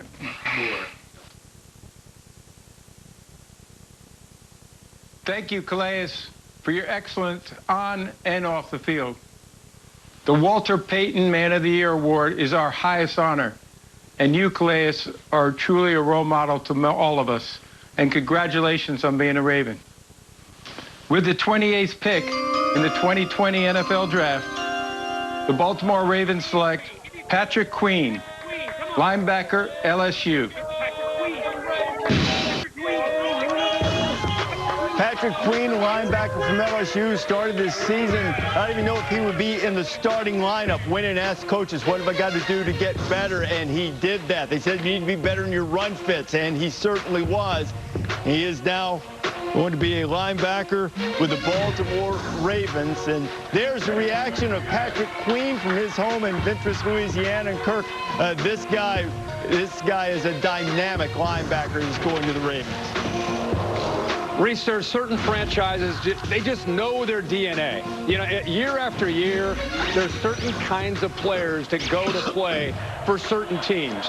And when I think of Patrick Queen, and I had to think about where he might fit in, it was between the Steelers and the Ravens because of the personality and the style in which he plays. He's a bit undersized at about 230 pounds, 6 feet tall, almost a safety's build, but plays fast. I would say he was the most improved player on the national championship team of that LSU defense from where he was last year.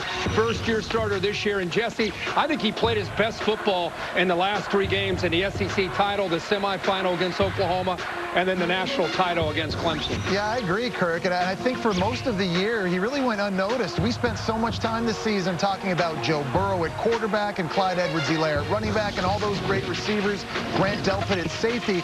But when we were watching the film throughout the season, this number 8 on defense, he was the guy to me that just kept flashing. I love his athleticism. He can go sideline to sideline, ran a 4.5 40-yard dash. Baltimore has been trying to fill the need at inside linebacker since they let go of C.J. Mosley 2 seasons ago. They fill that now with a raw but very talented inside linebacker. See, Patrick Queen, the 4th guy from LSU, and now the 12th player from the Southeastern Conference to be taken in the first round of the draft. If there is another guy from the SEC taken, that will set a record for the first round, as Maria Taylor is back with us. Well, Reese, you know, there's usually a moment in an athlete's life when they realize their talent and skill can turn into a career. That happens in high school or college. But for Patrick Queen, it actually happened when he was a newborn, so he can't remember it because it was the moment that he was placed in his father's hands. My dad held me up when I was a baby and proclaimed that I was going to be an LSU Tiger. Hearing about it just gave me chills on the back of my neck when he finally told me that he said that. Growing up, I heard about my parents trying for 10 years, trying to have a boy, and me having 3 sisters, all older than me, all graduated college while I was in high school. I just had a lot to look up to. Growing up, my dad was always working on my speed. He took me to work out with track at McKinley High School in Baton Rouge. And my daddy took the sled and put a 45-pound weight on it and used to take me to the levee. And I used to have to run with it up the levee, pull it down, do crawls with it up the levee, all kind of different stuff. It's going to mean the world to me just to be able to hear my name call and share that moment with them. And I'm just thankful to have them in my corner. Now, Patrick's mom, Mary Sue, used to say that people would come up to her in stores and say, you guys are going to kill that kid as he continues to pull the sled. But obviously, the hard work is paid off. Reese, have you ever proclaimed something over your son that completely and totally came true? Well, maybe so. Maybe a few things. I'm not sure we quite got to the first-round draft pick and what Patrick Queen is going to be able to do right now, but maybe someday. Still got some time working here and the celebration going on in Patrick Queen's household. As this guy, he has. Is there an Ed Ogeron cutout back there in the Patrick Queen house? Every home in Louisiana probably has a cutout of the head. There he is, Coach O. There he is. That's the ultimate in a virtual gathering right there, to have the cutout of Coach O. He's always watching. You know what? He ends up going to LSU, but initially he got a little irritated that he didn't get the offer as quickly as he wanted. His 16th birthday, they had an Ole Miss cake. That's one of LSU's arch rivals. He's like, you know what, you guys aren't going to offer me? I'm going to go. So he's got a little bit of that linebacker mentality to him going right there as Patrick Queen is on his way to the Baltimore Ravens. Reaction to that? Anybody else have a Coach O cutout in their house that they'd like to share? Hey, no, but I'm going to go wake my son up and put a sled on his back and make him carry it and start proclaiming stuff, baby. Let's go. Let's see if we can get Coach O in there with Dez's records that he keeps changing here and there. Tom, you've got Patrick and his dad to visit with right now, Tom Rinaldi? We do, in fact, Reese, Patrick, and joined by his dad, Dwayne. Dwayne, let's start with you, Dad. 3 daughters all in a row. You kept trying. You were determined to have a son who you believed almost immediately would play for LSU. When did you first believe this night might be possible for your son? His junior year in high school. Yeah, an outstanding season his junior year. We noticed the talent then. And like I said, I played college football. I knew the talent I had, and Patrick had much more talent than me. So we realized his junior year in high school. Patrick, you've said that you got the opportunity to see your sisters graduate from college while you were still in high school. How has your dad made this night possible for you, and what do you share with him in the moment your name is called? A lot of fights. A lot of fights.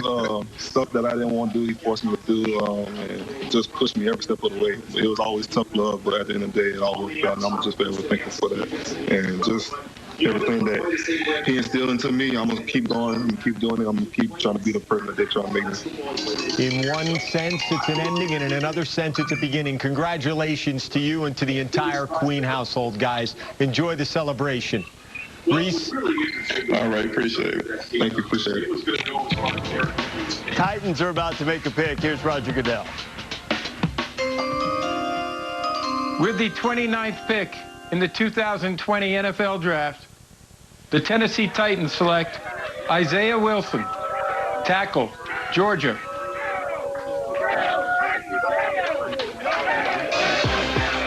So the Titans get themselves a big tackle in Isaiah Wilson from Georgia. Came from Brooklyn Poly Prep Country Day. Need a little time to adapt to the heat and conditioning in the South, playing at Georgia, and now he'll be playing for the Tennessee Titans.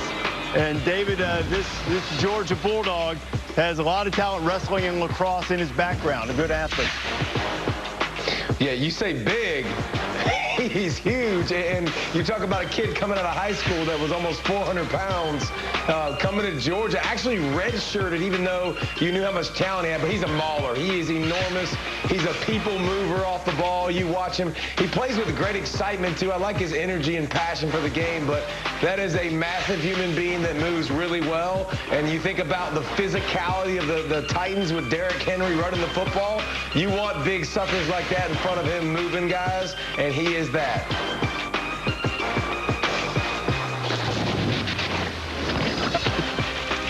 So it is big Isaiah Wilson. He's all freshman in the SEC in 2018 and then followed it up.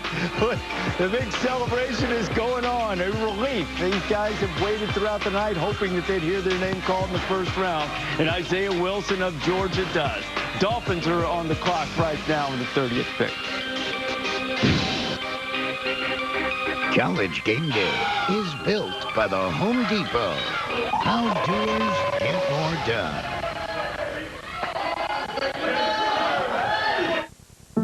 Every home has things it needs.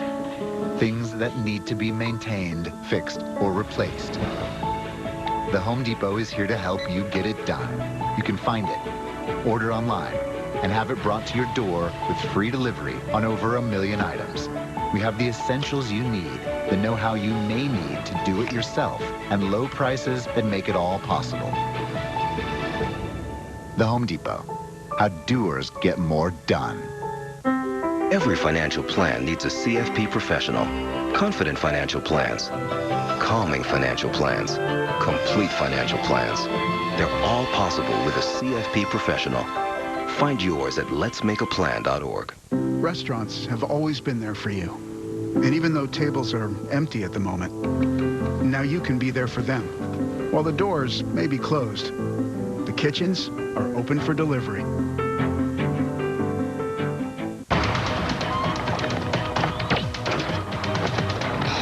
Come on, man. What?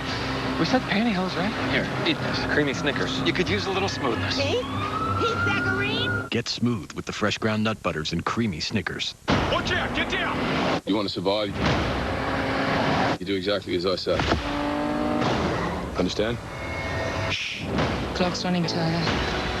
Move fast. Stand up. All right, kids, you trust me? No. Good. We can't get you out. I'll get you. Extraction, directed by Sam Hargrave, rated R. Still fresh. Unstoppable in-wash scent booster. Downy Unstoppables. Thanks for sharing your DIY haircuts. Thanks for sharing your savage moves, and especially your awkward ones. Thanks for sharing your cute kids and your adorable pets. Now it's our turn to share with the Geico Give Back, a 15% credit on car and motorcycle policies for both current and new customers. And because we're committed for the long haul, the credit lasts your full policy term. So thanks again. One good share deserves another.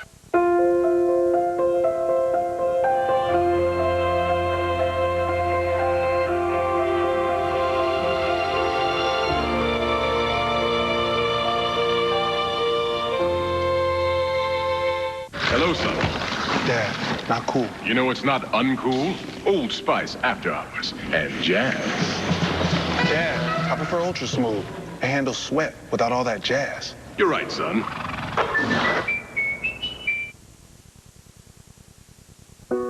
As jobs get cut, we are there. As plates go empty, we are there. As beds disappear, we are there. Thanks to your generosity, we are there with hope, kindness, and without discrimination. Today and always. Please consider giving what you can to help our most vulnerable. So many people working so hard at this time, and we hope that the coverage of the draft tonight has given you some relief. You are able to help those. Visit NFL.com/relief and consider donating if you are able to do so. Dolphins are on the clock with the 30th pick in the first round. This is how they are on the clock. The Packers traded up to get what we presume to be their quarterback of the future, Jordan Love from Utah State. The only guy selected in the first round thus far outside the major conferences in college football. The Dolphins have already made 2 picks, started the night with 14 picks, and still have that now after this trade.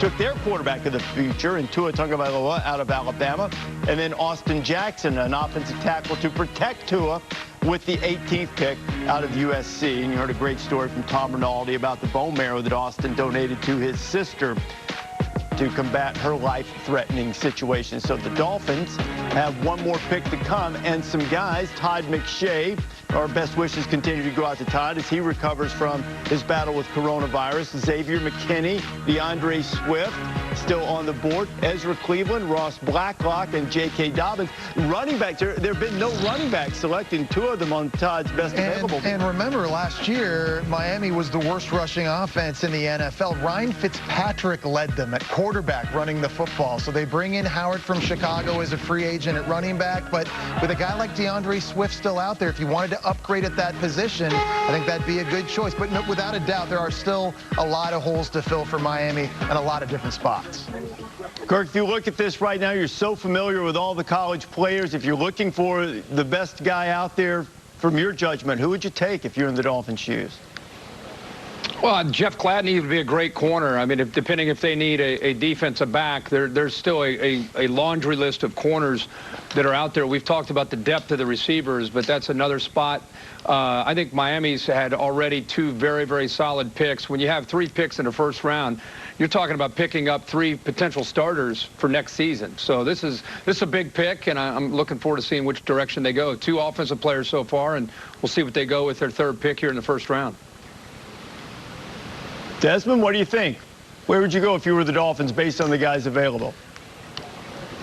I think I would go running back. DeAndre Swift is on the board, and he's a guy who actually, you know, he's good as a runner, but actually excellent, too, as a catcher, as a receiver out of the backfield. So I may go DeAndre Swift. And you got J.K. Dobbins, Ohio State's running back. You know, north-south runner, plants that foot and gets upfield. So I think I would go running back. You got 2 really good ones who are available right now.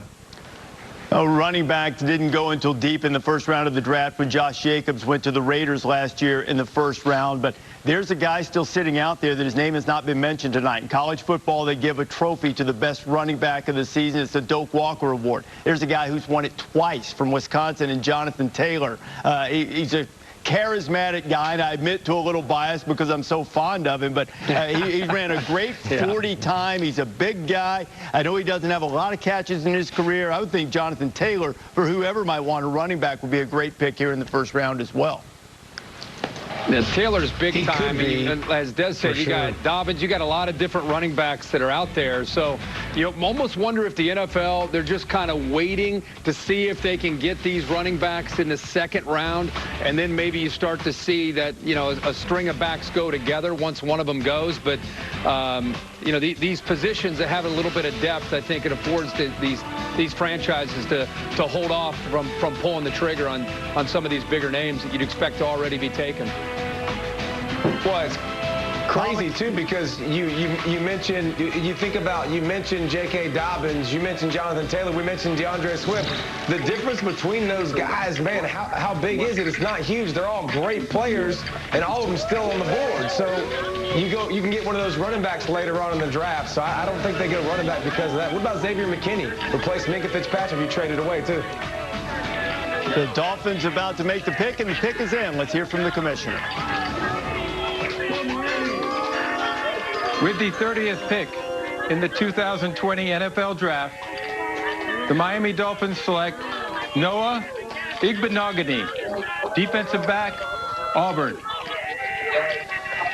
So the second Auburn Tiger to come off the board, Noah Igbenogany, a guy who started his career as a wide receiver.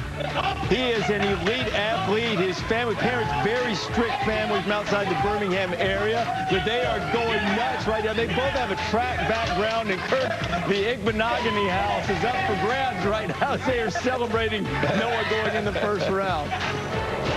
What an athletic family, and they're excited and fired up, and they should be. Kevin Steele, the defensive coordinator from the Auburn Tigers, loves Noah's game. And he said, I came in the summer to come up over late at night to the office, and I saw the lights on in that indoor facility, and I looked out there, and there's Noah out there working all by himself. He goes, this boy wants to be great. And I said, man, I'd love to hear that, because he'd moved recently from wide receiver, so he's very raw. He had an outstanding 2019 year. I think all of his football is ahead of him. With all these big corners, I just mentioned Jeff Gladney's out there, Trayvon Diggs, Jalen Johnson, Bryce Hall, Virginia. I love to see.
Gonna make that dock rock. Come see what you're missing. Got that lakeside sunshine, fishing disposition, pumping wattage through the cottage, and we're ready to roll.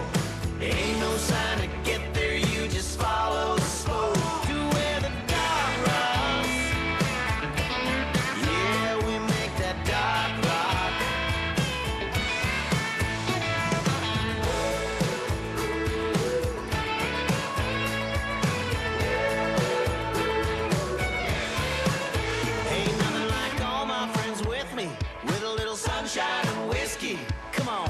Turn this one up, let's shake these old pine boards and make that dock rock. Come see what you're missing. Got that lakeside sunshine, fishing disposition, pumping wattage through the cottage, and we're ready to roll. Ain't no sign to get there, you just follow the smoke to where the dock rocks. Yeah, we make that dock rock.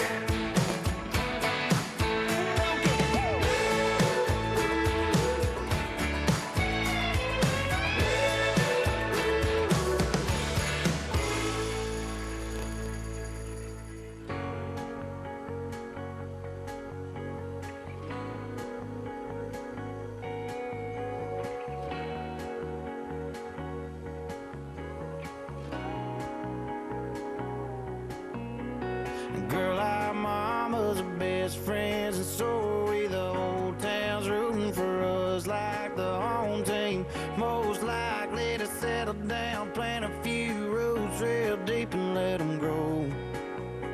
But we can't stop